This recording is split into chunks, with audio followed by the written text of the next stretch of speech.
ਸਤਿ ਸ਼੍ਰੀ ਅਕਾਲ ਜੀ ਸਾਰਿਆਂ ਨੂੰ।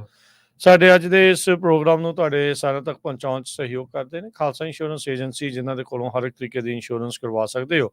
ਇੰਸ਼ੋਰੈਂਸ ਬਾਰੇ ਪਤਾ ਕਰਨ ਲਈ ਕਾਲ ਕਰ ਸਕਦੇ ਹੋ ਨੰਬਰ 408-272-2500। ਟਿਰਕੇਨਾ ਇਮੀਗ੍ਰੇਸ਼ਨ ਲਾ ਫਰਮ, US ਇਮੀਗ੍ਰੇਸ਼ਨ ਦਾ ਹੋਵੇ ਕਿਸੇ ਵੀ ਤਰੀਕੇ ਦਾ ਕੰਮ, ਕਾਲ ਅਟਰਨੀ ਜੇ ਟਿਰਕੇਨਾ 415-909-0503 ਦੇ ਉੱਤੇ। ਊੜਾ ਡੈਟ ਰਿਲੀਫ ਵਾਲੇ ਨਰਮਲ ਸਿੰਘ ਮਾਨ, ਇਕਨੋਮਿਕ ਹਾਰਡਸ਼ਿਪ ਚੱਲ ਰਹੀ ਹੈ, ਬੈਂਕਰਪਸੀ ਤੋਂ ਬਚਣਾ ਚਾਹੁੰਦੇ ਹੋ, ਡੈਟ ਨੂੰ ਕੰਸੋਲੀਡੇਟ ਕਰਨਾ ਹੈ ਤਾਂ ਕਾਲ ਕਰੋ 408-272-2500 ਦੇ 888-888-9914 888-888-9914 ਦੇ ਉੱਤੇ ਕਾਲ ਕਰ ਸਕਦੇ ਹੋ। ਇਹਨਾਂ ਸਾਰਿਆਂ ਦਾ ਧੰਨਵਾਦ। ਜੇ ਤੁਸੀਂ ਵੀ ਇਸ ਪ੍ਰੋਗਰਾਮ ਨੂੰ ਸਪਾਂਸਰ ਕਰਨਾ ਚਾਹੁੰਦੇ ਹੋ, ਸੰਪਰਕ ਕਰ ਸਕਦੇ ਹੋ 408-722-7698 ਦੇ ਉੱਤੇ। ਤੇ ਅਟਾਰਨੀ ਟਿਰਕੇਨਾ ਜੀ, ਅੱਜ ਕਿਹੜੇ ਜਿਹੜੇ ਆਪਾਂ ਟੌਪਿਕ ਦੇ ਉੱਤੇ ਡਿਸਕਸ਼ਨ ਕਰਾਂਗੇ ਜੀ? ਅਸੀਂ ਜੀ ਆਪਣੇ ਫੇਵਰੇਟ ਟੌਪਿਕ ਅਸਾਈਲਮ ਦੇ ਉੱਤੇ ਅੱਜ ਜਿਹੜੀ ਡਿਸਕਸ਼ਨ ਕਰਾਂਗੇ। ਠੀਕ ਹੈ ਜੀ। ਸੋ ਜਿਹੜਾ ਅਸਾਈਲਮ ਦਾ ਜਿਹੜਾ ਟੌਪਿਕ ਆ, ਸੋ ਲੇਟੈਸਟ ਸਾਰਿਆਂ ਦੀ ਨਜ਼ਰ ਜਾਂ ਸਾਰਿਆਂ ਦਾ ਸਵਾਲ ਕਿਤੇ ਨਾ ਕਿਤੇ ਇਹ ਤਾਂ ਹੋਊਗਾ ਹੀ ਵੀ ਕੀ ਚੱਲ ਰਿਹਾ ਹੈ ਕੋਰਟਸ ਦੇ ਵਿੱਚ, ਕਿੱਦਾਂ ਦੀ ਸਥਿਤੀ ਜਿਹੜੀ ਹੈਗੀ ਹੈ ਅਸਾਈਲਮ ਦੇ ਕੇਸਿਸ ਨੂੰ ਲੈ ਕੇ, ਕੀ ਹੋ ਰਿਹਾ ਕੋਰਟਸ ਨੂੰ ਲੈ ਕੇ। ਸੋ ਜਿਹੜਾ ਸੈਨ ਫ੍ਰਾਂਸਿਸਕੋ ਦਾ ਕੋਰਟ ਆ, ਉਹ ਸਾਰਾ ਜਿਹੜਾ ਸੀਗਾ ਵੈਬਐਕਸ ਹੀ ਚੱਲ ਰਿਹਾ। ਓਕੇ, ਮੇਰੇ ਖਿਆਲ ਹੁਣ 2-3 ਸਾਲ ਹੋ ਗਏ ਕੋਈ ਵੀ ਜੱਜ ਨੇ ਕੋਰਟ ਦੇ ਵਿੱਚ ਨਹੀਂ ਬੁਲਾਇਆ। ਓਕੇ, ਠੀਕ ਹੈ ਜੀ। ਸਿਰਫ ਜਿਹੜੇ ਰਿਸਪੋਂਡੈਂਟ ਆ, ਕਲਾਇੰਟ ਆ, ਜਿਹੜੇ ਉਹਨਾਂ ਨੂੰ ਬੁਲਾਉਂਦੇ ਆ, ਤੇ ਵਕੀਲਾਂ ਦਾ ਤਕਰੀਬਨ ਵੈਬਐਕਸ ਹੀ ਸੀਗਾ। ਜੱਜ ਸਾਰੇ ਹੀ ਤਕਰੀਬਨ ਵਧੀਆ, ਸਾਰੇ ਹੀ ਜਿਹੜੇ ਸੈਨ ਫ੍ਰਾਂਸਿਸਕੋ ਵਾਲੇ ਆ ਗੁੱਡ। ਕੌਂਕਰਡ ਦੇ ਵਿੱਚ ਮੋਸਟਲੀ ਵੈਬਐਕਸ ਆ, ਕਈ ਜੱਜਸ ਜਿਹੜੇ ਆ ਉਹ ਇਨ ਪਰਸਨ ਬੁਲਾਉਂਦੇ ਆ, ਤੇ ਜਿਹੜੇ ਕਲਾਇੰਟ ਆ ਉਹਨਾਂ ਨੂੰ ਤਕਰੀਬਨ ਸਾਰਿਆਂ ਨੂੰ ਇਨ ਪਰਸਨ ਉਹ ਬੁਲਾ ਲੈਂਦੇ ਆ। ਤੇ ਕੌਂਕਰਡ ਵੀ ਜਿਹੜਾ ਓਵਰਆਲ ਆ ਠੀਕ ਆ ਕੋਰਟ, ਕਾਫੀ ਵਧੀਆ ਜੱਜਸ ਹੈਗੇ ਨੇ। ਕਈ 2-3 ਜਿਹੜੇ ਹੈਗੇ ਨੇ ਸਟ੍ਰਿਕਟ ਵੀ ਜੱਜ ਜਿਹੜੇ ਹੈਗੇ ਨੇ, ਨਹੀਂ ਡਿਜ਼ਾਇਰਡ ਰਿਲੀਫ ਮਿਲਦਾ। ਸੈਂਟਾ ਨਾਲ ਜੇ ਵੱਧਦੇ ਆ ਤਾਂ ਜ਼ਿਆਦਾਤਰ ਜਿਹੜੇ ਰੇਟਿੰਗ ਉੱਥੇ ਲੋ ਆ, ਤੇ ਸਰਕਾਰੀ ਵਕੀਲ ਜਿਹੜੇ ਜ਼ਿਆਦਾ ਟਾਈਟ ਆ, ਤੇ ਉੱਥੇ ਜ਼ਿਆਦਾ ਜਿਹੜੀ ਜਲਦੀ ਤਰੀਕ ਜਿਹੜੀ ਆ ਜਾਂਦੀ ਆ, ਤੇ ਲੋਕਾਂ ਨੂੰ ਜਿਹੜਾ ਕਈ ਵਾਰੀ ਉਹ ਜਿਹੜੇ ਆਈਸ ਵਾਲੇ ਆ ਉਹ ਕੜਾ ਵਗੈਰਾ ਵੀ ਲਾਉਂਦੇ ਨਹੀਂ ਬੰਦੇ ਦਾ, ਤੇ ਬਾਅਦ ਚੋਂ ਜੇ ਮੂਵ ਵੀ ਹੁੰਦੇ ਆ ਤਾਂ ਕੇਸ ਉਹਨਾਂ ਦਾ ਮੂਵ ਨਹੀਂ ਹੁੰਦਾ। ਤੇ ਸੈਂਟਾ ਆਨਾ ਦੇ ਵਿੱਚ ਸਾਨੂੰ ਇਹ ਵੇਖਣ ਨੂੰ ਮਿਲ ਰਿਹਾ ਕਿ ਜਿਹੜੇ ਨਵੇਂ ਬੰਦੇ ਜੇ ਆਉਂਦੇ ਆ, ਇੱਕ ਤਾਂ CLP ਉਹਨਾਂ ਤੇ ਲੱਗੀ ਹੁੰਦੀ ਆ, ਤੇ ਫਿਰ ਸੈਂਟਾ ਆਨਾ ਦੇ ਵਿੱਚ ਡੇਟ ਛੇਤੀ ਜਿਹੜੀ 6 ਮਹੀਨੇ ਦੇ ਵਿੱਚ ਉਹ ਆ ਰਹੀ ਆ, ਤੇ ਵਰਕ ਪਰਮਿਟ ਵੀ ਨਹੀਂ ਕਈ ਵਾਰੀ ਪਹੁੰਚਿਆ ਹੁੰਦਾ, ਤੇ ਫਾਈਨਲ ਤਰੀਕ ਆ ਜਾਂਦੀ ਹੈ। ਕਈ ਜੱਜਸ ਦੀ ਰੇਟਿੰਗ ਜਿੱਦਾਂ 6%, 10%, 20%, ਏਦਾਂ ਕਾਫੀ ਰੇਟਿੰਗ ਜਿਹੜੀ ਉੱਥੇ ਹੈਗੀ ਆ। ਠੀਕ ਹੈ, ਓਕੇ। ਤੇ ਉਹਦੇ ਵਿੱਚ ਜਿਹੜਾ ਲੋਕਾਂ ਦਾ ਥਾਟ ਪ੍ਰੋਸੈਸ ਇਹ ਹੁੰਦਾ ਕਿ ਵਰਕ ਪਰਮਿਟ ਦੀ ਓਬਵੀਅਸਲੀ ਸਾਰਿਆਂ ਨੂੰ ਬੜੀ ਇੰਪੋਰਟੈਂਸ ਹੁੰਦੀ ਹੈ ਜਦੋਂ ਨਵਾਂ ਆਉਂਦਾ ਬੰਦਾ। ਹਾਂਜੀ। ਤੇ ਯਾਰ ਦੋਸਤ ਵੀ ਸਲਾਹ ਕਈ ਵਾਰੀ ਦੇ ਦਿੰਦੇ ਆ, ਜਿਹੜੀ ਕਿ ਗਲਤ ਸਲਾਹ ਹੁੰਦੀ ਆ, ਕਿ ਪਹਿਲਾਂ ਵਰਕ ਪਰਮਿਟ ਦੀ ਵੇਟ ਕਰ ਲਾ ਫਿਰ ਚਲ ਜੀ, ਬਾਅਦ ਚ ਮੂਵ ਹੋ ਜੀ। ਤੇ ਉਹ ਜਿਹੜਾ ਸੈਂਟਾ ਆਨਾ ਵਾਲਾ ਕੋਰਟ ਆ ਉਹ ਫਿਰ ਮੂਵ ਹੋਣ ਨਹੀਂ ਦੇ ਰਿਹਾ। ਬੜੀ ਵਾਰੀ ਆਪਾਂ ਰਿਪੀਟਡ ਜਿਹੜਾ ਦੇਖ ਲਿਆ, ਤੇ ਬੰਦਾ ਕਹਿੰਦਾ ਮੈਂ ਤਾਂ ਪਹਿਲਾਂ ਹੀ ਮੂਵ ਹੋਣ ਨੂੰ ਫਿਰਦਾ ਸੀ, ਵਰਕ ਪਰਮਿਟ ਕਰਕੇ ਮੈਂ ਰੁਕ ਗਿਆ ਸੀਗਾ ਸ਼ਹਿਰ 'ਚ। ਤੇ ਉਹ ਟੂ ਲੇਟ ਕਈ ਵਾਰੀ ਹੋ ਜਾਂਦਾ। ਜੇ ਪਹਿਲਾਂ ਹੀ ਉਹ ਇੱਕ ਵਾਰੀ ਨਾ ਤਰੀਕ ਆਪਾਂ ਦੇਖਿਆ ਜੇ ਪਾ ਦਿੰਦੇ ਆ, ਤਾਂ ਫਿਰ ਉਹ ਦੁਬਾਰਾ ਬਹੁਤ ਘੱਟ ਆ ਜਿਹੜੇ ਜੱਜਸ ਉਹ ਚੇਂਜ ਕਰਦੇ ਆ। ਤਕਰੀਬਨ ਜਿਹੜੇ ਉਹ ਫਿਰ ਤਰੀਕ ਜਿਹੜੀ ਭੁਗਤਾ ਕੇ ਛੱਡਦੇ ਬੰਦੇ ਨੂੰ। ਤੇ ਉਹ ਸੈਂਟਾ ਆਨਾ ਦਾ ਜਿਹੜਾ ਸੀਗਾ, ਬਾਕੀ LA ਵਗੈਰਾ ਵਾਲੇ ਠੀਕ ਆ, ਕੋਰਟ ਮਿਕਸਡ ਬੈਗ ਆ, ਡਿਪੈਂਡ ਕਿਹੜਾ ਜੱਜ ਜਿਹੜਾ ਆਉਂਦਾ। ਨਿਊਯਾਰਕ ਵਾਲੇ ਜਿਹੜੇ ਠੀਕ ਆ ਕੋਰਟ, ਕਈ ਵਾਰੀ ਤਰੀਕਾਂ ਤਰੁਕਾਂ ਜਿਹੜੀਆਂ ਉਹ ਕੈਂਸਲ ਹੋ ਜਾਂਦੀਆਂ ਜਾਂ ਪੁਰਾਣੀਆਂ ਲੈਂਦੀ ਨਹੀਂ ਪਈਆਂ। ਪਰ ਓਵਰਆਲ ਜਿਹੜਾ ਇੱਥੇ ਜ਼ਿਆਦਾ ਇਹ ਕੋਰਟਸ ਦੇ ਵਿੱਚ ਸਰਗਰਮੀ ਰਹਿੰਦੀ ਹੈ, ਜ਼ਿਆਦਾ ਆਪਾਂ ਕੇਸ ਜਿਹੜੇ ਇਹਨਾਂ ਦੇ ਡੀਲ ਕਰਦੇ ਹਾਂ। ਤੇ ਇਹ ਜਿਹੜਾ ਸੀਗਾ ਕੋਰਟ ਦਾ ਓਵਰਆਲ ਹਾਲ ਜਿਹੜਾ ਸੀਗਾ ਕੋਰਟਸ ਦੇ ਵਿੱਚ। ਹੁਣ ਸਭ ਤੋਂ ਜ਼ਿਆਦਾ ਜਿਹੜਾ ਮੁੱਦਾ, ਸਪੈਸ਼ਲੀ ਜਿੱਦਾਂ ਹੁਣ ਸੈਂਟਾ ਆਨਾ, ਉਹਦੇ ਵਿੱਚ ਸਰਕਾਰੀ ਵਕੀਲ ਕਹਿ ਦਿੰਦਾ ਕਿ ਮੇਰਾ ਮੁੱਦਾ ਕਹਿੰਦਾ ਇੱਕੋ ਹੀ ਆ ਕੇਸ ਦੇ ਵਿੱਚ, ਤੇ ਮੁੱਦਾ ਇਹ ਹੈ ਕਿ ਇੰਡੀਆ ਦੀਆਂ ਫੋਟੋਆਂ ਕਿੱਥੇ ਆ ਗਤੀਵਿਧੀ ਦੀਆਂ। ਠੀਕ ਆ, ਓਕੇ। ਤੇ ਇਹ ਜਿਹੜਾ ਉਰੇ ਵੀ ਕਾਫੀ ਮੁੱਦਾ, ਹੁਣ ਜਿਹੜੇ ਜੱਜਸ ਨੂੰ ਵੀ ਪ੍ਰੋਬਲਮ ਇਹ ਹੋ ਰਹੀ ਆ ਕਿ ਅਮਰੀਕਾ ਦੇ ਵਿੱਚ ਤੁਹਾਡੀਆਂ ਇੰਨੀਆਂ ਫੋਟੋਆਂ, ਇੰਡੀਆ ਦੇ ਵਿੱਚ ਇੱਕ ਵੀ ਫੋਟੋ ਨਹੀਂ, ਹਨਾ। ਤੇ ਉਹ ਮੁੱਦਾ ਜਿਹੜਾ ਕਾਫੀ ਹੈਗਾ ਕਿ ਉਹ ਤੋਂ ਇਹ ਸੁਜੈਸ਼ਨ ਹੁੰਦਾ ਕਿ ਕਿਤੇ ਇਹ ਐਕਟੀਵਿਟੀ ਕਰਦੇ ਵੀ ਸੀਗੇ ਕਿ ਨਹੀਂ ਕਰਦੇ ਸੀਗੇ। ਤੇ ਦੂਸਰਾ ਉਹ ਜਿਹੜਾ ਮੁੱਦਾ ਛੇੜਦੇ ਆ ਕਿ ਕੰਟਰੀ ਕੰਡੀਸ਼ਨ ਨੂੰ, ਕਹਿੰਦੇ ਅਖਬਾਰ ਇਹੋ ਜੀ ਕੋਈ ਆਰਟੀਕਲ, ਕੋਈ ਨਿਊਜ਼ ਪੇਸ਼ ਕਰੋ ਜਿਹਦੇ ਵਿੱਚ ਕਿ ਜਿੱਦਾਂ ਤੁਸੀਂ ਕਹਿ ਰਹੇ ਹੋ ਕਿ ਜਿਹੜੇ ਰੈਂਕ ਦੇ ਵਰਕਰ ਤੁਸੀਂ ਹੈਗੇ ਆ ਨਾ, ਰੈਂਕ ਦੇ ਵਰਕਰਾਂ ਨਾਲ ਧੱਕਾ ਹੁੰਦਾ ਹੋਵੇ, ਸ਼ੋਅ ਕਰੋ ਕਿ ਸਰਕਾਰ ਨੇ ਏਦਾਂ ਕੋਈ ਸਿਸਟਮੈਟਿਕਲੀ ਕੋਈ ਏਦਾਂ ਦਾ ਉਹਨਾਂ ਦੀ ਪ੍ਰੈਕਟਿਸ ਹੋਵੇ ਕਿ ਏਦਾਂ ਉਹ ਟਾਰਗੇਟ ਕਰਦੀ ਆ। ਕਿ ਸਾਰੇ ਜਾਣੇ ਤੁਸੀਂ ਕਹਿ ਤਾਂ ਰਹੇ ਆ, ਪਰ ਪ੍ਰੂਫ ਕਿੱਥੇ ਆ ਕਿ ਏਦਾਂ ਦਾ ਧੱਕਾ ਜਿਹੜਾ ਹੁੰਦਾ। ਤੇ ਉਹ ਜਿਹੜੇ ਕਾਫੀ ਸਾਰੇ ਜੱਜ ਆ ਜਿਹੜੇ ਉਹ 50-50 ਸਟੈਂਸ ਹੋਣ ਦਾ ਹੈਗਾ, ਤੇ ਉਹ ਕਹਿੰਦੇ ਆ ਕਿ ਕੋਈ ਵੀ ਏਦਾਂ ਦੀ ਡੈਮੋਨਸਟ੍ਰੇਸ਼ਨ ਨਹੀਂ ਹੈਗੀ ਕਿ ਹਾਈ ਲੈਵਲ ਵਾਲੇ ਬੰਦਿਆਂ ਨੂੰ ਉਹ ਟਾਰਗੇਟ ਜ਼ਰੂਰ ਕਰਦੇ ਆ, ਪਰ ਜਿਹੜੇ ਇੱਕ ਬਿਲਕੁਲ ਪੋਸਟਰ ਬॉय ਜਿਹੜਾ ਜਾਂ ਛੋਟੇ ਮੋਟੇ ਕੰਮ ਕਰਦਾ, ਕੁਰਸੀਆਂ ਮੇਜ਼ ਰਖਾਉਂਦਾ, ਉਹਨੂੰ ਪ੍ਰੋਬਲਮ ਆ ਰਹੀਆਂ ਇਹਦੀਆਂ ਕੰਟਰੀ ਕੰਡੀਸ਼ਨ ਜਿਹੜੀਆਂ ਹੈ ਨਹੀਂ ਗੀਆਂ। ਤੇ ਉਹ ਜਿਹੜਾ ਚੈਲੰਜ ਇੱਕ ਕੋਰਟ ਦੇ ਵਿੱਚ ਕਿ ਇੰਡੀਆ ਵਾਲੀ ਗਤੀਵਿਧੀ ਹੈ, ਇੰਡੀਆ ਵਾਲਾ ਜਿਹੜਾ ਥ੍ਰੈਟਸ ਆ ਉਹਦਾ ਹਮੇਸ਼ਾ ਰਹਿੰਦਾ ਪਾਰਟੀ ਦੇ ਰੈਂਕ ਨੂੰ ਲੈ ਕੇ, ਕਿ ਰੈਂਕ ਤੁਹਾਡਾ ਕੀ ਸੀਗਾ, ਲੀਡਰਸ਼ਿਪ ਪੋਜੀਸ਼ਨ ਤੇ ਸੀਗੇ ਕਿ ਛੋਟੇ ਮੋਟੇ ਵਰਕਰ ਸੀਗੇ। ਸੋ ਜਿਹੜਾ ਉਹ ਕਈ ਜੱਜ ਉਹਨਾਂ ਦਾ ਵਿਊ ਹੁਣ ਇਹ ਹੈ ਕਿ ਜਿਹੜਾ ਬੰਦਾ ਸਿਰਫ ਪੋਸਟਰ ਲਾਉਂਦਾ ਜਾਂ ਵਿਆਹ ਸ਼ਾਦੀ ਦੇ ਵਿੱਚ ਗਰੀਬ ਕੁੜੀਆਂ ਦੇ ਵਿਆਹ 'ਚ ਹੈਲਪ ਕਰਦਾ ਜਾਂ ਕੈਂਪਾਂ ਕੁੰਪਾਂ 'ਚ ਪਾਰਟੀਸਪੇਟ ਕਰਦਾ ਜਾਂ ਰੈਲੀਆਂ ਰੂਲੀਆਂ ਅਟੈਂਡ ਕਰਦਾ, ਭੀੜ ਦੇ ਨਾਲ ਜਿਹੜੀ ਚੀਜ਼ ਤੁਸੀਂ ਕਰਦੇ ਆ ਹਮੇਸ਼ਾ, ਉਹ ਤੁਸੀਂ ਇੱਕ ਪਾਰਟੀ ਮੈਂਬਰ ਜਾਂ ਵਰਕਰ ਹੁੰਦੇ ਹੋ ਐਟ ਬੈਸਟ। ਤੇ ਉਹ ਜਿਹੜੇ ਪਾਰਟੀ ਵਰਕਰ ਆ ਉਹਨਾਂ ਦਾ ਮੇਨ ਸਵਾਲ ਇਹ ਹੁੰਦਾ ਕਿ ਤੈਨੂੰ ਕਿਉਂ ਟਾਰਗੇਟ ਕੀਤਾ ਉਹਨਾਂ ਨੇ ਇੰਨੇ ਸਾਰੇ ਲੋਕਾਂ ਚੋਂ, ਹਜ਼ਾਰਾਂ ਚੋਂ, ਸਹੀ ਗੱਲ ਲੱਗਾ ਤੈਨੂੰ ਹੀ ਕਿਉਂ ਟਾਰਗੇਟ ਕੀਤਾ, ਤੇਰੇ 'ਚ ਕੀ ਸੀਗਾ। ਤੇ ਉਹਦੇ ਵਿੱਚ ਕਈ ਜਿਹੜੇ ਹੁਣ ਕੀ ਹੁੰਦਾ ਕਿ ਜਿਹੜਾ ਰਿਸਪੋਂਡੈਂਟ ਹੈ, ਕਲਾਇੰਟ ਹੈ, ਉਹਦੀ ਪੋਲੀਟੀਕਲ ਨੌਲੇਜ, ਉਹਦੀ ਹਾਜ਼ਰ ਜਵਾਬੀ, ਉਹ ਬੜਾ ਜਿਹੜਾ ਮੈਟਰ ਕਰਦੀ ਆ ਕਿ ਉਹ ਜਵਾਬ ਜਿਹੜਾ ਕਿੱਦਾਂ ਦੇ ਸਕਦੇ ਆ, ਨਹੀਂ ਦੇ ਸਕਦੇ ਆ। ਤੇ ਕਈ ਵਾਰੀ ਉਹ ਜਵਾਬ ਜਿਹੜਾ ਹੁੰਦਾ ਉਹ ਇਹੀ ਆਉਂਦਾ ਕਿ ਮੈਂ ਕਿਉਂਕਿ ਗਤੀਵਿਧੀ ਬਹੁਤ ਕਰਦਾ ਸੀਗਾ ਤੇ ਮੈਂ ਆਹ ਚੀਜ਼ਾਂ ਕਰਦਾ ਸੀਗਾ, ਤੇ ਜੱਜ ਸਾਹਿਬ ਕਹਿੰਦੇ ਕਿ ਇਹ ਤਾਂ ਤੂੰ ਪਹਿਲਾਂ ਵੀ ਦੱਸ ਕੇ ਹਟਿਆ ਤੇ ਮੇਰੇ ਸਵਾਲ ਦਾ ਜਵਾਬ ਨਹੀਂ ਦਿੱਤਾ ਕਿ ਮੈਂ ਇਹ ਪੁੱਛ ਰਿਹਾ ਕਿ ਇੰਨੀ ਸਾਰੀ ਭੀੜ ਚੋਂ ਤੇ ਮਗਰ ਹੀ ਕਿਉਂ ਪੈ ਗਏ ਛੱਡ ਕੇ, ਕਿ ਪਿੰਡ 'ਚ ਹੋਰ ਵੀ ਬੰਦੇ ਆ, ਲਾਗਲੇ ਪਿੰਡਾਂ 'ਚ ਵੀ ਹੋਰ ਬੰਦੇ ਆ, ਤੂੰ ਇਹੋ ਜਿਹਾ ਕੀ ਕੀਤਾ। ਤੇ ਉਹ ਫੇਰ ਜੇ ਜਵਾਬ ਉਹੀ ਰਵੇ ਕਿ ਨਹੀਂ ਮੈਂ ਬੰਦੇ ਨਾਲ ਜੁਆਇਨ ਕਰਾਏ, ਮੈਂ ਗਤੀਵਿਧੀ ਕੀਤੀ ਹੈ, ਤੇ ਉਹ ਜੱਜ ਕਈ ਜਿਹੜੇ ਹੈਗੇ ਉਹ ਕਹਿੰਦੇ ਮੈਂ ਕਨਵਿੰਸ ਨਹੀਂ ਹੋਇਆ ਠੀਕ ਹੈ ਜੀ। ਕਿ ਤੂੰ ਸਵਾਲ ਦਾ ਜਵਾਬ ਨਹੀਂ ਦਿੱਤਾ, ਤੂੰ ਸਮਝਾ ਨਹੀਂ ਪਾਇਆ ਕਿ ਤੇਰੇ ਮਗਰ ਕਿਉਂ ਜਿਹੜਾ ਉਹਨਾਂ ਨੇ ਸਪੈਸੀਫਿਕਲੀ ਜਿਹੜਾ ਟਾਰਗੇਟ ਕੀਤਾ। ਸੋ ਇਹ ਜਿਹੜਾ ਮੁੱਦਾ ਸਪੈਸ਼ਲੀ ਜਿਹੜਾ ਸੈਂਟਾਨਾ ਵਗੈਰਾ ਕੋਰਟ ਆ ਉਹਦੇ ਵਿੱਚ ਇਹ ਪਾਰਟੀ ਦੇ ਰੈਂਕ ਨੂੰ ਰਿਲੇਟਡ ਜਿਹੜੇ ਸਵਾਲ ਬਹੁਤ ਪੁੱਛੇ ਜਾ ਰਹੇ ਆ। ਸੋ ਉੱਥੇ ਜੱਜਸ ਦੀ ਆਪਾਂ ਨੂੰ ਪਤਾ, ਜਿੱਦਾਂ ਤੁਸੀਂ ਦੱਸਿਆ ਵੀ ਪਰਸੈਂਟੇਜ ਵੀ ਥੋੜੀ ਜੀ ਉਸ ਹਿਸਾਬ ਦੇ ਨਾਲ ਤੇ ਸਵਾਲ ਜਵਾਬ ਜ਼ਿਆਦਾ ਆ। ਇਹ ਤੁਸੀਂ ਆਪਣੇ ਹੁਣ ਕਰੀਅਰ ਦੇ ਵਿੱਚ ਇਹ ਚੀਜ਼ਾਂ ਜਿਹੜੀਆਂ ਦੇਖੀਆਂ, ਚੇਂਜ ਜਿਹੜਾ ਦੇਖਿਆ ਵੀ ਇਹ ਕੁਐਸਚਨਸ ਪਹਿਲੋਂ ਨਾਲੋਂ ਜ਼ਿਆਦਾ ਵਧੇ ਆ, ਇਨਕੁਆਇਰੀਜ਼ ਇਦਾਂ ਦੀਆਂ ਜ਼ਿਆਦਾ ਵਧੀਆਂ ਆ ਜਿਹੜੇ ਜੱਜ ਤੇ ਜਿਹੜੇ ਸਰਕਾਰੀ ਵਕੀਲਾਂ ਦੇ ਦੁਆਰਾ? ਹਾਂਜੀ, ਕਈ ਸਟੈਂਸ ਹੁੰਦਾ ਆਪਣਾ, ਜਾ ਕੇ ਤੁਹਾਨੂੰ ਪਤਾ ਲੱਗ ਜਾਂਦਾ ਥੋੜਾ ਜਿਹਾ ਰਾਈਟ ਵੇ ਕੋਰਟ ਦੇ ਵਿੱਚ ਕਿ ਜੱਜ ਸਾਹਿਬ ਤੇ ਸਰਕਾਰੀ ਵਕੀਲ ਕਿਹੜੇ ਆ। ਸਰਕਾਰੀ ਵਕੀਲ ਤੇ ਬਹੁਤ ਜ਼ਿਆਦਾ ਚੀਜ਼ਾਂ ਜਿਹੜੀਆਂ ਡਿਪੈਂਡ ਕਰਦੀਆਂ ਕਿ ਕਿੱਥੇ ਕਿ ਉਹਨਾਂ ਨੇ ਜਾ ਕੇ ਆਪਣਾ ਲੈਟ ਗੋ ਕਰਨਾ, ਕਿ ਕਿੱਥੇ ਤੱਕ ਉਹਨਾਂ ਨੇ ਅੜੇ ਰਹਿਣਾ। ਓਕੇ, ਠੀਕ ਹੈ। ਤੇ ਦੂਸਰਾ ਇਹ ਹੈ ਕਿ ਉਹਨਾਂ ਨੂੰ ਵੀ ਹੁਣ ਟਾਈਮ ਹੋ ਗਿਆ ਹਰੇਕ ਚੀਜ਼ ਜਿਹੜੀ ਕਰਦੇ ਹੋਏ ਹਨਾ, ਕਿ ਡਾਕੂਮੈਂਟਸ ਦੇ ਵਿੱਚ ਕਈਆਂ ਦੇ ਵਿੱਚ ਕਾਫੀ ਜਿਹੜੀ ਪ੍ਰੋਬਲਮ ਆ, ਸਪੈਸ਼ਲੀ ਹਰਿਆਣੇ ਵਾਲੇ ਕੇਸ ਉਹਦੇ ਵਿੱਚ ਡਾਕੂਮੈਂਟਸ 'ਚ ਬੜੀ ਪ੍ਰੋਬਲਮ ਆ। ਉਹ ਕਈ ਵਾਰੀ ਫੋਰੈਂਸਿਕਸ ਨੂੰ ਰੈਫਰ ਹੋ ਜਾਂਦੇ ਨੇ। ਹਸਪਤਾਲ ਜਿਹੜੇ ਆ ਉਹ 2-4 ਮੇਰੇ ਖਿਆਲ ਜਿਹੜੇ ਸੇਮ ਜਿਹੇ ਹਸਪਤਾਲ ਬੜੇ ਉਹਨਾਂ ਨੂੰ ਵੇਖਣ ਨੂੰ ਮਿਲ ਰਹੇ ਆ ਕਿ ਜੇ ਗੂਗਲ ਕਰੋ ਤੇ ਹਸਪਤਾਲ ਉੱਥੇ ਹੁੰਦਾ ਨਹੀਂ। ਅੱਛਾ, ਠੀਕ ਹੈ। ਉਹਦੇ ਕਈ ਵਾਰੀ ਸਰਕਾਰ ਐਵੀਡੈਂਸ ਜਮ੍ਹਾਂ ਕਰਾ ਦਿੰਦੀ ਹੈਗੀ ਤੇ ਹਸਪਤਾਲ ਐਗਜ਼ਿਸਟ ਨਹੀਂ ਕਰਦਾ। ਓਕੇ ਜੀ। ਤੇ ਉਹ ਕੋਈ ਸੰਜੀਵਨੀ ਹਸਪੀਟਲ ਆ, ਕੋਈ ਕੁਛ ਆ, ਕਾਫੀ ਜਿਹੜੇ ਕਈ ਵਾਰੀ ਨਾ ਕਾਮਨ ਜਿਹੜੇ ਹਸਪਤਾਲ ਆ ਉਹਦੇ ਵਿੱਚ ਉਹਨਾਂ ਦਾ ਇਹ ਹੈ ਕਿ ਇਹ ਹਸਪਤਾਲ ਸਾਰਿਆਂ ਦੇ ਸੇਮ ਕਿਉਂ ਆ। ਇਹ ਜਿਹੜੇ ਹਸਪਤਾਲ ਆ ਇਹਨਾਂ ਦੀ ਜਿਹੜੀ ਫਾਰਮੈਟ ਆ ਲਿਖਾਈ ਆ ਲਿਖਣ ਦੀ, ਇੱਕ ਹਸਪਤਾਲ ਦਾ ਜਿਹੜਾ ਢਾਂਚਾ ਲੈਟਰ ਦਾ ਲਿਖਣ ਦਾ ਜਾਂ ਉਹਦੀਆਂ ਜਿਹੜੀਆਂ ਗਲਤੀਆਂ ਉਹ ਦੂਸਰੇ ਹਸਪਤਾਲ ਦੇ ਵਿੱਚ ਵੀ ਉਹ ਕਹਿੰਦੇ ਕਿ ਸੇਮ ਕਿੱਦਾਂ ਆ ਗਈਆਂ। ਸੋ ਇਹ ਵਾਲੇ ਮੁੱਦੇ ਜਿਹੜੇ ਹੋ ਗਏ ਕਿ ਐਫੀਡੈਵਿਟ ਆ ਜਿਹੜੇ, ਕਿ ਉਹ ਐਫੀਡੈਵਿਟ ਦੇ ਜਿਹੜਾ ਇੱਕ ਬਾਪੂ ਨੇ ਐਫੀਡੈਵਿਟ ਲਿਖਿਆ ਉਹਦਾ ਜਿਹੜਾ ਢਾਂਚਾ ਉਹ ਸੇਮ ਕਿਉਂ ਹੈਗਾ ਗੁਆਂਢੀ ਦੇ ਐਫੀਡੈਵਿਟ ਨਾਲ ਜਾਂ ਮਦਰ ਦੇ ਐਫੀਡੈਵਿਟ ਨਾਲ, ਕਿ ਕੀ ਤੇ ਫਾਦਰ ਨੇ ਲਿਖਿਆ ਵੀ ਹੈਗਾ ਕਿ ਵਿੱਚ ਕੋਈ ਟਰਾਂਸਲੇਟਰ ਇੰਟਰਪ੍ਰੀਟਰ ਪਵਾਇਆ ਹੋਇਆ ਹੈ ਨਾ।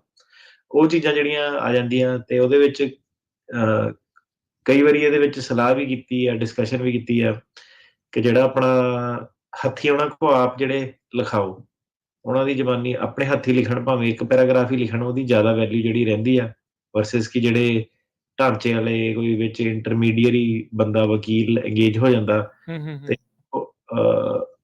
ਸਿਰਫ ਇਹੀ ਚੀਜ਼ ਤੇ ਟੈਸਟੀਫਾਈ ਕਰ ਸਕਦੇ ਆ ਜੋ ਉਹਨਾਂ ਨੇ ਆਪ ਆਪਣੇ ਅੱਖੀਂ ਵੇਖਿਆ। ਤੇ ਜਿਹੜੀਆਂ ਉਹਨਾਂ ਦੇ ਪਿੱਠ ਪਿੱਛੇ ਚੀਜ਼ਾਂ ਹੋਈਆਂ ਸੀਗੀਆਂ ਉਹਨਾਂ ਦਾ ਟੈਸਟੀਫਾਈ ਕਰਨ ਦਾ ਉਹਨਾਂ ਦਾ ਕੋਈ ਫਾਇਦਾ ਨਹੀਂ ਰਹਿੰਦਾ ਕਿਉਂਕਿ ਉਹਨਾਂ ਨੇ ਵੇਖਿਆ ਨਹੀਂ ਹੁੰਦਾ। ਤੇ ਕਈ ਜਿਹੜੇ ਹੁਣ ਸਪੈਸੀਫਿਕਲੀ ਸੈਂਟਾਨਾ ਕੋਰਟ ਦੇ ਵਿੱਚ ਉਹ ਇਹ ਜ਼ਰੂਰ ਐਮਫੈਸਿਸ ਕਰਦੇ ਆ ਕਿ ਗਵਾਹੀ ਕਿਉਂ ਨਹੀਂ ਕੋਈ ਦੇਣ ਆਇਆ, ਮਾਪੇ ਜਾਂ ਭੈਣ ਭਰਾ ਜਿਹੜੇ ਇੰਡੀਆ 'ਚ ਵੀ ਆ ਵੈਬਐਕਸ ਰਾਹੀਂ ਗਵਾਹੀ ਕਿਉਂ ਨਹੀਂ ਦੇ ਰਹੇ। ਤੇ ਉਹਨਾਂ ਦਾ ਸੁਜੈਸ਼ਨ ਇਹੀ ਹੈ ਕਿ ਗਵਾਹ ਆਪਣੇ ਲੈ ਕੇ ਆਓ ਜੇ ਲੈ ਕੇ ਆ ਸਕਦੇ ਆ, ਤੇ ਇਨਕਲੂਡਿੰਗ ਡਾਕਟਰ ਜਾਂ ਇਨਕਲੂਡਿੰਗ ਜੇ ਕਿਸੇ ਧਰਮ ਕਨਵਰਜਨ ਵਾਲੇ ਕੇਸ ਆ, ਇਨਕਲੂਡਿੰਗ ਜਿਹੜਾ ਪੈਸਚਰ ਵਗੈਰਾ ਹੁੰਦਾ ਉਰਿਓਂ ਵੀ ਜਿਹੜੇ ਉਹ ਮੰਗਾਉਂਦੇ ਆ। ਤੇ ਏਦਾਂ ਜਿਹੜੀਆਂ ਚੀਜ਼ਾਂ ਹੁਣ ਕਾਫੀ ਜਿਹੜੀਆਂ ਐਲਏ ਤੇ ਸੈਂਟਾਨਾ ਦੇ ਕੋਰਟਸ ਦੇ ਵਿੱਚ ਵੇਖਣ ਨੂੰ ਜਿਹੜੀਆਂ ਮਿਲ ਰਹੀਆਂ। ਠੀਕ ਹੈ। ਇਹਨਾਂ ਦਾ ਕਿੱਧਰਲੇ ਪਾਸੇ ਨੂੰ ਜਾਂਦੇ ਆ, ਆਰਕੇਕੇ ਦਾ ਹੁਣ ਸਪੀਡ ਜਿਹੜੀ ਫੜੀ ਹੋਈ ਹੈ। ਸੋ ਆਰਕੇਕੇ ਦਾ ਮੁੱਦਾ ਅਟਾਰਨੀ ਜਨਰਲ ਕਹਿਣਾ ਜੀ ਆਪਾਂ ਨੂੰ ਪਤਾ ਵੀ ਇਹ ਜਿਹੜਾ 9th ਸਰਕਟ ਤੇ ਜਿਹੜਾ ਪਰੇ ਵਾਲਾ ਦੂਜੇ ਵਾਲਾ ਆ ਸਰਕਟ, ਫਸਟ ਸਰਕਟ ਆ ਦੂਜੇ ਪਾਸੇ second circuit, second second circuit. Circuit ਆ। ਉਹਨਾਂ ਦਾ ਦੋਨਾਂ ਦਾ ਵੱਖੋ ਵੱਖਰਾ ਸਟਾਂਸ ਆ ਇਸ ਦੇ ਉੱਤੇ। ਕੀ 9th ਸਰਕਟ ਵੀ ਉਹਦੇ ਵਿੱਚ ਸਖਤੀ ਕਰ ਰਿਹਾ ਆ, ਜਾਂ ਉਹਨਾਂ ਨੇ ਉਹ ਜਿਹੜੀ ਢਿੱਲ ਦਿੱਤੀ ਹੋਈ ਆ ਸੈਕਿੰਡ ਸਰਕਟ ਦੇ ਮੁਕਾਬਲੇ ਉਹ ਉਦਾਂ ਹੀ ਆ? ਨਹੀਂ, 9th ਸਰਕਟ ਦੇ ਵਿੱਚ ਇਹ ਸੀਗਾ, ਸੋ ਇਹ ਕੇਸ ਤਾਂ ਮੈਟਰ ਆਫ ਫੈਕਟ ਕਿ ਮਈ 'ਚ ਇਹ ਦੋ ਜਿਹੜੇ ਕੇਸ ਸੀਗੇ ਇਹਦੇ ਬਾਰੇ ਆਪਾਂ ਡਿਸਕਸ਼ਨ ਵੀ ਕੀਤੀ ਸੀਗੀ ਕਿ ਇਹ ਦੋ ਭਰਾਵਾਂ ਦੇ ਕੇਸ ਸੀਗੇ, ਇੱਕੋ ਹੀ ਵਕੀਲ ਸੀਗਾ ਤੇ ਭਰਾਵਾਂ ਦੇ ਢਾਂਚੇ ਜਿਹੜੇ ਰਲਦੇ ਸੀਗੇ ਉਹਦੇ ਉੱਤੇ ਬਣਿਆ। ਗ੍ਰਾਮੈਟੀਕਲ ਸਿਮਿਲੈਰਿਟੀ ਸੀਗੀਆਂ, ਟਾਈਪੋਗ੍ਰਾਫਿਕਲ ਐਰਰ ਜਿਹੜੇ ਸੀਗੇ ਉਹ ਸਿਮਿਲਰ ਸੀ, ਏਦਾਂ ਦੀਆਂ ਕਈ ਚੀਜ਼ਾਂ ਸੀਗੀਆਂ। ਸੋ ਇਹ ਵੱਧਦੇ ਹੁਣ ਕਾਫੀ ਜਿਹੜਾ ਅੱਗੇ ਤੱਕ ਪਹੁੰਚ ਗਿਆ। ਇਨਫੈਕਟ ਤੁਹਾਨੂੰ ਇੱਕ ਮੈਂ ਛੋਟੀ ਜਿਹੀ ਗੱਲ ਦੱਸਦਾ, ਸਾਡਾ ਇੱਕ ਕੇਸ ਸੀਗਾ ਉਹਦੇ ਵਿੱਚ ਪਹਿਲਾਂ ਜਿਹੜੇ ਜੱਜ ਸਾਹਿਬ ਸੀਗੇ ਉਹਨਾਂ ਨੇ ਰਾਈਟ ਵੇ ਉਹਨੂੰ ਡਿਨਾਈ ਕਰਤਾ ਸੀਗਾ ਕਿ ਆਰਕੇ ਐਪਲੀਕੇਬਲ ਨਹੀਂ ਹੈਗਾ। ਓਕੇ, ਠੀਕ ਆ। ਸਿੱਧੇ ਆਫ ਦਾ ਬੈਟ ਫਿਰ ਉਹਦੀ ਡਿਸਕਸ਼ਨ ਚੱਲੀ, 80-90% ਕੇਸ ਕੰਪਲੀਟ ਹੋ ਗਿਆ ਸੀਗਾ। ਜੱਜ ਸਾਹਿਬ ਦੀ ਟ੍ਰਾਂਸਫਰ ਹੋ ਗਈ, ਉਹਨਾਂ ਨੇ ਕਿਸੇ ਹੋਰ ਨੂੰ ਦੇ ਦਿੱਤਾ ਜਿਹੜਾ ਆਪਣਾ ਪਹਿਲਾਂ ਸਾਨੂੰ ਕਹਿ ਕੇ ਗਏ ਸੀ ਕਿ ਆਪਾਂ ਨਾਲ ਹੀ ਜਿਹੜਾ ਕੇਸ ਲੈ ਕੇ ਜਾਣਾ ਕਿ ਮੈਨੂੰ ਕੰਪਲੀਸ਼ਨ ਤੱਕ ਵੇਖੂੰਗੀ, ਤੇ ਜੇ ਉਹ ਲੈ ਜਾਂਦੇ ਤਾਂ ਕੇਸ ਪਾਸ ਸੀਗਾ। ਮਤਲਬ ਕਿ ਉਹਨਾਂ ਨੇ ਸਿੱਧੇ ਰਾਈਟ ਵੇ ਜਿਹੜਾ ਸੀਗਾ ਕਿ ਆਰਕੇ ਸਭ ਤੋਂ ਮੇਨ ਉਹਦੀ ਆਰਗੂਮੈਂਟ ਕਿ ਡਿਊ ਪ੍ਰੋਸੈਸ ਰਾਈਟ, ਸਾਡੀ ਆਰਗੂਮੈਂਟ ਸੀ ਕਿ ਡਿਊ ਪ੍ਰੋਸੈਸ ਰਾਈਟ ਦੀ ਵਾਇਓਲੇਸ਼ਨ ਆ। ਜਿਹੜੇ ਆਪਣੇ ਕੋਈ ਵੀ ਇਹ ਬੰਦੇ ਆਪਾਂ ਨੂੰ ਕ੍ਰਾਸ ਐਗਜ਼ਾਮਿਨ ਨਹੀਂ ਕਰ ਸਕਦੇ ਕਿ ਸਾਨੂੰ ਨਹੀਂ ਪਤਾ ਕੌਣ ਆ, ਇਹਨਾਂ ਦੇ ਕੇਸ ਪਾਸ ਹੋਏ ਆ ਨਹੀਂ ਹੋਏ, ਇਹਨਾਂ ਨੇ ਕਦੋਂ ਬਣਾਈ ਹੈ ਸਟੇਟ ਡੈਕਲੇਰੇਸ਼ਨ, ਇਹ ਸਾਡੇ ਵਾਲੇ ਕਲਾਇੰਟ ਤੋਂ ਪਹਿਲਾਂ ਬਣਾਈ ਆ ਬਾਅਦ ਚ ਬਣਾਈ ਆ, ਕਿੱਦਾਂ ਇਹ ਡੈਕਲੇਰੇਸ਼ਨ ਜਿਹੜੀ ਤਿਆਰ ਹੋਈ ਆ। ਤੇ ਉਹਦੇ ਵਿੱਚ ਆਪਾਂ ਜਿਹੜੀਆਂ ਮੇਨ ਆਰਗੂਮੈਂਟ ਆਪਣੀਆਂ ਸੀਗੀਆਂ ਕਿ ਇਹ ਬਹੁਤ ਜ਼ਿਆਦਾ ਜਿੱਦਾਂ ਨਾ ਬਰੋਡ ਆ ਕਿ 2-3 ਪੁਆਇੰਟ ਤਾਂ ਸਰਕਾਰ ਦੇ ਆਪ ਦੇ ਸਿਮਿਲਰ ਆ। ਇੱਕ ਪਹਿਲਾਂ ਉਹ ਕਹਿੰਦੇ 2 ਵਾਰੀ ਹਮਲਾ ਹੋਇਆ, ਫਿਰ ਥੱਲੇ ਦੁਬਾਰਾ ਕੋਈ ਦੂਜਾ ਹਮਲਾ ਹੋਇਆ, ਇਹ ਸੇਮ ਹੀ ਪੁਆਇੰਟ ਹੈ ਹਨਾ ਕਿ ਉਹ ਆ ਕੇ ਕਹਿੰਦੇ ਕਿ ਪੁਲਿਸ ਕੋ ਗਿਆ, ਪੁਲਿਸ ਨੇ ਮਨਾ ਕਰਤਾ, ਦੂਜੀ ਵਾਰੀ ਪੁਲਿਸ ਕੋ ਗਿਆ, ਪੁਲਿਸ ਕੋ ਮਨਾ ਕਰਤਾ, ਕਿ ਇਹ 10 ਪੁਆਇੰਟ ਸਿਮਿਲੈਰਿਟੀ ਦੇਣੀ, ਇਹ ਐਕਚੁਅਲੀ 4-5 ਹੀ ਪੁਆਇੰਟ ਹੈਗੇ ਆ। ਤੇ ਆਪਣੇ ਕੇਸ 'ਚ ਕਾਫੀ ਜਿਹੜਾ ਨਾ ਫਰਕ ਵੀ ਸੀਗਾ ਕਿ ਜਿੱਦਾਂ ਉਹ ਕਹਿੰਦੇ ਕਿ ਪਾਰਟੀ ਦੀ ਗਤੀਵਿਧੀਆਂ ਕਰਦੇ ਉਹਦੇ ਉੱਤੇ ਬੰਦੇ ਤੇ ਹਮਲਾ ਹੋਇਆ, ਤੇ ਗਤੀਵਿਧੀਆਂ ਕਰਦੇ ਹਮਲਾ ਨਹੀਂ ਉਹਦਾ ਹੋਇਆ ਸੀਗਾ। ਹਮਲਾ ਜਿਹੜਾ ਉਹਦਾ ਹੋਇਆ ਸੀਗਾ ਉਹ ਹੋਇਆ ਸੀਗਾ ਜਦੋਂ ਬੰਦਾ ਘਰੇ ਸੀਗਾ ਜਾਂ ਮਾਰਕੀਟ 'ਚ ਸੀਗਾ, ਤੇ ਡਿਫਰੈਂਟ ਸੀਗਾ ਤੇ ਡਿਫਰੈਂਟ ਫੈਕਟ ਪੈਟਰਨ ਸੀਗਾ। ਪਰ ਉਹ ਤਾਂ ਵੀ ਜਿਹੜਾ ਸੀਗਾ, ਜਿਹੜੇ ਜੱਜ ਸਾਹਿਬ ਜਿਹੜੇ ਬਾਅਦ ਚ ਆਏ ਉਹਨਾਂ ਨੇ ਸਾਨੂੰ ਨੋਟਿਸ ਭੇਜਿਆ ਕਿ ਆਪਾਂ ਆਰਕੇ ਦੇ ਉੱਤੇ ਸੁਣਨਾ ਵਾ, ਮੁੱਦਿਆਂ ਦੇ ਉੱਤੇ ਸੁਣਨਾ, ਤੇ ਆਰਕੇ ਦੇ ਮੁੱਦਿਆਂ ਤੇ ਸੁਣ ਕੇ ਉਹਨਾਂ ਨੇ ਬੰਦਾ ਪੂਰਾ ਵਧੀਆ ਸੀਗਾ, ਕ੍ਰੈਡੀਬਲ ਸੀਗਾ, ਕੋਈ ਗਲਤੀ ਕੁਛ ਨਹੀਂ ਹੋਇਆ, ਸਿਰਫ ਤੇ ਸਿਰਫ ਆਹੀ ਕਿ ਆਰਕੇ ਅਪਲਾਈ ਹੁੰਦਾ, ਜਦ ਕਿ ਪੂਰਾ ਕਲੀਅਰਲੀ ਕੇਸ 'ਚ ਅਪਲਾਈ ਨਹੀਂ ਹੁੰਦਾ ਸੀਗਾ। ਕਈ ਸਾਰੇ ਜਿਹੜੇ ਜੱਜਿਸ ਉਹਨਾਂ ਨੇ ਨਹੀਂ ਕਰਨਾ ਸੀਗਾ, ਤੇ ਇਨਫੈਕਟ ਸੇਮ ਕੇਸ 'ਚ ਪੁਰਾਣੇ ਜੱਜ ਨੇ ਨਹੀਂ ਕੀਤਾ ਸੀਗਾ, ਤੇ ਜੱਜ ਸਾਹਿਬ ਨੇ ਕਿਹਾ ਕਿ ਇਹ ਬਾਈਂਡਿੰਗ ਜਿਹੜਾ ਡਿਸੀਜਨ ਨਹੀਂ ਹੈਗਾ, ਤੇ ਮੈਂ ਦੁਬਾਰਾ ਤੋਂ ਜਿਹੜਾ ਇਹ ਐਨਾਲਿਸਿਸ ਕਰਨਾ। ਸੋ ਜਿਹੜੀ ਆਫ ਕੋਰਸ ਹਰ ਇੱਕ ਬੰਦੇ ਦਾ ਆਪਣਾ ਓਪੀਨੀਅਨ ਹੀ ਹੁੰਦਾ, ਤੇ ਓਪੀਨੀਅਨ ਇਹ ਹੈ ਕਿ ਡਿਪੈਂਡ ਕਰਦਾ ਕਿ ਕਿਹੜੇ ਗਿਵਨ ਤੁਸੀਂ ਕਿਹੜੇ ਜੱਜ ਦੇ ਮੂਹਰੇ ਜਾ ਰਹੇ ਹੋ, ਉਹਦਾ ਆਰਕੇ ਤੇ ਸਟੈਂਸ ਜਿਹੜਾ ਕੀ ਹੈਗਾ। ਤੇ ਕਾਫੀ ਸਾਰੇ ਜਿਹੜੇ ਜੱਜ ਆ ਉਹ ਜੇ ਕੇਸ ਪਾਸ ਕਰਨਾ ਚਾਹੁੰਦੇ ਆ ਤਾਂ ਉਹ ਬੰਦੇ ਦੀ ਹਾਜ਼ਰ ਜਵਾਬੀ ਦੇਖਦੇ ਆ ਕਿ ਉਹ ਕਿਤੇ ਰੋਬੋਟ ਵਾਂਗੂ ਤਾਂ ਨਹੀਂ, ਰਿਹਰਸ ਤਾਂ ਨਹੀਂ ਆਇਆ, ਕਿਤੇ ਰੱਟ ਕੇ ਤਾਂ ਨਹੀਂ ਆਇਆ। ਤੇ ਜਦੋਂ ਕਿ ਉਹਨਾਂ ਨੂੰ ਐਨਾਲਿਸਿਸ, ਜਦੋਂ ਕਿ ਉਹਨਾਂ ਨੂੰ ਇਹ ਲੱਗੇ ਕਿ ਇਹ ਬੰਦਾ ਸਹੀ ਕਹਿ ਰਿਹਾ, ਵਾਕਈ ਚ ਦਮ ਹੈਗਾ, ਇਹਨੂੰ ਪੋਲੀਟੀਕਲ ਨੌਲੇਜ ਹੈ, ਇਹਨੂੰ ਸਾਰਾ ਕੁਝ ਪਤਾ, ਤੇ ਉਦੋਂ ਫਿਰ ਬੰਦੇ ਦੇ ਜਿਹੜੇ ਚਾਂਸ ਜਿਹੜੇ ਹੋਣ ਦੇ ਪਾਸ ਹੋਣ ਦੇ ਕੇਸ ਜਿਹੜੇ ਵੱਧ ਜਾਂਦੇ ਓਬਵੀਅਸਲੀ ਹਨਾ। ਤੇ ਜੇ ਬੰਦਾ ਆਪਣੀ ਪੋਲੀਟੀਕਲ ਓਪੀਨੀਅਨ ਨਾ ਦੱਸ ਸਕੇ, ਪੋਲਿਟਿਕਸ ਬਾਰੇ ਦੱਸ ਨਾ ਸਕੇ, ਉਦੋਂ ਪ੍ਰੋਬਲਮ ਜਿਹੜੀਆਂ ਹੋ ਜਾਂਦੀਆਂ। ਤੇ ਜਿਹੜੇ ਸੁਣ ਰਹੇ ਆ ਜਿਹਨਾਂ ਦੇ ਕੇਸ ਆ ਰਹੇ ਆ ਰਾਈਟ, ਸੋ ਦੋ ਤੁਹਾਨੂੰ ਚੀਜ਼ਾਂ ਜਿਹੜੀਆਂ ਮੇਨ ਦੱਸੂਗਾ ਜਿਹੜੀਆਂ ਤੁਹਾਨੂੰ ਕੇਸ 'ਚ ਫਾਇਦਾ ਕਰੂਗੀਆਂ। ਠੀਕ ਹੈ। ਸੋ ਤੁਹਾਡੀ ਪਾਰਟੀ ਕਦੋਂ ਬਣੀ, ਕਿਹੜੇ ਸਾਲ 'ਚ ਬਣੀ, ਜਿਹੜੇ ਤੁਹਾਡੀ ਪਾਰਟੀ ਦੇ ਲੀਡਰ ਆ, ਜਿਹੜੀ ਵੀ ਪਾਰਟੀਆਂ ਤੁਹਾਡੀਆਂ ਹੈਗੀਆਂ, ਕਿੰਨੀ ਵਾਰੀ ਉਹ ਜਿੱਤੇ ਆ, ਕਦੋਂ ਜਿੱਤੇ ਆ, ਆਖਰੀ ਵਾਰੀ ਕਿੱਥੋਂ ਜਿੱਤੇ ਸੀਗੇ, ਕਿੰਨੀਆਂ ਵੋਟਾਂ ਨਾਲ ਜਿੱਤੇ ਆ, ਇਦਾਂ ਦੀਆਂ ਚੀਜ਼ਾਂ ਵੀ। ਤੁਹਾਡੇ ਸਟੇਟ ਦੇ ਵਿੱਚ ਵੋਟਾਂ ਜਿਹੜੀਆਂ ਕਦੋਂ ਪਈਆਂ, ਲੋਕਾਂ ਨੂੰ ਉਹੀ ਨਹੀਂ ਹੁਣ ਕਈਆਂ ਨੂੰ ਪਤਾ ਹੁੰਦਾ ਕਿ ਉਹ ਕਹਿੰਦਾ ਵੋਟਰ ਕਾਰਡ ਬਣਾਇਆ, ਵੋਟ ਪਾਈ ਆ, ਉਹ ਕਹਿੰਦਾ ਪਾਈ ਆ, ਕਹਿੰਦਾ ਕਿਹਨੂੰ ਪਾਈ ਆ, ਤੇ ਆਪਣੀ ਪਾਰਟੀ ਦੇ ਬੰਦੇ ਨੂੰ ਪਾਈ ਸੀ ਕਿ ਵਿਰੋਧੀ ਪਾਰਟੀ ਦੇ ਬੰਦੇ ਨੂੰ ਪਾਈ ਸੀ। ਤੇ ਜਿਹੜੀ ਵੋਟ ਪਾਈ ਸੀ ਉਹਦੇ ਵਿੱਚ ਬੰਦਾ ਆਪੋਜੀਸ਼ਨ 'ਚ ਕਿਹੜੇ ਬੰਦੇ ਖੜੇ ਸੀਗੇ, ਠੀਕ ਹੈ, ਕਿੰਨੀਆਂ ਸੀਟਾਂ ਨਾਲ ਉਹ ਜਿੱਤੇ ਆ ਹਨਾ। ਤੇ ਤੁਹਾਡੇ ਇਲਾਕੇ ਦੀ ਪੋਲਿਟਿਕਸ ਦਾ ਤੁਹਾਨੂੰ ਪਤਾ ਹੋਵੇ, ਸਟੇਟ ਦੀ ਪੋਲਿਟਿਕਸ ਦਾ ਪਤਾ ਹੋਵੇ, ਤੇ ਬਹੁਤ ਜ਼ਿਆਦਾ ਜਿਹੜੀ ਜਨਤਾ ਵਾ, ਮਜ਼ਾਕ ਨਹੀਂ ਇਹਦੇ ਵਿੱਚ ਕੋਈ, ਸੱਚ ਆ ਇਹ, ਮੈਜੋਰਟੀ ਜਨਤਾ ਨੂੰ ਮੇਰੇ ਖਿਆਲ ਇਹ ਨਹੀਂ ਪਤਾ ਹੋਣਾ ਕਿ ਇੰਡੀਆ ਦੀ ਜਿਹੜੀ ਇਲੈਕਸ਼ਨ ਨੈਸ਼ਨਲ ਲੈਵਲ ਤੇ ਉਹ ਕਦੋਂ ਹੋਈ ਹੈ। ਉਹ ਇਲੈਕਸ਼ਨ ਦੇ ਵਿੱਚ ਜਿਹੜੀ ਸਭ ਤੋਂ ਜ਼ਿਆਦਾ ਸੀਟਾਂ ਕਿਹੜੀ ਪਾਰਟੀ ਨੇ ਜਿੱਤੀਆਂ, ਕਿਹੜੀ ਪਾਰਟੀ ਨਾਲ ਕੋਲੀਸ਼ਨ ਬਣਾਈ ਆ, ਕੋਲੀਸ਼ਨ ਦੀਆਂ ਕਿੰਨੀਆਂ ਸੀਟਾਂ, ਕੋਲੀਸ਼ਨ ਦੀਆਂ ਜਿਹੜੀਆਂ ਆਈਆਂ ਨਾਲ, ਕੋਲੀਸ਼ਨ ਤੋਂ ਬਾਅਦ ਟੋਟਲ ਕਿੰਨੀਆਂ ਸੀਟਾਂ ਚਾਹੀਦੀਆਂ ਹੁੰਦੀਆਂ ਬੰਦੇ ਨੂੰ ਕਿਸੇ ਵੀ ਮੈਜੋਰਟੀ ਪਾਰਟੀ ਨੂੰ ਜਿੱਤਣ ਲਈ ਕਿ ਟੋਟਲ ਹੈ ਕਿੰਨੀਆਂ ਸੀਟਾਂ ਤੇ ਤੁਹਾਨੂੰ ਕਿੰਨੀਆਂ ਚਾਹੀਦੀਆਂ ਹੁੰਦੀਆਂ ਜਿੱਤਣ ਲਈ। 271 ਚਾਹੀਦੀਆਂ, 272 ਚਾਹੀਦੀਆਂ, 273 ਚਾਹੀਦੀਆਂ, ਤੇ ਐਗਜ਼ੈਕਟਲੀ ਕਿੰਨੀਆਂ ਸੀਟਾਂ ਸੀਗੀਆਂ ਕਿ 240 ਸੀਟਾਂ ਜਿੱਤਿਆ ਕੋਈ, ਤੇ ਕੋਲੀਸ਼ਨ ਗਵਰਨਮੈਂਟ ਜਿਹੜੀ ਕਿੱਦਾਂ ਉਹ ਜਿਹੜੀ ਫਾਰਮ ਹੁੰਦੀ ਹੈ। ਸੋ ਇਹ ਸਾਰੀਆਂ ਜਿਹੜੀਆਂ ਚੀਜ਼ਾਂ ਨਾ ਜੱਜ ਹੁਣਾਂ ਨੂੰ ਵੀ ਜਿਹੜਾ ਅਖਬਾਰਾਂ ਚੋਂ ਪੜ੍ਹਦੇ ਆ, ਖਬਰਾਂ ਵੇਖਦੇ ਆ, ਪਤਾ, ਤੇ ਉਹ ਸਾਰੀਆਂ ਚੀਜ਼ਾਂ ਜਿਹੜੀਆਂ ਤੁਹਾਨੂੰ ਜਿਹੜਾ ਕਿਉਂਕਿ ਸਿਆਸੀ ਜਿਹੜੇ ਅਸਾਈਲਮ ਆ ਤਾਂ ਓਬਵੀਅਸਲੀ ਸਿਆਸੀ ਜਿਹੜੀ ਨੌਲੇਜ ਉਹ ਟੈਸਟ ਜਿਹੜੀ ਹੁੰਦੀ ਹੈ ਨਾ, ਤੇ ਉਹ ਜਿਹੜੀ ਕਾਫੀ ਡਿਟੇਲ ਦੇ ਵਿੱਚ ਜਾਂਦੇ ਆ। ਸੋ ਪੋਲਿਟਿਕਸ ਦੇ ਬਾਰੇ ਤੁਹਾਨੂੰ ਜਿਹੜਾ ਜ਼ਰੂਰ ਪਤਾ ਹੋਣਾ ਚਾਹੀਦਾ। ਜੀ ਅਟਾਰਨੀ ਜਨਰਲ ਕਹਿਣਾ ਜੀ, ਹੁਣ ਜਿੱਦਾਂ ਹਰਿਆਣੇ ਵਾਲੇ ਵੀ ਕਾਫੀ ਆ, ਉਹ ਵੀ ਅਸਾਈਲਮ ਦੇ ਉਹਨਾਂ ਦੇ ਵੀ ਕੇਸ ਚੱਲਦੇ ਆ, ਹੁਣ ਉੱਥੇ ਵੀ ਇਲੈਕਸ਼ਨ ਆ ਰਹੀਆਂ ਭਾਈ। ਇਹੀ ਆਪਾਂ ਕਹਿੰਦੇ ਆ ਵੀ ਜਿਹੜਾ ਅਪਡੇਟ ਹੋ ਜਿਓ ਵੀ ਕੀ ਹੈਗਾ, ਕਿਵੇਂ ਆ, ਜਿਹੜੀ ਉਹਨਾਂ ਦੇ ਵੀ ਕਾਫੀ ਜਿਹੜੇ ਕੇਸਿਸ ਆ ਰਹੇ ਹੈਗੇ ਆ। ਸੋ ਆਪਣੇ ਆਪ ਨੂੰ ਭਾਈ ਅਪਡੇਟ ਜਿਹੜਾ ਇਸ ਚੀਜ਼ 'ਚ ਲੈ ਕੇ ਰੱਖੋ। ਜੇ ਤੁਸੀਂ ਅਪਡੇਟਡ ਨਹੀਂ ਹੈਗੇ, ਫਿਰ ਸਵਾਲ ਇਹ ਉੱਠਦਾ ਕਿ ਕ੍ਰੈਡੀਬਿਲਿਟੀ ਹਮੇਸ਼ਾ ਜਿਹੜੀ ਕੁਐਸਚਨ 'ਚ ਰਹਿੰਦੀ ਹੈ ਬੰਦੇ ਦੀ, ਵੀ ਸੱਚ ਬੋਲਦਾ ਕਿ ਝੂਠ, ਸੱਚ ਬੋਲਦਾ ਕਿ ਝੂਠ ਬੋਲਦਾ। ਸੋ ਜੱਜ ਸਾਹਿਬ ਲਈ ਜਦੋਂ ਕੋਈ ਬੰਦਾ ਆਨਸਰ ਨਹੀਂ ਦੇ ਪਾਉਂਦਾ ਪੋਲਿਟਿਕਸ ਦੇ ਉੱਤੇ, ਰਿਲੀਜਨ ਦੇ ਉੱਤੇ, ਸੋ ਕ੍ਰੈਡੀਬਿਲਿਟੀ ਤੇ ਡਾਊਟ ਆ ਜਾਂਦਾ ਕਿ ਇਹ ਬੰਦਾ ਸੱਚ ਬੋਲ ਰਿਹਾ, ਝੂਠ ਬੋਲ ਰਿਹਾ, ਇੱਕ ਜੈਨੂਇਨ ਬਲੀਫ ਹੈ ਇਹਦਾ ਕਿ ਇਹਨੂੰ ਏਜੰਟ ਨੇ ਦੱਸਦਾ, ਹਨਾ। ਨਹੀਂ ਤਾਂ ਜੱਜਸ ਨੂੰ ਕਈਆਂ ਨੂੰ ਇਹ ਵੀ ਲੱਗਦਾ ਕਿ ਇਹ ਬਾਰਡਰ ਟੱਪ ਕੇ, ਝੂਠ ਟੱਪ ਕੇ ਜੇ ਕੋਈ ਆਇਆ, ਹੋ ਸਕਦਾ ਕਿ ਏਜੰਟ ਨੇ ਇਹਨਾਂ ਨੂੰ ਦੱਸਦਾ ਹੋਵੇ ਕੀ ਕਹਿਣਾ ਜਾਂ ਕੀ ਨਹੀਂ ਕਹਿਣਾ, ਹਨਾ, ਬਾਰਡਰ ਤੇ। ਤੇ ਉਹ ਚੀਜ਼ ਜਿਹੜੀ ਕੋਰਟ ਦੇ ਵਿੱਚ ਓਬਵੀਅਸਲੀ 10% ਜਿੱਦਾਂ ਦੱਸਿਆ ਕਿ 10% ਤੁਹਾਨੂੰ ਚਾਂਸ ਨਾਲ ਕਨਵਿੰਸ ਜਿਹੜਾ ਕਰਨਾ ਹੁੰਦਾ। ਸਟੈਂਡਰਡ ਕੋਈ ਅਸਾਈਲਮ ਦਾ ਇੰਨਾ ਜ਼ਿਆਦਾ ਕੰਪਲਿਕੇਟਡ ਨਹੀਂ ਹੁੰਦਾ। 10% ਲਾਈਕਲੀਹੁੱਡ ਕਿ ਤੁਹਾਡੇ ਨਾਲ ਧੱਕਾ ਹੋਊਗਾ, ਹਨਾ, ਕੰਪੇਅਰ ਟੂ ਕਈ ਜਿਹੜੇ ਬਾਕੀ ਰਿਲੀਫ ਆ ਉਹ 'ਚ 50% ਤੋਂ ਜ਼ਿਆਦਾ ਜਿਹੜਾ ਤੁਹਾਨੂੰ ਦੱਸਣਾ ਪੈਂਦਾ। ਸੋ 10% ਪ੍ਰੋਬੇਬਿਲਿਟੀ ਨਾਲ ਤੁਸੀਂ ਦੱਸਣਾ ਹੁੰਦਾ, ਤੇ ਜੇ ਤੁਸੀਂ ਦੱਸ ਦਿਓ ਤਾਂ ਉਹ ਅਸਾਈਲਮ ਗ੍ਰਾਂਟ ਕਰ ਦਿੰਦੇ ਆ। ਜੀ ਠੀਕ ਹੈ। ਸੋ ਦੇਖ ਲਓ ਵੀ ਉਹਨਾਂ ਨੇ ਬਾਹਰ ਕੋਈ ਜ਼ਿਆਦਾ ਉੱਚਾ ਨਹੀਂ ਰੱਖਿਆ, ਬਸ ਇਹ ਆ ਵੀ ਤੁਹਾਨੂੰ ਨੌਲੇਜ ਜਿਹੜੀ ਉਸ ਦੇ ਬਾਰੇ ਜਿਹੜੀ ਜ਼ਰੂਰ ਚਾਹੀਦੀ ਹੁੰਦੀ ਆ। ਕਈ ਕੇਸਾਂ ਦੇ ਵਿੱਚ DHS ਕਹਿੰਦੇ ਵੀ ਉਹ ਅਪੀਅਰ ਨਹੀਂ ਹੋ ਰਹੀ, ਇਸ਼ੂ ਕਰ ਰਹੀ ਆ ਨੋਟਿਸ ਆਫ ਨਾਨ ਅਪੀਅਰੈਂਸ ਨੂੰ ਜਿਹੜਾ ਲੈ ਕੇ, ਇਹ ਕੀ ਹੈ ਪੂਰਾ ਇਹ ਮਸਲਾ? ਜ਼ਿਆਦਾਤਰ ਆਪਾਂ ਇਹ ਕੌਂਕਰਡ ਦੇ ਵਿੱਚ ਜ਼ਿਆਦਾ ਵੇਖਣ ਨੂੰ ਮਿਲਿਆ, ਸੈਕਰਾਮੈਂਟੋ, ਕਈ ਏਲੇ ਦੇ ਕੋਰਟਸ ਦੇ ਵਿੱਚ। ਤੇ ਨਾਨ ਅਪੀਅਰੈਂਸ ਇਹ ਹੁੰਦਾ ਕਿ ਤੁਸੀਂ ਜਦੋਂ ਜ਼ਿਆਦਾਤਰ ਇਹ ਨਾ ਐਕਸਪੀਰੀਅੰਸ ਸਾਨੂੰ ਪਰਸਨਲੀ ਉਦੋਂ ਰਿਹਾ ਜਦੋਂ ਇੱਕ ਤਾਂ ਜੱਜ ਸਾਹਿਬ ਦੀ ਰੇਟਿੰਗ ਵਧੀਆ ਹੁੰਦੀ ਸੀਗੀ, ਹਨਾ, ਓਬਵੀਅਸਲੀ ਉਹ ਫੈਕਟਰ ਹੈ, ਤੇ ਪੇਪਰ ਵਰਕ ਤੁਹਾਡਾ ਪੂਰਾ ਪ੍ਰੋਪਰ 100% ਕੀ ਕੰਟੈਂਪਰੇਰੀ ਮੈਡੀਕਲ ਰਿਕਾਰਡ ਇਹ ਉਹ ਸਾਰਾ ਹਰੇਕ ਚੀਜ਼ ਇਹ ਹੈਗੀ ਹੈ।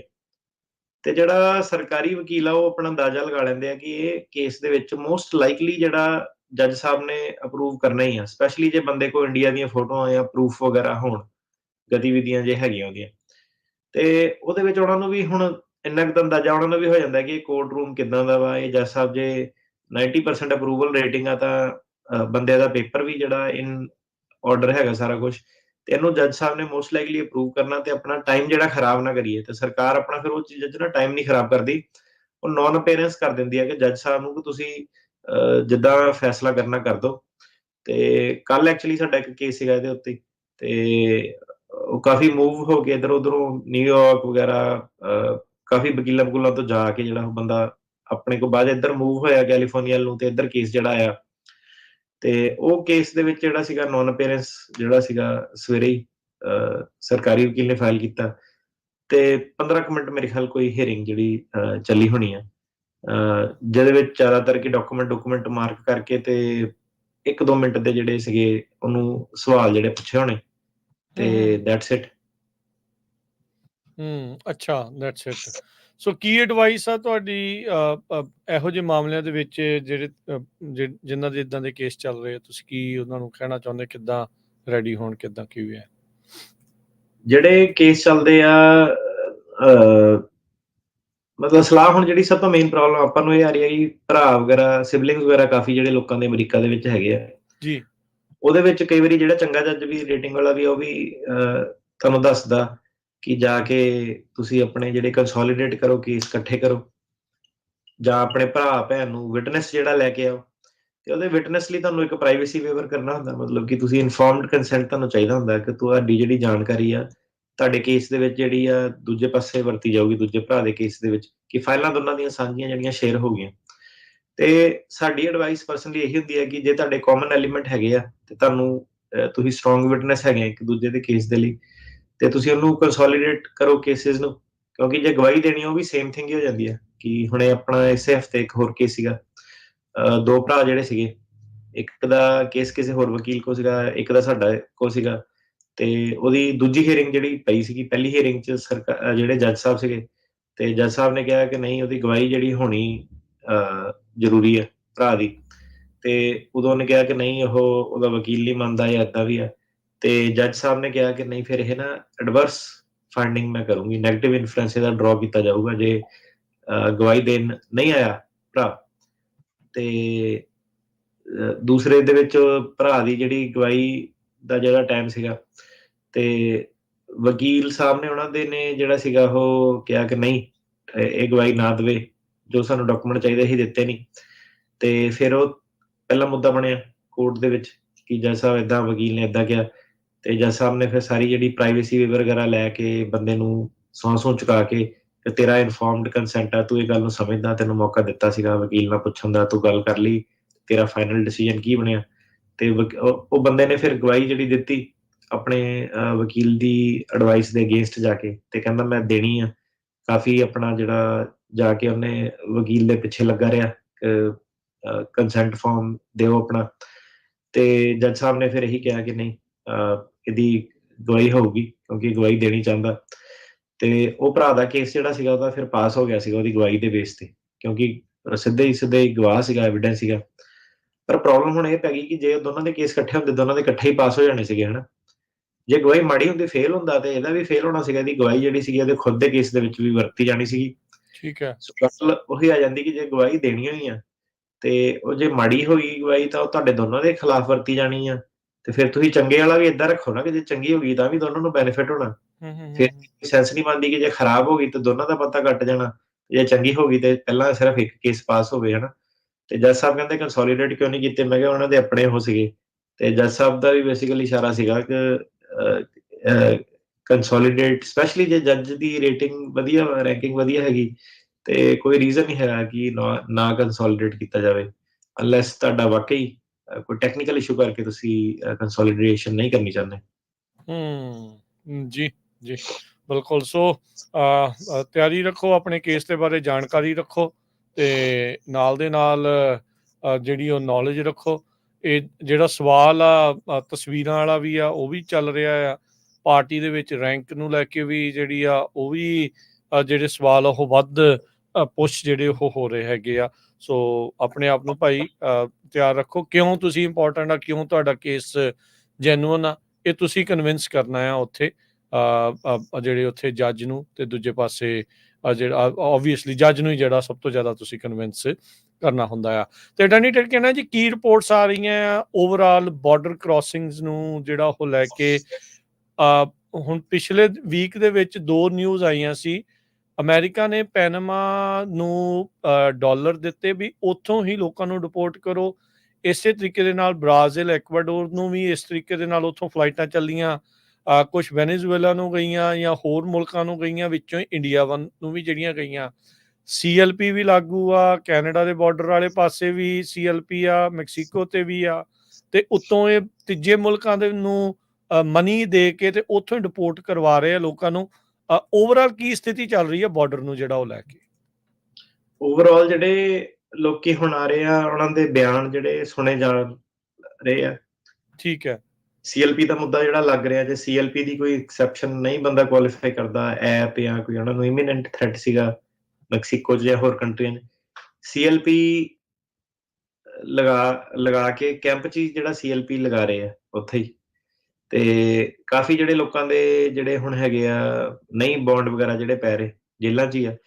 ਕਈ ਜਿਹੜੇ ਛੁੱਟ ਕੇ ਵੀ ਹੁਣ ਆ ਰਹੇ ਆ, ਉਹਨਾਂ ਦਾ ਏਦਾਂ ਸੀਗਾ ਕਿ ਕਈ ਵਾਰੀ ਇੱਕ ਜੇਲ੍ਹ ਤੋਂ ਦੂਜੀ ਜੇਲ੍ਹ, ਤੇ ਰਸ਼ ਅਜੇ ਵੀ ਜਿਹੜਾ ਬਣਿਆ ਹੋਇਆ ਵਾ, ਤੇ ਤਾਂ ਕਰਕੇ ਕਈ ਵਾਰੀ ਕਈਆਂ ਦਾ ਦਾਅ ਲੱਗ ਜਾਂਦਾ। ਪਰ ਕਈ ਬੰਦੇ ਜਿਹੜੇ ਆ ਡਿਪੋਰਟ ਵੀ ਜਿਹੜੇ ਹੋ ਰਹੇ ਆ, ਪੈਸੇ ਉਹਨਾਂ ਦੇ ਖਰਾਬ ਜਿਹੜੇ ਹੋ ਰਹੇ ਆ। ਤੇ ਜਿਹੜੇ ਬੌਂਡ ਦੀ ਜਿਹੜੀ ਗੱਲ ਹੁੰਦੀ ਆ, CLP ਤੋਂ ਨਹੀਂ ਬੌਂਡ ਵਾਲੇ ਬਚਾ ਸਕਦੇ, ਕਿਉਂਕਿ CLP ਜਿਹੜਾ ਹੁਣ ਕਾਫੀ ਹਾਵੀ ਜਿਹੜਾ ਹੋ ਜਾਂਦਾ, ਤੇ ਕਾਫੀ ਸਾਰੇ ਲੋਕੀ, ਜੇ ਓਬਵੀਅਸਲੀ ਜਿਹੜਾ ਵੀ ਬੰਦਾ ਬਾਰਡਰ ਤੇ ਆ, ਉਹ ਹਰ ਟਾਈਮ ਬੰਦੇ ਦੀ ਆਪਣੀ ਪ੍ਰੈਪਰੇਸ਼ਨ ਜਿਹੜੀ ਕੇਸ ਦੀ ਚਾਹੀਦੀ ਹੈ ਕਿ ਕੀ ਉਹਦੇ ਕੇਸ ਸੀਗਾ, ਕੀ ਉਹਨੂੰ ਪ੍ਰੋਬਲਮ ਜਿਹੜੀਆਂ ਪਈਆਂ। ਸੋ ਸ਼ਿਕੰਜਾ ਜਿਹੜਾ ਕਹਿ ਲਓ ਕਿ ਕੱਸ ਰਹੇ ਆ। ਤੇ ਬਟ ਆਬਵੀਅਸਲੀ ਜਿਹੜਾ ਓਵਰਆਲ ਬਾਈਡਨ ਦਾ ਤੁਸੀਂ ਜੇ ਕਾਰਜਕਾਲ ਦੇਖੋ ਤਾਂ ਸ਼ਿਕੰਜਾ ਇਹਨਾਂ ਨੇ ਨਹੀਂ ਕੱਸਿਆ। ਬਹੁਤ ਜ਼ਿਆਦਾ ਲੋਕੀ ਜਿਹੜੇ ਢਿੱਲ ਸੀਗੇ ਰੱਖੀ ਹੈ, ਸਹੀ ਬਿਲਕੁਲ। ਆ ਗਏ। ਏਦਾਂ ਕਦੀ ਨਹੀਂ ਅੱਜ ਤੱਕ ਹੋਇਆ, ਨਾ ਹੀ ਓਬਾਮੇ ਥੱਲੇ, ਨਾ ਹੀ ਟਰੰਪ ਥੱਲੇ। ਤੇ ਹੁਣ ਇਹ ਹੈਗਾ ਕਿ ਲਾਸਟ ਮਿੰਟ ਤੇ ਇਹਨਾਂ ਦਾ ਫਿਰ 11th ਆਵਰ ਤੇ ਇਹਨਾਂ ਦਾ ਇਹੀ ਸੀਗਾ ਕਿ ਸ਼ਿਕੰਜਾ ਜਿਹੜਾ ਕੱਸੋ। ਤੇ ਜਿੱਦਾਂ ਤੁਸੀਂ ਕਿਹਾ ਕਿ ਬਾਕੀ ਜਿਹੜੇ ਆਪਣੇ ਪਾਰਟਨਰ ਕੰਟਰੀਜ਼ ਉਹਨਾਂ ਨੂੰ ਵੀ ਇਹਨਾਂ ਨੇ ਇੰਪਾਵਰ ਕੀਤਾ, ਫੰਡਿੰਗ ਦਿੱਤੀ ਆ ਕਿ ਇਹਨਾਂ ਨੂੰ ਵਾਪਸ ਜਿਹੜਾ ਭੇਜੋ, ਕਿਉਂਕਿ ਇੱਥੇ ਜਿਹੜੀਆਂ ਜੇਲ੍ਹਾਂ ਸਿਸਟਮ ਸਾਰੇ ਜਿਹੜੇ ਉਹ ਓਵਰਬਰਡਨ ਆ। ਤੇ ਇਹ ਜਿਹੜੀ ਚੀਜ਼ ਆ, ਤੇ ਆਪਾਂ ਨੂੰ ਤਾਂ ਦੱਸਦੇ ਹੋਏ ਵੀ ਹੁਣ ਜਿਹੜਾ ਸਾਲ ਹੋ ਗਿਆ ਕਿ ਕੈਨੇਡਾ ਵਾਲੇ ਜਾਂ ਉਹ ਜਿਹੜੇ ਮੈਕਸੀਕੋ ਤੋਂ ਵੀ ਹੁਣ ਜਿਹੜੇ ਆ ਰਹੇ ਆ, ਕੈਨੇਡਾ ਵਾਲਿਆਂ ਨੂੰ STCA safe third country agreement ਜਿਹੜਾ, ਤੇ ਮੈਕਸੀਕੋ ਵਾਲਿਆਂ ਨੂੰ ਜਿਹੜਾ ਬਾਰਡਰ ਜਾਂ ਟੋਟਲ ਅਸਾਈਲਮ ਬੈਨ ਜਿਹੜਾ ਜੂਨ 4 ਤੋਂ ਬਾਅਦ, ਜਦ ਤੱਕ ਉਹ ਕਹਿੰਦੇ ਆ ਕਿ ਉਹਨਾਂ ਦੀ ਕ੍ਰਾਸਿੰਗ ਜਿਹੜੀ ਲਿਮਿਟ ਉਹ ਘਟਦੀ ਨਹੀਂ ਹੈ। ਘੱਟ ਨਹੀਂ ਜਾਂਦੀ। ਤੇ 1500 ਜਾਂ 2500 ਕੁਛ ਏਦਾਂ ਨੰਬਰ ਸੀ ਉਹਨਾਂ ਨੇ ਰੱਖਿਆ। ਇਹ ਸਾਰੀਆਂ ਚੀਜ਼ਾਂ ਜਿਹੜੀਆਂ ਏਦਾਂ ਹੀ ਹੁਣ ਜਿਹੜੀਆਂ ਚੱਲਣੀਆਂ ਏਦਾਂ ਹੀ ਅਜੇ ਹੋਰ ਕੁਛ ਚਿਰ ਤੇ। ਜੇ ਨਵੀਂ ਸਰਕਾਰ ਆਉਂਦੀ ਆ ਤੇ ਹੋ ਸਕਦਾ ਕਿ ਅਗਲੇ ਪੂਰੇ 4 ਸਾਲ ਹੀ ਇਹ ਜਿਹੜੀਆਂ ਚੱਲਣ, ਕਿਉਂਕਿ ਹੁਣ ਜਿਹੜਾ ਮੁੱਦਾ ਕਾਫੀ ਸਾਰੇ ਲੋਕੀ ਇਨਕਲੂਡਿੰਗ ਇਮੀਗ੍ਰੇਸ਼ਨ ਲਾਇਰਸ, ਹਰੇਕ ਬੰਦਾ ਹੁਣ ਇਸ ਵੇਲੇ ਐਗਰੀ ਕਰ ਰਿਹਾ ਵਾ ਕਿ ਬਾਰਡਰ ਸਿਕਿਉਰ ਕਰਨਾ ਚਾਹੀਦਾ, ਕਿਉਂਕਿ ਇੰਨਾ ਜ਼ਿਆਦਾ ਖੁੱਲਾ ਸੀਗਾ, ਪਤਾ ਨਹੀਂ ਕਿ ਕੌਣ ਕੌਣ ਆ ਗਿਆ। ਹਨਾ, ਚੰਗੇ ਲੋਕ ਵੀ ਆਉਂਦੇ ਆ ਤੇ ਮਾੜੇ ਲੋਕ ਵੀ ਵਿੱਚ ਜਿਹੜੇ ਆ ਜਾਂਦੇ ਆ। ਤੇ ਇੱਕ ਪੋਪੂਲੇਸ਼ਨ ਦਾ ਜਿਹੜਾ ਬੈਲੈਂਸ ਜਿਹੜਾ ਆਬਵੀਅਸਲੀ ਚਾਹੀਦਾ ਕਿ ਜੌਬਸ ਦਾ ਜਾਂ ਸਾਰਾ।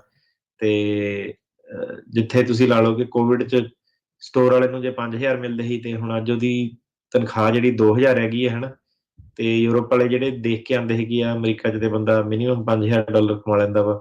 ਤੇ ਹੁਣ ਅੱਜ ਕੱਲ੍ਹ ਜਿਹੜੀ ਨੌਕਰੀਆਂ ਦੀ ਫਾਈਟ ਆ, ਤੇ ਜਿਹੜੇ ਬੰਦੇ ਪੱਕੇ ਹੋਏ ਆ, ਜਿਹਨਾਂ ਕੋਲ ਗ੍ਰੀਨ ਕਾਰਡ ਵਗੈਰਾ ਆ ਜਾਂਦਾ ਸਾਰਾ, ਉਹ ਵੀ ਆਪਣੇ ਆਪ ਨੂੰ ਉਸੇ ਸਥਿਤੀ 'ਚ ਫਿਰ ਪਾਉਂਦੇ ਆ ਕਿ ਯਾਰ ਹੁਣ ਤਾਂ ਸਾਡੇ ਕੋਲ ਵਰਕ ਪਰਮਿਟ ਵੀ ਹੈਗਾ ਤੇ ਗ੍ਰੀਨ ਕਾਰਡ ਵੀ ਹੈਗਾ, ਤੇ ਹੁਣ ਕਿਉਂ ਨਹੀਂ ਜੌਬਾਂ ਜਿਹੜੀਆਂ ਜ਼ਿਆਦਾ ਖੁੱਲ ਰਹੀਆਂ। ਤੇ ਕਈ ਲੋਕੀ ਮਿਲਦੇ ਵੀ ਆ, ਤੇ ਕਈ ਵਾਰੀ ਉਹ ਕਹਿੰਦੇ ਆ ਕਿ ਨਹੀਂ, ਉਹ ਸਾਡੀ ਜਗ੍ਹਾ ਕੱਚੇ ਬੰਦੇ ਨੂੰ ਜਿਹੜਾ ਪ੍ਰੈਫਰ ਕਰਦੇ ਆ। ਹਨਾ, ਤੇ ਬਿਜ਼ਨੈਸਿਸ ਜਿਹੜੇ ਕਈ ਹੈਗੇ ਆ। ਤੇ ਹੁਣ ਦੈਟ ਬੀਇੰਗ ਸੈਡ, ਇਹ ਹੈ ਕਿ ਓਵਰਆਲ ਜਿਹੜੀ ਇਕੋਨਮੀ, ਮਤਲਬ ਸਿਸਟਮ ਇੱਕ ਕਿੰਨੇ ਲੈਵਲ ਤੇ ਕਿਸੇ ਨੂੰ ਅਬਜ਼ੋਰਵ ਕਰ ਸਕਦਾ।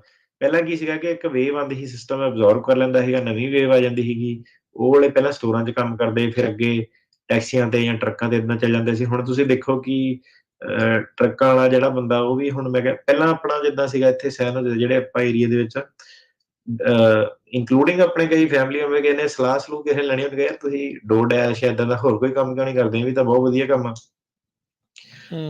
ਗ੍ਰੀਨ ਕੰਮ ਜਿਹੜਾ ਟਰੱਕਿੰਗ ਵਾਲਾ ਹੀ ਸੀਗਾ। ਤੇ ਹੁਣ ਤੁਸੀਂ ਵੇਖੋ ਕਿ ਇੱਕਦਮ ਹੀ ਕੀ ਹੋਇਆ ਕਿ ਸਾਰੇ ਡੋਰਡੈਸ਼ ਵਗੈਰਾ ਕਾਫੀ ਜ਼ਿਆਦਾ ਜਿਹੜੀ ਆਪਣੀ ਕਮਿਊਨਿਟੀ ਵਾਲੇ ਬੰਦੇ ਜਿਹੜੇ ਹੁਣ ਈਵਨ ਇਨਕਲੂਡਿੰਗ ਸੈਨੋਜ਼ ਦੇ ਵਿੱਚ ਜਿਹੜੇ ਤੁਹਾਨੂੰ ਵੇਖ ਜਾਓਗੇ, ਤੇ ਪਹਿਲਾਂ ਇਹ ਸੀਗਾ ਨਹੀਂ। ਤੇ ਆਫਿਸਿਸ ਦੇ ਲਾਗੇ ਆਪਣੇ, ਮਤਲਬ ਹੁਣ ਵਧੀਆ, ਮਤਲਬ ਕਿ ਡਾਇਵਰਸੀਫਾਈ ਲੋਕੀ ਜਿਹੜਾ ਕਰ ਰਹੇ ਆ, ਅਲੱਗ-ਅਲੱਗ ਟ੍ਰੇਡਸ ਦੇ ਵਿੱਚ ਜਾ ਰਹੇ ਆ। ਪਰ ਕਿਤੇ ਨਾ ਕਿਤੇ ਉਹਦਾ ਇੱਕ ਰੀਜ਼ਨ ਇਹ ਵੀ ਸੀਗਾ ਕਿ ਇੱਕ ਜਿਹੜਾ ਗੋਲਡਨ ਟਾਈਮ ਸੀਗਾ ਕਿ 25-30 ਹਜ਼ਾਰ ਬੰਦਾ ਟਰੱਕ ਚਲਾ ਕੇ ਜਿਹੜਾ ਬਣਾ ਲੈਂਦਾ ਸੀਗਾ, ਉਹ ਵਾਲਾ ਜਿਹੜਾ ਟਾਈਮ ਸੀਗਾ, ਉਹ ਆਬਵੀਅਸਲੀ ਨਹੀਂ ਹੁਣ ਇਸ ਵੇਲੇ ਹੈਗਾ, ਐਟਲੀਸਟ ਜਾਂ ਨੀਅਰ ਫਿਊਚਰ ਦੇ ਵਿੱਚ। ਤੇ ਜਨਤਾ ਜਿਹੜੀ ਸੀਗੀ ਉਹਨਾਂ ਟਾਈਮਾਂ ਦੇ ਵਿੱਚ ਆਈ ਸੀਗੀ, ਜਾਂ ਜਿਹੜੇ ਉਹਨਾਂ ਨੂੰ ਵੇਖ ਕੇ ਆਏ ਸੀਗੇ, ਕਾਫੀ ਹੋਪਫੁਲ ਵੀ ਜਿਹੜੇ ਲੋਕੀ ਸੀਗੇ। ਤੇ ਕਈ ਵਾਰੀ ਹੁਣ ਸਾਨੂੰ ਕਾਲ ਆਉਂਦੀ ਆ ਕਿ ਸੱਜਣ ਮਿੱਤਰ ਕਈ ਵਾਰੀ ਕਾਲ ਉਹਨਾਂ ਦੇ ਕਰਦੇ ਆ ਕਿ ਬੰਦਾ ਬਹੁਤ ਜ਼ਿਆਦਾ ਡਿਪਰੈਸ ਆ, ਤੇ ਘਰ ਦੇ ਵਿੱਚ ਉਹਦਾ ਜੀ ਨਹੀਂ ਲੱਗਦਾ, ਤੇ ਸੁਸਾਈਡਲ ਵੀ ਕਈ ਜਿਹੜੇ ਲੋਕੀ ਹੋ ਜਾਂਦੇ ਆ, ਸੀਗੇ, ਥਾਟਸ ਹੋ ਜਾਂਦੇ ਆ, ਥਾਟਸ ਵਾਲੇ। ਤੇ ਕਈਆਂ ਦੀ ਤਾਂ ਇੰਨੀ ਮਾੜੀ ਜਿਹੜੀ ਹਾਲਤ ਸੀਗੀ, ਵਾਕਈ ਉਹਨਾਂ ਦਾ ਜਿਹੜਾ ਕਹਿ ਲਓ ਕਿ ਮਨ ਉੱਧਰ ਜਾਂਦਾ, ਜਿੱਦਾਂ ਕਹਿ ਲਓ ਬਾਹਰਲੇ ਦੇਸ਼ ਆ ਗਏ, ਕਿ ਜਿਹੜੀ ਚੀਜ਼ ਸੁਣੀ ਹੁੰਦੀ ਹੈਗਾ ਅਮਰੀਕਾ ਏਦਾਂ ਦਾ, ਅਮਰੀਕਾ ਉਦਾਂ ਦਾ, ਉਹ ਚੀਜ਼ਾਂ ਜਿਹੜੀਆਂ ਜਦੋਂ ਨਹੀਂ ਸੱਚ ਜਿਹੜੀਆਂ ਹੋਈਆਂ, ਘਰਾਂ ਦੇ ਵਿੱਚ ਹੀ ਬਹਿਣਾ ਪਿਆ, $500 $1000 ਨੂੰ ਜਦੋਂ ਜੌਬਾਂ ਨਹੀਂ ਮਿਲੀਆਂ ਬੰਦਿਆਂ ਨੂੰ, ਤੇ ਕਈਆਂ ਨੇ ਜਿਹੜਾ ਹੈਗਾ ਕਿ ਗਲਤ ਜਿਹੜਾ ਕਹਿ ਲਓ ਕਿ ਨਹੀਂ ਚੀਜ਼ ਕਰਨੀ ਚਾਹੀਦੀ, ਸੁਸਾਈਡ ਤੱਕ ਵੀ ਜਿਹੜੇ ਆਪਣੀ ਕਮਿਊਨਿਟੀ ਦੇ ਵਿੱਚ ਆਮ ਜਿਹੜਾ ਤੁਸੀਂ ਦੇਖ ਲਓ ਕਿ ਵੇਖਣ ਨੂੰ ਜਿਹੜਾ ਹੈਗਾ ਆ ਰਿਹਾ, ਇਹ ਮਸਲਾ ਵੀ ਆ ਰਿਹਾ। ਬਿਲਕੁਲ, ਕਾਰਡੀਅਕ ਅਰੈਸਟ ਵਗੈਰਾ, ਜਿਹੜੀ ਸਟ੍ਰੈਸ ਜਿਹੜਾ ਹੈਗਾ ਯੰਗ ਜਨਰੇਸ਼ਨ ਦੇ ਵਿੱਚ, ਸਟ੍ਰੈਸ ਵੀ ਜਿਹੜਾ ਬੜਾ ਜ਼ਿਆਦਾ ਉਹ ਹੈਗਾ। ਤੇ ਆਪਣਾ ਜਿਹੜਾ ਬੇਰੋਜ਼ਗਾਰੀ ਵਾਲਾ ਜਿਹੜਾ ਸਾਈਕਲ ਹੈ, ਤੇ ਫਿਰ ਉਹਨੇ ਕਹਿਣਾ ਯਾਰ ਇਹ ਸ਼ੋਅ ਕਰ ਦਿੰਦੇ ਆ ਤਾਂ ਬੰਦੇ ਭਜਾ ਦਿੰਦੇ ਆ, ਕਹਿੰਦੇ ਆਓ ਨਾ ਇੱਥੇ। ਹਨਾ, ਤਾਂ ਇੱਕ ਨੇ ਮੇਰੇ ਕਮੈਂਟ ਛੱਡਿਆ ਸੀਗਾ, ਕਹਿੰਦਾ ਆਪਣੇ ਯੂਕੇ ਦਾ ਕਿਸੇ ਦਾ ਕੇਸ ਪਾਇਆ ਹੈ, ਕਹਿੰਦਾ ਭਾਜੀ ਯਾਰ ਤੁਸੀਂ, ਕਹਿੰਦਾ ਯਾਰ ਕੈਨੇਡਾ ਵਾਲਿਆਂ ਦੇ ਪਿੱਛੇ ਜ਼ਿਆਦਾ ਪੈਂਦੇ ਆ, ਤੇ ਆਂਦੇ ਤਾਂ ਕਹਿੰਦਾ ਇੱਥੇ ਯੂਕੇ ਵਾਲੇ ਵੀ ਆ। ਹਨਾ, ਤੇ ਪਰ ਇਹ ਸੀਗਾ ਕਿ ਕੈਨੇਡਾ ਵਾਲਿਆਂ ਦੇ ਪਿੱਛੇ ਨਹੀਂ ਕਿਸੇ ਦੇ ਵੀ ਪੈਨੇ, ਐਸਟੀਸੀ ਜਿਹੜੀ ਤੁਹਾਨੂੰ ਕੰਟਰੀ ਸੀ ਨਾ ਐਗਰੀਮੈਂਟ ਜਿਹੜੀ ਉਹ ਦੱਸਦੇ ਆ, ਕਿਸੇ ਉਹ ਨੇ ਤੁਹਾਨੂੰ ਦੱਸਣੀ ਨਹੀਂ, ਨਾ ਹੀ ਏਜੰਟਾਂ ਨੇ ਦੱਸਣੀ, ਨਾ ਹੀ ਜਿਹੜੇ ਰਿਐਲਿਟੀ ਦੱਸ ਰਹੇ ਆ, ਰਿਐਲਿਟੀ ਦੱਸ ਰਹੇ ਆ। ਰਿਐਲਿਟੀ ਦੱਸਦੇ ਕਿ ਬਈ ਹੁਣ ਕਿਸੇ ਵਕੀਲ ਨੂੰ ਕੀ ਹੈ, ਜੇ ਲੋਕੀ ਆਉਗੇ ਵਕੀਲ ਦਾ ਤਾਂ ਫਾਇਦਾ ਹੋਊਗਾ, ਰਾਈਟ। ਉਹ ਤਾਂ ਕਹੂਗਾ ਚਲੋ ਕੇਸ ਲਾਓ, ਭਾਵੇਂ ਜਿੱਤੋ ਭਾਵੇਂ ਹਾਰੋ, ਹਨਾ। ਵਕੀਲ ਜਾਂ ਡਾਕਟਰ ਦੀ ਸਰਵਿਸਿਜ਼ ਤਾਂ ਅਵੇਲ ਕਰਨੀਆਂ ਹੀ ਪੈਣੀਆਂ ਬੰਦੇ ਨੂੰ, ਰਾਈਟ। ਪਰ ਜਿਹੜੀ ਐਗਰੀਮੈਂਟ ਸੀਗੀ ਇਹਨਾਂ ਦੀ ਕੰਟਰੀਆਂ ਦੇ, ਤੁਹਾਨੂੰ ਇਹ ਦੱਸਦੇ ਸੀਗੇ ਕਿ ਹੁਣ ਜਿਹੜੇ ਕਾਨੂੰਨ ਆ ਉਹ ਇਹ ਆ ਕਿ ਕੈਨੇਡਾ ਦੇ ਵਿੱਚ ਜੇ ਅਸਾਈਲਮ ਤੁਹਾਡਾ ਫਾਈਲ ਹੋ ਕੇ ਨਹੀਂ ਡਿਨਾਈ ਹੋਇਆ, ਜਾਂ ਤੁਸੀਂ ਉਹੀ ਇਮੀਡੀਏਟ ਫੈਮਿਲੀ ਮੈਂਬਰ ਵਾਲੀ ਜਿਹੜੀ ਉਹ ਐਕਸੈਪਸ਼ਨਸ ਆ ਉਹਨੂੰ ਨਹੀਂ ਮੀਟ ਕਰਦੇ, ਤੇ ਅਲਟੀਮੇਟਲੀ ਤੁਸੀਂ ਅਮਰੀਕਾ ਦੇ ਵਿੱਚ ਤੁਹਾਨੂੰ ਅਸਾਈਲਮ ਦੀ ਐਲੀਜੀਬਿਲਟੀ ਨਹੀਂ ਤੁਹਾਡੀ ਬਣਨੀ, ਪ੍ਰੋਬਲਮ ਜਿਹੜੀ ਉਹ ਤੁਹਾਡੀ ਆ ਜਾਣੀ ਆ। ਤੇ ਇਹ ਜਿਹੜੀ ਚੀਜ਼ ਸੀਗੀ, ਹੁਣ ਦੇਖੋ ਆਪਾਂ ਕਿਸੇ ਦੇ ਸ਼ੂਜ਼ ਦੇ ਵਿੱਚ ਨਹੀਂ ਹੈਗੇ, ਸਾਨੂੰ ਨਹੀਂ ਪਤਾ ਕਿ ਉੱਥੇ ਕੀ ਡੈਸਪਰੇਟ ਹਾਲਾਤ ਜਿਹੜੇ ਕੈਨੇਡਾ ਦੇ ਵਿੱਚ ਚੱਲ ਰਹੇ ਆ। ਤੋ ਜਿੰਨਾ ਕੁ ਆਪਾਂ ਦੇਖੀਦਾ ਆਨਲਾਈਨ ਸੋਸ਼ਲ ਮੀਡੀਆ ਦਾ, ਸਾਨੂੰ ਵੀ ਪਤਾ ਲੱਗਦਾ ਇਹ ਕਿ ਉੱਥੇ ਵੀ ਮਾਰਾਮਾਰੀ ਜਿਹੜੀ ਕਾਫੀ ਹੈ। ਸਾਡੇ ਖੁਦ ਦੇ ਕਈ ਸੱਜਣ ਮਿੱਤਰ ਜਿਹੜੇ ਬਿਜ਼ਨਸ ਜਿਹੜੇ ਕਰਦੇ ਆ, ਉਹ ਕਹਿੰਦੇ ਆ 30-30 40% ਜਿਹੜੇ ਡਾਊਨ ਆ ਹੁਣ ਇਸ ਵੇਲੇ, ਇਨਕਲੂਡਿੰਗ ਰੈਸਟੋਰੈਂਟਸ ਵਗੈਰਾ। ਤੇ ਜੇ ਬਿਜ਼ਨਸ ਓਨਰ ਹੀ ਇਦਾਂ ਕਹਿ ਰਹੇ ਆ, ਤੇ ਅੱਗੋਂ ਸਟੂਡੈਂਟ ਜਿਹੜੇ ਇੰਨੇ ਜ਼ਿਆਦਾ, ਤੇ ਅੱਗੇ ਉਹਨਾਂ ਦੇ ਜੇ ਕਹਿ ਲਓ ਪੱਕੇ ਹੋਣ ਦਾ ਰਾਸਤਾ ਜੇ ਉਹਨਾਂ ਨੇ ਬੰਦ ਕਰਤਾ, ਹਨਾ, ਜਾਂ ਅੱਗੇ ਕੈਨੇਡਾ ਹੋਰ ਸਟ੍ਰਿਕਟ ਹੋ ਗਈ ਆ, ਤਾਂ ਉਹਨਾਂ ਲੋਕ ਵੀ ਇਕਨੋਮਿਕ ਫੈਕਟਰਸ ਦੇ ਕਰਕੇ ਸ਼ਾਇਦ ਉਹ ਅਮਰੀਕਾ ਦੇ ਵਿੱਚ ਆ ਗਏ ਆ।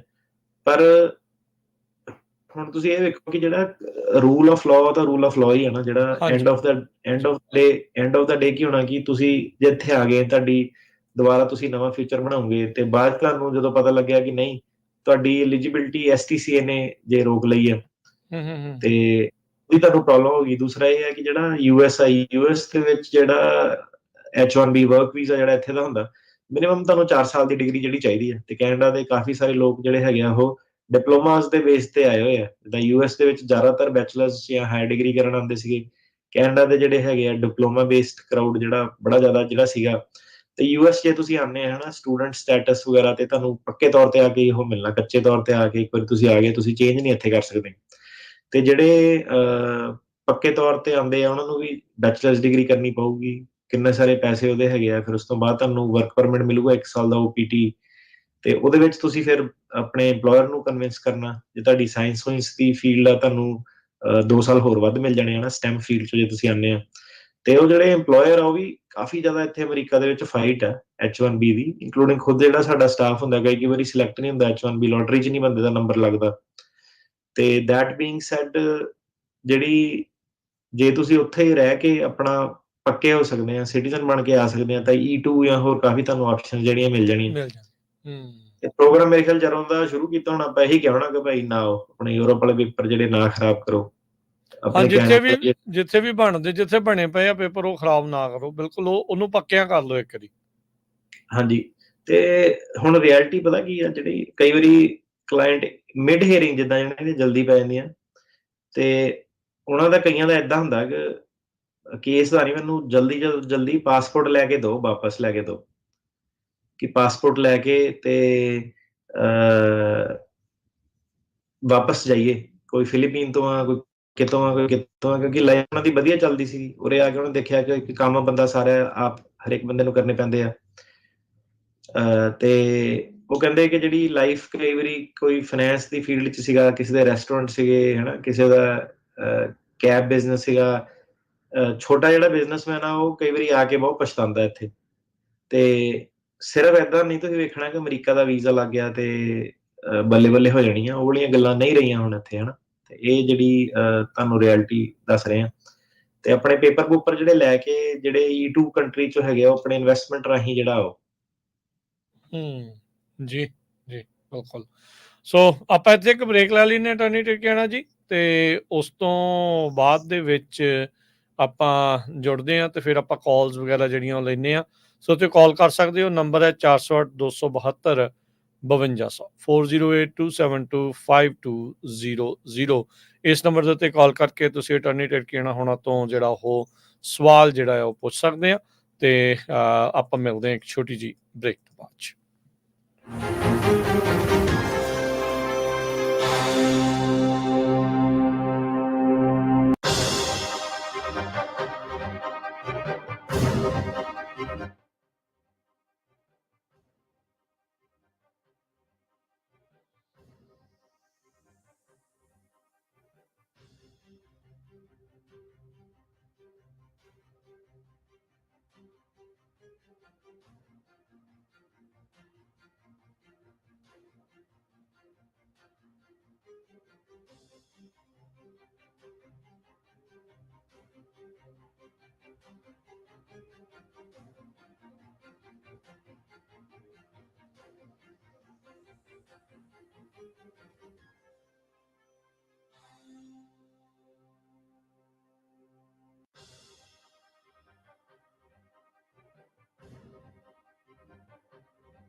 ਬ੍ਰੇਕ ਤੋਂ ਬਾਅਦ ਇੱਕ ਵਾਰੀ ਫਿਰ ਆਪ ਸਭ ਦਾ ਸਵਾਗਤ ਹੈ। ਸੋ ਤੇ ਪ੍ਰੋਗਰਾਮ ਚੱਲ ਰਿਹਾ ਜੀ ਇਸ ਟਾਈਮ ਅਪਡੇਟ ਇਮੀਗ੍ਰੇਸ਼ਨ। ਮੇਰੇ ਨਾਲ ਜੁੜੇ ਹੋਏ ਨੇ ਯੂਐਸ ਇਮੀਗ੍ਰੇਸ਼ਨ ਦੇ ਅਟਾਰਨੀ ਜੇ ਟਿਰਕੇਣਾ ਜੀ। ਅਟਾਰਨੀ ਟਿਰਕੇਣਾ ਜੀ, ਜੀ ਨੂੰ ਸਵਾਗਤ ਹੈ, ਸਤਿ ਸ਼੍ਰੀ ਅਕਾਲ ਜੀ। ਸਤਿ ਸ਼੍ਰੀ ਅਕਾਲ। ਜੀ ਤੇ ਸਰੋਤਿਓ ਤੁਸੀਂ ਜੇ ਕਾਲ ਕਰਕੇ ਹੁਣ ਸਵਾਲ ਪੁੱਛਣਾ ਚਾਹੁੰਦੇ ਹੋ ਤਾਂ ਸਟੂਡੀਓ ਦਾ ਨੰਬਰ ਹੈ 408 272 5200 4082725200 ਵਾਰੀ ਸਿਰ ਜਿਹੜੀਆਂ ਤੁਹਾਡੀਆਂ ਕਾਲਸ ਲਵਾਂਗੇ ਤੇ ਟਰਾਈ ਕਰਿਓ ਜਿੱਦਾਂ ਹੀ ਤੁਹਾਡਾ ਨੰਬਰ ਮਿਲਦਾ ਜਿੱਦਾਂ ਤੁਹਾਡਾ ਨਾਮ ਲਿਆ ਜਾਂਦਾ ਸਵਾਲ ਆਪਣਾ ਜਲਦੀ ਜਲਦੀ ਪੁੱਛ ਲਓ ਤਾਂ ਜੋ ਅਸੀਂ ਵੱਧ ਤੋਂ ਵੱਧ ਕਾਲਸ ਜਿਹੜੀਆਂ ਉਹ ਲੈ ਸਕੀਏ। ਇੱਕ ਹੀ ਮਿੰਟ ਲਾਉਂਗਾ। ਸੋ ਸਾਡੇ ਆਫਿਸ ਦੇ ਵਿੱਚ ਕੋਈ ਹੁਣੇ ਪੁੱਛ ਵੀ ਰਿਹਾ ਸੀਗਾ ਪੈਰਾਲੀਗਲ ਦੀ ਪੋਜੀਸ਼ਨਸ ਮਲਟੀਪਲ ਹੈਗੀਆਂ ਜੇ ਕੋਈ ਕਰਨਾ ਚਾਹੁੰਦਾ ਕੰਮ ਤੇ ਟ੍ਰੇਨਿੰਗ ਵੀ ਜ਼ਬਰਦਸਤ ਹੈ ਨਾ ਤੇ ਜਿਹੜਾ ਵੀ ਬੰਦਾ ਹੈਗਾ ਕੋਈ ਆਪਣਾ ਕੰਪਿਊਟਰ ਵਗੈਰਾ ਚਲਾ ਲੈਂਦਾ ਜਿਹਦਾ ਮਨ ਹੈਗਾ ਆਫਿਸ ਵਾਲਾ ਕੰਮ ਜਿਹੜਾ ਕਰਨ ਦਾ ਤੇ ਤੁਸੀਂ ਬਿਲਕੁਲ ਸਾਡੇ ਆਫਿਸ ਨੂੰ ਜਿਹੜਾ ਸੰਪਰਕ ਕਰ ਸਕਦੇ ਆ ਤੇ ਸੈਨੋਜ਼ੇ ਦੇ ਵਿੱਚ ਜਿਹੜੀ ਇਨ ਪਰਸਨ ਜਿਹੜੀ ਉਹ ਜੌਬ ਹੈਗੀ ਹੈ ਜੀ। ਠੀਕ ਹੈ ਜੀ। ਸੋ ਬਿਲਕੁਲ ਤੇ ਅਪਲਾਈ ਕਰਨ ਦੇ ਲਈ ਕਿੱਦਾਂ ਆ ਆਪ ਰੈਜ਼ਿਊਮੇ ਲੈ ਕੇ ਪਹੁੰਚ ਜਾਣੀ ਜਾਂ ਈਮੇਲ ਕਰ ਦੇਣ? ਈਮੇਲ ਕਰ ਦੇਣ HR ਦੇ ਐਡਰੈਸ ਤੇ hr@immigration.globo। ਠੀਕ ਹੈ। ਤੇ ਇੱਕ ਹੋਰ ਮੈਂ ਗੱਲ ਕਰਕੇ ਫਿਰ ਅੱਗੇ ਵੱਧਦਾ। ਗ੍ਰੀਸ ਤੋਂ ਸਾਨੂੰ ਲਗਾਤਾਰ ਕਾਲ ਆ ਰਹੀ ਹੈ ਇੱਕ ਉੱਥੇ ਕੋਈ ਅਮਰੀਕਨ ਜਿਹੜੀ ਕੁੜੀ ਆ ਜੇ ਕਿਸੇ ਦੀ ਲੜਕੀ ਲਾਪਤਾ ਆ ਤਾਂ ਉਹ ਗ੍ਰੀਸ ਪਹੁੰਚੀ ਹੋਈ ਹੈ ਕਹਿੰਦੇ ਵੀ ਉਹ ਮਾਨਸਿਕ ਤੌਰ ਦੇ ਉੱਤੇ ਬੜਾ ਠੀਕ ਨਹੀਂ ਹੈਗੀ। ਉਹਨਾਂ ਨੇ ਉੱਥੇ ਉਸ ਦਾ US ਦਾ ਜਿਹੜਾ ਪਾਸਪੋਰਟ ਵਗੈਰਾ ਆ ਉਹ ਦੇਖਿਆ ਸੋਨੀਆ ਕਰਕੇ ਨਾਮ ਹੈ ਪੂਰਾ ਨਾਮ ਤਾਂ ਨਹੀਂ ਮੈਂ ਜਿਹੜਾ ਉਹ ਲਾਸਟ ਨੇਮ ਨਹੀਂ ਦੱਸ ਰਿਹਾ ਪਰ ਜੇ ਕਿਸੇ ਦੀ ਬੱਚੀ ਲਾਪਤਾ ਆ ਜੇ ਉਹ ਨਹੀਂ ਮਿਲ ਰਹੀ ਤਾਂ ਉਹ ਗ੍ਰੀਸ ਦੇ ਵਿੱਚ ਇੱਕ ਜਿਹੜੀ ਹੈ ਸੋਨੀਆ ਨਾਂ ਦੀ ਬੱਚੀ ਉੱਥੇ ਗੁਰੂ ਘਰ ਜਿਹੜਾ ਹੈਗਾ ਆ ਉੱਥੋਂ ਕਾਲ ਆਈ ਆ ਉੱਥੇ ਉਹ ਪਹੁੰਚੀ ਹੋਈ ਆ ਪਤਾ ਨਹੀਂ ਕਿੱਦਾਂ ਪਹੁੰਚੀ ਕਿਵੇਂ ਪਹੁੰਚੀ ਪਰ ਉਹ ਉੱਥੇ ਆ। ਜੇ ਕੋਈ ਅਮਰੀਕਾ ਦੇ ਵਿੱਚ ਜੇ ਕੋਈ ਆਪਣੀ ਬੱਚੀ ਨੂੰ ਲੱਭ ਰਿਹਾ ਆ ਉਹਨਾਂ ਦੀ ਲੜਕੀ ਜਿਹੜੀ ਆ ਉਹ ਨਹੀਂ ਹੈਗੀ ਤੇ ਉਹ ਅਡਲਟ ਹੀ ਆ ਪਰ ਜਿਹੜੀ ਆ ਉਹ ਉੱਥੇ ਪਹੁੰਚੀ ਹੋਈ ਆ। ਸੋ ਜ਼ਰੂਰ ਉੱਥੇ ਗ੍ਰੀਸ ਵਾਲੇ ਗੁਰੂ ਘਰ ਦੇ ਨਾਲ ਕੰਟੈਕਟ ਕਰਨ ਦੀ ਕੋਸ਼ਿਸ਼ ਕਰੋ ਜਾਂ ਜੇ ਤੁਹਾਡੀ ਬੱਚੀ ਹੈ ਤੁਸੀਂ ਸਾਡੇ ਨਾਲ ਕੰਟੈਕਟ ਕਰੋ ਅਸੀਂ ਉਹਨਾਂ ਦੇ ਨਾਲ ਤੁਹਾਡਾ ਜਿਹੜਾ ਕੰਟੈਕਟ ਆ ਉਹ ਕਰਵਾ ਦੇਵਾਂਗੇ। ਤੇ ਹੁਣ ਆਪਣੇ ਅਗਲੇ ਜਿਹੜੇ ਕਾਲਰਸ ਆ ਉਹਨਾਂ ਦੇ ਵੱਲ ਆਪਾਂ ਵੱਧਦੇ ਹਾਂ। ਬਲਵਿੰਦਰ ਜੀ ਹਾਂਜੀ ਸਤਿ ਸ਼੍ਰੀ ਅਕਾਲ ਜੀ। ਸਤਿ ਸ਼੍ਰੀ ਅਕਾਲ ਭਾਈ ਜੀ ਪੁੱਛੋ ਜੀ ਸਵਾਲ। ਬਲਵਿੰਦਰ ਸਿੰਘ ਬੋਲ ਰਿਹਾ ਮੈਂ ਜੇਕੀ ਟਰਕੀਆਂ ਨਾਲ ਗੱਲ ਕਰਨੀ ਹੈ। ਬੋਲੋ ਜੀ ਬੋਲੋ ਸਵਾਲ ਪੁੱਛੋ ਜੀ ਸੁਣ ਰਹੇ ਗੱਲ ਤੁਹਾਡੀ। ਭਾਈ ਸਤਿ ਸ਼੍ਰੀ ਅਕਾਲ ਤੁਹਾਡੀ ਬਹੁਤ ਹੈਲਪ ਕਰ ਰਹੇ ਤੁਸੀਂ ਕਮਿਊਨਿਟੀ ਦੀ ਬਹੁਤ ਬਹੁਤ ਥੈਂਕ ਯੂ। ਤੇ ਮੇਰਾ ਸਵਾਲ ਤੁਹਾਨੂੰ ਇਹ ਵੇ ਕਿ ਮੈਂ PIP ਪ੍ਰੋਗਰਾਮ ਦੇ ਬਾਰੇ ਪੁੱਛਣਾ ਚਾਹੁੰਦਾ ਕਿ ਮੈਂ ਆਇਆ ਸੀ 15 ਸਾਲ ਪਹਿਲਾਂ ਪਰ ਮੇਰਾ US ਨਾਲ ਵਿਆਹ ਹੋਇਆ 6-7 ਸਾਲ ਹੋ ਗਏ ਨੇ ਪਰ ਮੇਰਾ ਕੇਸ ਹੈ ਅੰਡਰ ਰਿਮੂਵਲ ਤੇ ਜੁਆਇੰਟ ਮੋਸ਼ਨ ਮੇਰਾ ਲੱਗਾ joint motion to reopen without reopening ਮੈਂ PIP ਪ੍ਰੋਗਰਾਮ ਫਾਈਲ ਕਰ ਸਕਦਾ ਜਾਂ ਨਹੀਂ ਕਰ ਸਕਦਾ?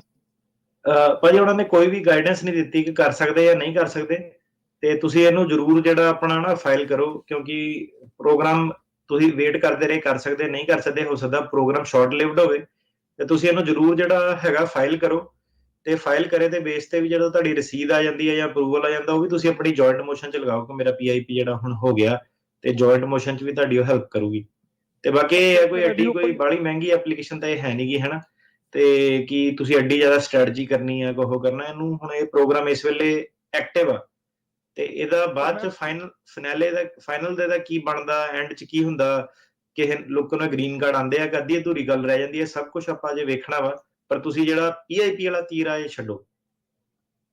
ਇਹ ਮੇਰਾ ਜੁਆਇੰਟ ਮੋਸ਼ਨ ਲੱਗਾ ਪਰ ਰੀਓਪਨ ਨਹੀਂ ਹੋਇਆ ਪਰ ਮੈਂ ਵੀਜ਼ੇ ਤੇ ਆ ਅੰਡਰ ਰਿਮੂਵਲ ਹੈ ਮੇਰਾ ਕੇਸ। ਕੋਈ ਨਹੀਂ ਜਿੱਦਾਂ ਤੁਹਾਨੂੰ ਰਿਹਾ ਵੀ ਟਰਾਈ ਕਰੋ ਜੀ ਜ਼ਰੂਰ ਕਰੋ। ਜੁਆਇੰਟ ਮੋਸ਼ਨ ਭਾਈ ਉਡੀਕਦੇ ਰਹੇ ਜੁਆਇੰਟ ਮੋਸ਼ਨ ਉਧਰੋਂ ਤੁਹਾਡਾ ਆਇਆ ਨਾ ਤੇ ਉਧਰੋਂ PIP ਪ੍ਰੋਗਰਾਮ ਚੱਕ ਲਿਆ ਤੇ ਫੇਰ ਹੱਥ ਮਲਦੇ ਰਹਿ ਜਾਓਗੇ ਹਨਾ। ਹੁਣ ਮੌਕਾ ਆਇਆ ਤੁਹਾਡੇ ਸਾਹਮਣੇ ਟਰਾਈ ਕਰਕੇ ਦੇਖੋ। ਤੁਹਾਡਾ ਹੁਣ ਫਾਈਨੈਂਸ਼ੀਅਲ ਗੈਂਬਲ ਹੈ ਇਹਨੂੰ ਕਰੋ। ਇਹਦੇ ਵਿੱਚ ਕੋਈ ਮੈਂ ਕਿਹਾ ਇਹ ਕੋਈ ਐਡੀ ਮਹਿੰਗੀ ਐਪਲੀਕੇਸ਼ਨ ਨਹੀਂ ਇਹਦੇ ਵਿੱਚ ਇੰਨਾ ਸੋਚਣ ਦੀ ਲੋੜ ਨਹੀਂ ਇਹਨੂੰ PIP ਨੂੰ ਕਰੋ ਤੇ ਜੁਆਇੰਟ ਮੋਸ਼ਨ ਜੇ ਹੋ ਜਾਂਦੀ ਹੈ ਤਾਂ ਫੇਰ ਤੁਹਾਨੂੰ ਕਿਹੜਾ ਦੁਬਾਰਾ ਰੋਕਿਆ ਕਿਤੇ ਕਿ ਇੱਕ ਹੀ ਵਾਰੀ PIP ਕਰਨਾ ਦੁਬਾਰਾ ਵੀ ਤੁਸੀਂ ਕਰ ਸਕਦੇ ਆ ਪਰ ਇਹ ਤੁਸੀਂ ਚਾਂਸ ਲਓ ਆਪਣਾ ਜ਼ਰੂਰ ਹੁਣ ਇਸੇ ਵੇਲੇ। ਜੀ ਸਰਵਣ ਜੀ ਸਤਿ ਸ਼੍ਰੀ ਅਕਾਲ ਜੀ। ਜੀ ਸਤਿ ਸ਼੍ਰੀ ਅਕਾਲ ਕੇਰਕਾ ਸਾਹਿਬ ਸਤਿ ਸ਼੍ਰੀ ਅਕਾਲ। ਹਾਂਜੀ ਪੁੱਛੋ ਜੀ ਸਵਾਲ ਪੁੱਛ ਲਓ ਜੀ ਜਲਦੀ ਥੈਂਕ ਯੂ ਜੀ। ਜੀ ਹਾਂਜੀ ਕੇਰਕਾ ਸਾਹਿਬ ਮੇਰਾ ਪੋਤਾ ਕੈਨੇਡਾ ਦੇ ਵਿੱਚ ਸਟੱਡੀ ਬੇਸ ਤੇ ਆਇਆ ਸੀ ਸਟੱਡੀ ਉਸਨੇ ਡਿਪਲੋਮਾ ਕਰ ਲਿਆ ਤੇ ਹੁਣ 3 ਸਾਲ ਵਰਕ ਪਰਮਿਟ ਤੇ ਹੈ ਜੀ ਸੌਰੀ ਤੇ ਉਹਦਾ 10 ਸਾਲ ਦਾ ਅਮਰੀਕਾ ਦਾ ਵੀਜ਼ਾ ਲੱਗਾ ਹੈ ਤੇ ਉਹ ਅਪ ਡਾਊਨ ਬਾਈ ਰੋਡ ਤੇ ਬਾਈ 에ਅਰ ਕੀਤਾ ਹੈ ਉਸਨੇ ਇੱਥੋਂ ਇੰਡੀਆ ਵੀ ਗਿਆ ਜੀ ਉਦੋਂ ਵਾਪਸ ਇੱਥੇ ਆ ਕੇ ਫਿਰ ਕੈਨੇਡਾ ਗਿਆ। ਅਸੀਂ ਚਾਹੁੰਦੇ ਉਹ ਚਾਹੁੰਦਾ ਸੀ ਕਿ ਮੈਂ ਇੱਥੇ ਕਿਸ ਤਰ੍ਹਾਂ ਪੱਕਾ ਹੋਵਾਂ ਉਹਦੇ ਬਾਰੇ ਕੀ ਹੋ ਸਕਦਾ ਕੋਈ ਸਲਾਹ ਦਿਓ ਜੀ। ਜਿਹੜੀ ਉਹ ਐਜ਼ ਅ ਸਟੂਡੈਂਟ ਆਪਣਾ ਆਵੇ ਇੱਥੇ ਅੱਗੇ ਪੱਕੇ ਦਾ ਤਾਂ ਨਹੀਂ ਪਤਾ ਸਟੂਡੈਂਟ ਆਪਣਾ ਇਸੇ ਰਾਤੇ ਨਾ ਆ ਸਕਦਾ ਕਿ ਪੜ੍ਹਾਈ ਕਰਕੇ ਵਾਪਸ ਜਾਊਗਾ ਪੱਕੇ ਵਾਲਾ ਤਾਂ ਬਹੁਤ ਦੂਰ ਦੀਆਂ ਸੜਕਾਂ। ਪਹਿਲਾਂ ਤਾਂ ਜੇ ਪੜ੍ਹਾਈ ਉਹਨੇ ਕਰਨੀ ਆ ਉਨਾ ਕੁ ਹੋ ਆ ਸਕਦਾ ਇਸ ਵੇਲੇ ਜਿੰਨੀ ਤੁਸੀਂ ਮੈਨੂੰ ਇਨਫੋਰਮੇਸ਼ਨ ਦਿੱਤੀ ਹੈ। ਹੋਰ ਤਾਂ ਤੁਸੀਂ ਮੈਨੂੰ ਕੁਝ ਦੱਸਿਆ ਨਹੀਂ ਹੈ। ਕੈਨੇਡਾ ਚ ਡਿਪਲੋਮਾ ਲੈ ਲਿਆ, ਸਟੱਡੀ ਪਰਮਿਟ ਸੌਰੀ ਇਹਦੇ ਵਰਕ ਪਰਮਿਟ ਤੇ ਆ 3 ਸਾਲ ਦੇ ਤੇ 1.5 ਸਾਲ ਰਹਿੰਦਾ ਉਹਦਾ। ਦੇਖੋ ਸਲਾਹ ਤਾਂ ਮੇਰੀ ਇਹੀ ਹੁੰਦੀ ਹੈ ਕਿ ਕੈਨੇਡਾ 'ਚ ਪੱਕਾ ਹੀ ਬੰਦਾ ਹੋਵੇ, ਉੱਥੇ ਉਹੀ ਟਾਰਗੇਟ ਉਹਦਾ ਹੋਵੇ। ਅਮਰੀਕਾ 'ਚ ਉਹ ਪੜ੍ਹ ਨਾ ਸਕਦਾ ਤੇ ਫਿਰ ਉਸ ਤੋਂ ਬਾਅਦ ਦੇਖੋ ਕਿੱਦਾਂ। ਮੈਂ ਆਪ ਖੁਦ ਵੀ ਐਜ਼ ਅ ਸਟੂਡੈਂਟ ਹੀ ਆਇਆ ਸੀਗਾ ਹਨਾ, ਇੱਥੋਂ ਫਿਰ ਆ ਕੇ ਸਟੂਡੈਂਟ ਨੇ ਦੇਖਿਆ, ਡਿਗਰੀ ਕੀਤੀ, ਫਿਰ ਅੱਗੇ ਹੋਰ ਓਪਰਚੁਨਿਟੀਆਂ ਕ੍ਰੀਏਟ ਹੋਈਆਂ, ਫਿਰ ਵਰਕ ਪਰਮਿਟ ਤੇ ਅੱਗੇ ਜਾ ਕੇ ਆਪਸ਼ਨ ਜਦੋਂ ਲੱਭਦੀਆਂ ਬੰਦੇ ਨੂੰ, ਤੇ ਕਈ ਜਿਹੜੇ ਸਟੂਡੈਂਟ ਆ ਉਹਨਾਂ ਨੂੰ ਲੱਭ ਜਾਂਦੀਆਂ, ਕਈ ਜਿਹੜੇ ਵਾਪਸ ਉਹਨਾਂ ਨੂੰ ਜਾਣਾ ਪੈਂਦਾ। ਸੋ ਇਹ ਜਿਹੜਾ ਸਿਸਟਮ ਹੈ ਇੱਥੇ ਦਾ। ਤੇ ਇਸ ਤੋਂ ਇਲਾਵਾ ਓਬਵੀਅਸਲੀ ਜੇ ਕਿਸੇ ਦਾ ਵਿਆਹ ਹੁੰਦਾ ਫੈਮਿਲੀ ਬੇਸਡ ਇਮੀਗ੍ਰੇਸ਼ਨ ਆ, ਜੇ ਕਿਸੇ ਕੋ $8 ਲੱਖ ਜਾਂ ਜ਼ਿਆਦਾ ਵਾ ਤੇ ਉਹ ਆਪਣਾ ਇਨਵੈਸਟਮੈਂਟ ਬੇਸ ਗ੍ਰੀਨ ਕਾਰਡ ਲੈ ਸਕਦਾ ਹੈ ਨਾ। ਚਲੋ ਕੋਈ ਨਹੀਂ, ਸਟੂਡੈਂਟ ਪੜ੍ਹਾਈ ਕਰ ਲਵੇ, ਵਿਆਹ ਹੋ ਜਾਂਦਾ, ਕਈ ਕੁਝ ਹੋ ਜਾਂਦਾ। ਹੱਸਣ ਵਾਲੀ ਤਾਂ ਨਹੀਂ ਗੱਲ ਇਹ ਤਾਂ। ਹੁਣ ਮੈਂ ਕਿਹਾ ਟੌਪ ਦਾ ਮੁਲਕ ਆ, ਹੁਣ ਬੰਦਿਆਂ ਨੇ ਮੈਂ ਕਿਹਾ ਟੌਪ ਦੇ ਮੁਲਕ ਨੂੰ ਹੱਥ ਪਾਣਾ ਤਾਂ ਫਿਰ ਅਗਲਿਆਂ ਨੇ ਆਪਣਾ ਪ੍ਰਾਈਸ ਰੱਖਿਆ ਹੋਇਆ $8 ਲੱਖ। ਹਾਂਜੀ ਇਹ ਤਾਂ ਹੈ ਹਰ ਇੱਕ ਦੀ ਆ। ਏਦਾਂ ਕਿ ਜੇ ਨਹੀਂ ਆ ਤਾਂ ਫਿਰ ਬਾਈ ਫਿਰ ਉੱਥੇ ਆ ਵੀ, ਫਿਰ ਉੱਥੇ ਹੁਣ ਮਿਹਨਤ ਕਰੀ ਜਾਵੇ, ਉੱਥੇ ਪੱਕਾ ਹੋ ਲਵੇ। ਸੋ ਫਿਰ ਇਦਾਂ ਹੀ ਹੁੰਦਾ ਜੀ। ਇਹ ਤਾਂ ਹਰ ਇੱਕ ਨੂੰ ਚਾਂਸ ਦੀ ਗੱਲ ਆ, ਚੋਇਸ ਦੀ ਗੱਲ ਆ। ਚਾਂਸ ਤੁਹਾਨੂੰ ਉੱਥੇ ਮਿਲਿਆ, ਚੋਇਸ ਤੁਹਾਡੀ ਅਮਰੀਕਾ ਆ, ਤੇ ਅਮਰੀਕਾ ਦੇ ਲਈ ਹੁਣ ਇਹੀ ਕੁਛ ਹੈ ਜੀ। ਅਗਲੇ ਜਿਹੜੇ ਕਾਲਰ ਨੇ ਅਮਨਦੀਪ, ਹਾਂਜੀ ਕੀ ਸਵਾਲ ਹੈ ਜੀ? ਹੈਲੋ, ਸਤਿ ਸ਼੍ਰੀ ਅਕਾਲ ਵੀਰ ਜੀ। ਅਮਨਦੀਪ ਕੌਰ ਸਿੱਧੂ ਬੋਲ ਰਹੀ ਹਾਂ ਜੀ। ਵੀਰ ਜੀ ਮੇਰਾ ਨਾ, ਮੈਂ ਅਮਰੀਕਨ ਸਿਟੀਜ਼ਨ ਆ ਤੇ ਮੇਰਾ ਡਿਵੋਰਸ ਹੋਇਆ ਤੇ ਆਈ ਹੈਵ ਚਾਈਲਡ ਆਲਸੋ। ਤੇ ਮੇਰੇ ਹਸਬੈਂਡ ਜਿਹੜੇ ਨੇ ਉਹ ਵੈਨਕੂਵਰ BC ਦੇ ਵਿੱਚ ਰਹਿ ਰਹੇ ਨੇ ਰਾਈਟ ਨਾਓ, ਬਟ ਉਹ ਅਮਰੀਕਾ ਆਏ ਸੀ 2015 ਚ ਐਜ਼ ਅ ਵਿਜ਼ਟਰ। 8 ਸਾਲ ਉਹ ਇੱਥੇ ਰਹੇ ਨੇ। ਉਹਨਾਂ ਨੇ ਆ ਕੇ ਅਸਾਈਲਮ ਲਗਾਤਾ ਸੀ ਤੇ ਅਸਾਈਲਮ ਉਹਨਾਂ ਦਾ ਓਪਨ ਆ ਹਾਲੇ ਤੱਕ, ਤੇ ਉਹਨਾਂ ਨੇ ਇੱਕ ਵਾਰੀ ਡੇਟ ਵੀ ਨਹੀਂ ਆਈ ਕੋਈ। ਤੇ ਡਿਊਰਿੰਗ ਕੋਵਿਡ ਉਹਨਾਂ ਦੇ ਪੇਰੈਂਟਸ ਦੋਨੋਂ, ਮੰਮੀ ਡੈਡੀ 1 by 1 1-2 ਸਾਲ ਦੇ ਗੈਪ ਬਾਅਦ ਉਹਨਾਂ ਦੀ ਡੈਥ ਹੋ ਗਈ। ਤੇ ਉਹ ਮੈਂਟਲੀ ਕਾਫੀ ਡਿਪਰੈਸ਼ਨ ਦਾ ਸ਼ਿਕਾਰ ਹੋ ਗਏ ਸੀ, ਹੈਲਥ ਇਸ਼ੂਜ਼ ਆ ਗਏ ਸੀਗੇ 2 ਸਾਲ ਪਹਿਲਾਂ। ਤੇ ਉਹਨਾਂ ਦੇ ਕਜ਼ਨ ਬ੍ਰਦਰ ਸੀ ਵੈਨਕੂਵਰ BC, ਤੇ ਉਹ ਇਹਨਾਂ ਨੂੰ ਦੇਖਣ ਆਏ ਤੇ ਉਹ ਨਾਲ ਹੀ ਲੈ ਗਏ, ਬੋਰਡਰ ਕ੍ਰਾਸ ਕਰ ਗਏ। ਨਾ ਤਾਂ ਉਹਨਾਂ ਨੇ ਇੱਥੇ ਕੇਸ ਆਪਣਾ ਕਲੋਜ਼ ਕਰਵਾਇਆ ਤੇ ਉੱਥੇ ਪਹਿਲਾਂ ਲਾਇਆ ਨਹੀਂ 1 ਸਾਲ ਤੱਕ, ਹੁਣ ਉੱਥੇ ਉਹਨਾਂ ਨੇ ਕੇਸ ਲਗਾਤਾ ਅਸਾਈਲਮ ਕੈਨੇਡਾ 'ਚ। ਤੇ ਹੁਣ ਉਹਨਾਂ ਨੂੰ ਕਿਹੜੇ ਬੇਸ ਤੇ ਲਗਾਇਆ ਜਾਵੇ ਜੀ? ਮੇਰੀ 2 ਮਹੀਨੇ ਪਹਿਲਾਂ ਮੈਰਿਜ ਹੋਈ ਆ, ਵੈਨਕੂਵਰ BC ਜਾ ਕੇ ਮੈਰਿਜ ਕਰਕੇ ਆਈ ਹਾਂ। ਤੁਸੀਂ ਸਿਟੀਜ਼ਨ? ਹਾਂਜੀ ਮੈਂ ਸਿਟੀਜ਼ਨ ਹਾਂ। ਦੇਖੋ ਹੁਣ ਤੁਹਾਡਾ ਤਾਂ ਕਾਫੀ ਜਿਹੜਾ ਨਾ ਟੈਕਨੀਕਲ ਮੁੱਦਾ ਜਿਹੜਾ ਹੈਗਾ, ਜਿੰਨੀ ਕਿ ਤੁਸੀਂ ਮੈਨੂੰ ਫੈਕਟਸ ਦਿੱਤੇ ਉਹਦੇ ਬੇਸ ਤੇ ਮੈਂ ਤੁਹਾਨੂੰ ਐਡਵਾਈਸ ਦੇ ਦੇਣਾ, ਪਰ ਤੁਹਾਨੂੰ ਇਹ ਬਹਿ ਕੇ ਜਿਹੜੀਆਂ ਗੱਲ ਕਰਨੀ ਪੈਣੀ, ਕਿਉਂਕਿ ਐਡੇ ਹੁਣ ਜਿਹੜੇ ਸੰਗੀਨ ਤੁਹਾਡੇ ਲਾਈਫ ਤੇ ਮੁੱਦੇ ਜਿਹੜੇ ਹੈਗੇ ਆ ਔਨ ਦੀ 에ਅਰ ਏਦਾਂ ਤਾਂ ਨਹੀਂ ਡਿਸਕਸ ਹੋ ਸਕਦੇ। ਤਾਂ ਤੁਸੀਂ ਸਿਟੀਜ਼ਨ ਆ ਤੇ ਉਹ ਇੱਕ ਵਾਰੀ ਸਿਰਫ US ਆਏ ਸੀਗੇ ਰਾਈਟ? ਨਹੀਂ, ਉਹ 7-8 ਸਾਲ ਰਹੇ ਆ ਵੀਰ ਜੀ। ਉਹਨਾਂ ਨੂੰ ਵਰਕ ਪਰਮਿਟ ਵੀ ਮਿਲ ਗਿਆ ਸੀ ਇੱਥੇ, ਤੇ ਉਹਨਾਂ ਨੇ ਟਰੱਕ ਵੀ ਡਰਾਈਵ ਕੀਤਾ ਆ ਤੇ ਸਟੋਰ ਤੇ ਕੰਮ ਵੀ ਕਰਦੇ ਰਹੇ ਆ। ਬੈਕਗ੍ਰਾਉਂਡ ਉਹਨਾਂ ਦਾ ਕਲੀਨ ਆ, ਉਹ ਆਪਣਾ ਟੈਕਸ ਵਗੈਰਾ ਵੀ ਫਾਈਲ ਕਰਦੇ ਰਹੇ ਆ ਕੰਮ ਕਰਕੇ। ਜਿਹੜਾ ਮੇਰਾ ਸਵਾਲ ਮੈਂ ਪੁੱਛਣਾ ਉਹ ਇਹ ਚਾਹਨਾ ਕਿ ਜਦੋਂ ਉਹ ਪਹਿਲੀ ਵਾਰੀ ਅਮਰੀਕਾ ਜਦੋਂ ਆਏ ਸੀਗੇ, ਉਹ ਕੱਚੇ ਰਹੇ ਸੀਗੇ ਉਰੇ? 2015 ਚ ਆਏ ਸੀ ਜੀ। ਨਹੀਂ, ਉਹਨਾਂ ਨੇ ਅਸਾਈਲਮ ਲਗਾਤੀ ਸੀਗੀ। ਕਿੰਨੀ ਦੇਰ ਚ ਅਸਾਈਲਮ ਲਾਈ ਸੀ? ਰਾਈਟ ਵੇ ਲਗਾਤੀ ਸੀਗੀ? ਉਹ ਆਂਦੇ ਕਹਿੰਦੇ ਹੁਣ ਮੈਨੂੰ ਯਾਦ ਵੀ ਨਹੀਂ ਹੈਗਾ, ਬਟ ਆਈ ਥਿੰਕ ਕਹਿੰਦੇ 6 ਮਹੀਨੇ ਇਹ ਸੈਪਰੇਟ ਜਿਹੜੀ ਬਣਾਓ ਤੁਹਾਨੂੰ ਫਿਰ ਨਾ ਫੈਕਟਸ, ਡੇਟਸ ਟੂਟਸ ਸਾਰੀਆਂ ਜਿਹੜੀਆਂ ਮੈਟਰ ਕਰਦੀਆਂ। ਸਲਾਹ ਦਿੱਤੀ ਨਹੀਂ ਜਾ ਸਕਦੀ ਕਿਉਂਕਿ ਆਪਾਂ ਵੇਖਣਾ ਹੁੰਦਾ ਕਿ ਅਨਲੌਫੁਲ ਪ੍ਰੈਜ਼ੈਂਸ ਤੋਂ ਬਾਅਦ ਬੰਦਾ ਬਾਹਰ ਗਿਆ ਕਿ ਨਹੀਂ ਗਿਆ, ਡੇਟਸ ਟੂਟਸ ਮੈਟਰ ਕਰਦੇ। ਤੁਸੀਂ ਨਾ ਉਦਾਂ ਆਪਾਂ ਕਿਸੇ ਨੂੰ ਕਹੀਦਾ ਨਹੀਂ ਹੋਰੇ ਕਿ ਤੁਸੀਂ ਸਾਨੂੰ ਕੰਟੈਕਟ ਕਰੋ ਜਾਂ ਕਿਸੇ ਨੂੰ ਕੰਟੈਕਟ ਕਰੋ, ਪਰ ਇਹ ਹੈ ਕਿ ਤੁਹਾਡੀ ਕਿਸੇ ਵੀ ਵਕੀਲ ਨਾਲ ਤੁਸੀਂ ਬਹਿ ਕੇ ਜਿਹੜੀ ਗੱਲਬਾਤ ਆਪਣੀ ਜਿਹੜੀ ਕਰੋ, ਤੇ ਡੇਟਸ ਇਹਦੇ ਵਿੱਚ ਬਹੁਤ ਜਿਹੜੀਆਂ ਮੈਟਰ ਕਰਨੀਆਂ। ਨਹੀਂ, ਬਾਅਦ ਚੋਂ ਹੀ ਲਾਇਆ ਵੀਰ ਜੀ ਉਹਨਾਂ ਨੇ, ਉਹਨਾਂ ਦਾ ਖਤਮ ਹੋਣ ਤੋਂ ਬਾਅਦ ਜਿਹੜਾ ਟਾਈਮ ਪੀਰੀਅਡ 6 ਮੰਥ। ਪਰ ਉਹਨਾਂ ਕੋਲ I-94 ਕਿਹੜਾ ਫਾਰਮ ਹੁੰਦਾ ਉਹ ਹੈਗਾ, ਉਹ ਆਏ ਨੇ, ਬੋਰਡਰ ਕ੍ਰਾਸ ਨਹੀਂ ਕੀਤਾ, ਉਹ ਵਿਜ਼ਟਰ ਆਏ ਸੀਗੇ। ਹਾਂਜੀ ਵਿਜ਼ਟਰ ਆਏ ਸੀਗੇ ਤੇ I-94 ਦੀ ਡਿਊਰੇਸ਼ਨ ਦੇ ਵਿੱਚ ਹੀ ਲਾਤਾ ਸੀਗਾ ਉਹਨਾਂ ਨੇ? ਇਹ ਨਹੀਂ ਮੈਨੂੰ ਪਤਾ ਹੈਗਾ ਹਲੇ। ਇਹਨਾਂ ਦੀ ਗੱਲ ਆ ਗਈ ਨਾ ਕਿ ਆਪਾਂ ਸਾਰੇ ਦਿਨ ਲੱਗੇ ਰਹੀਏ, ਤੁਸੀਂ ਕਹਣਾ ਮੈਨੂੰ ਡੇਟਸ ਨਹੀਂ ਪਤਾ। ਤੁਸੀਂ ਸੈਪਰੇਟ ਅਪਾਇੰਟਮੈਂਟ ਜਿਹੜੀ ਬਣਾਓ। ਪਰ ਜੇ ਲੌਂਗ ਸਟੋਰੀ ਸ਼ਾਰਟ ਜੇ ਇਹਦੀ ਇਹ ਹੈ ਕਿ ਜੇ ਉਹਨਾਂ ਦੀ ਅਨਲੌਫੁਲ ਪ੍ਰੈਜ਼ੈਂਸ ਅਕਰੂ ਨਹੀਂ ਹੋਈ ਤੇ ਫਿਰ ਤੁਹਾਡਾ ਕੰਮ ਰਿਲੇਟਿਵਲੀ ਸਿੰਪਲ ਹੋਣਾ ਵਾ, ਤੇ ਵਿਆਹ ਦੇ ਨਾਲ ਸਿੱਧਾ ਜਿਹੜਾ ਤੁਹਾਡਾ ਉਹ ਰਾਈਟ ਵੇ ਹੋ ਜਾਊਗਾ। ਜੇ ਉਹਨਾਂ ਦੀ ਅਨਲੌਫੁਲ ਪ੍ਰੈਜ਼ੈਂਸ ਵਗੈਰਾ ਅਕਰੂ ਹੋਈ ਸੀ ਜਾਂ ਸਪੈਸ਼ਲੀ ਕੱਚੇ ਹੋਣ ਤੋਂ ਬਾਅਦ ਉਹ ਵਾਪਸ ਅਮਰੀਕਾ ਟੱਪ ਕੇ ਗਏ ਆ, ਫਿਰ ਵਾਪਸ ਆਏ ਆ, ਤੇ ਹੋਰ ਮੁੱਦੇ ਜਿਹੜੇ ਕ੍ਰੀਏਟ ਹੋ ਜਾਂਦੇ ਆ। ਸਾਰਾ ਜਿਹੜਾ ਇਹਦਾ ਉੱਤੇ ਡਿਪੈਂਡ ਕਰਦਾ ਕਿ ਉਹਨਾਂ ਨੇ ਅਸਾਈਲਮ ਟਾਈਮ ਸਿਰ ਲਾਤੀ ਸੀਗੀ, ਅਨਲੌਫੁਲ ਪ੍ਰੈਜ਼ੈਂਸ ਉਹਨਾਂ ਦੀ 6 ਮਹੀਨੇ ਤੋਂ ਵੱਧ ਤਾਂ ਨਹੀਂ ਹੋਈ। ਉੱਤੇ ਤੁਹਾਡਾ ਇਹ ਜਵਾਬ ਜਿਹੜਾ ਡਿਪੈਂਡ ਕਰਦਾ। ਜੀ ਠੀਕ ਹੈ ਜੀ। ਤਲਵਿੰਦਰ ਜੀ ਸਤਿ ਸ਼੍ਰੀ ਅਕਾਲ। ਹਾਂਜੀ ਤਲਵਿੰਦਰ ਜੀ ਪੁੱਛੋ ਜੀ ਸਵਾਲ। ਗੁਰਦੇਵ ਜੀ, ਹਾਂਜੀ ਗੁਰਦੇਵ। ਹੈਲੋ, ਹਾਂਜੀ ਹਾਂਜੀ ਪੁੱਛੋ ਜੀ। ਸਤਿ ਸ਼੍ਰੀ ਅਕਾਲ ਸਤਿ ਸ਼੍ਰੀ ਅਕਾਲ ਜੀ। ਸਰ। ਸਰ ਮੇਰਾ ਸਵਾਲ ਇਹ ਹੈ ਜੀ ਵੀ ਮੈਂ ਤੇ ਮੇਰੀ ਬੇਟੀ ਤੇ ਮੇਰਾ ਬੇਟਾ ਅਸੀਂ F4 ਕੈਟਾਗਰੀ ਤੇ ਇੱਥੇ ਉਰੇ ਆਏ ਹੋਏ ਹਾਂ ਜੀ, USA ਦੇ ਵਿੱਚ ਆਏ ਹਾਂ ਜੀ। ਸਾਨੂੰ ਆਇਆ ਨੂੰ 1 ਮਹੀਨਾ ਹੋ ਗਿਆ ਜੀ। ਜਦੋਂ ਸਰ ਸਾਡੀ ਉੱਥੇ ਇੰਟਰਵਿਊ ਹੋਈ ਹੈ ਜੀ ਬੰਬੇ ਐਮਬੈਸੀ ਵਿੱਚ, ਤੇ ਮੇਰੇ ਵਾਈਫ ਨੂੰ ਉਹਨਾਂ ਨੇ ਸਰ ਵੀਜ਼ਾ ਨਹੀਂ ਦਿੱਤਾ। ਉਹਨਾਂ ਨੇ ਇਹ ਕਿਹਾ ਵੀ ਜਿਹੜੀ ਤੁਹਾਡੀ ਮਾਈਨਰ ਬੇਟੀ ਜਿਹੜੀ ਹੁਣ ਮੇਰੇ ਨਾਲ ਆ ਗਈ ਹੈ ਇੱਥੇ ਜੀ, ਉਹਨਾਂ ਨੇ ਉਹ ਪਹਿਲਾਂ ਸਰ ਅੱਜ ਤੋਂ ਕੋਈ ਪਹਿਲਾਂ ਵਿਜ਼ਟਰ ਵੀਜ਼ੇ ਤੇ ਆਈ ਸੀ ਮੇਰੀ ਵਾਈਫ ਤੇ ਮੇਰੀ ਬੇਟੀ ਇੱਥੇ। ਮੇਰੀ ਬੇਟੀ ਦਾ ਇੱਥੇ ਓਵਰਸਟੇ ਹੋ ਗਿਆ, ਮਾਈਨਰ ਸੀਗੀ ਤਾਂ ਮਾਈਨਰ ਹੀ ਵਾਪਸ ਚਲੀ ਗਈ, ਪਰ 6 ਸਾਲ ਇੱਥੇ ਰਹੀ ਹੈ ਜੀ USA ਦੇ ਵਿੱਚ, ਉਹ ਪੜ੍ਹੀ ਹੈ ਸਕੂਲ ਦੇ ਵਿੱਚ ਜੀ।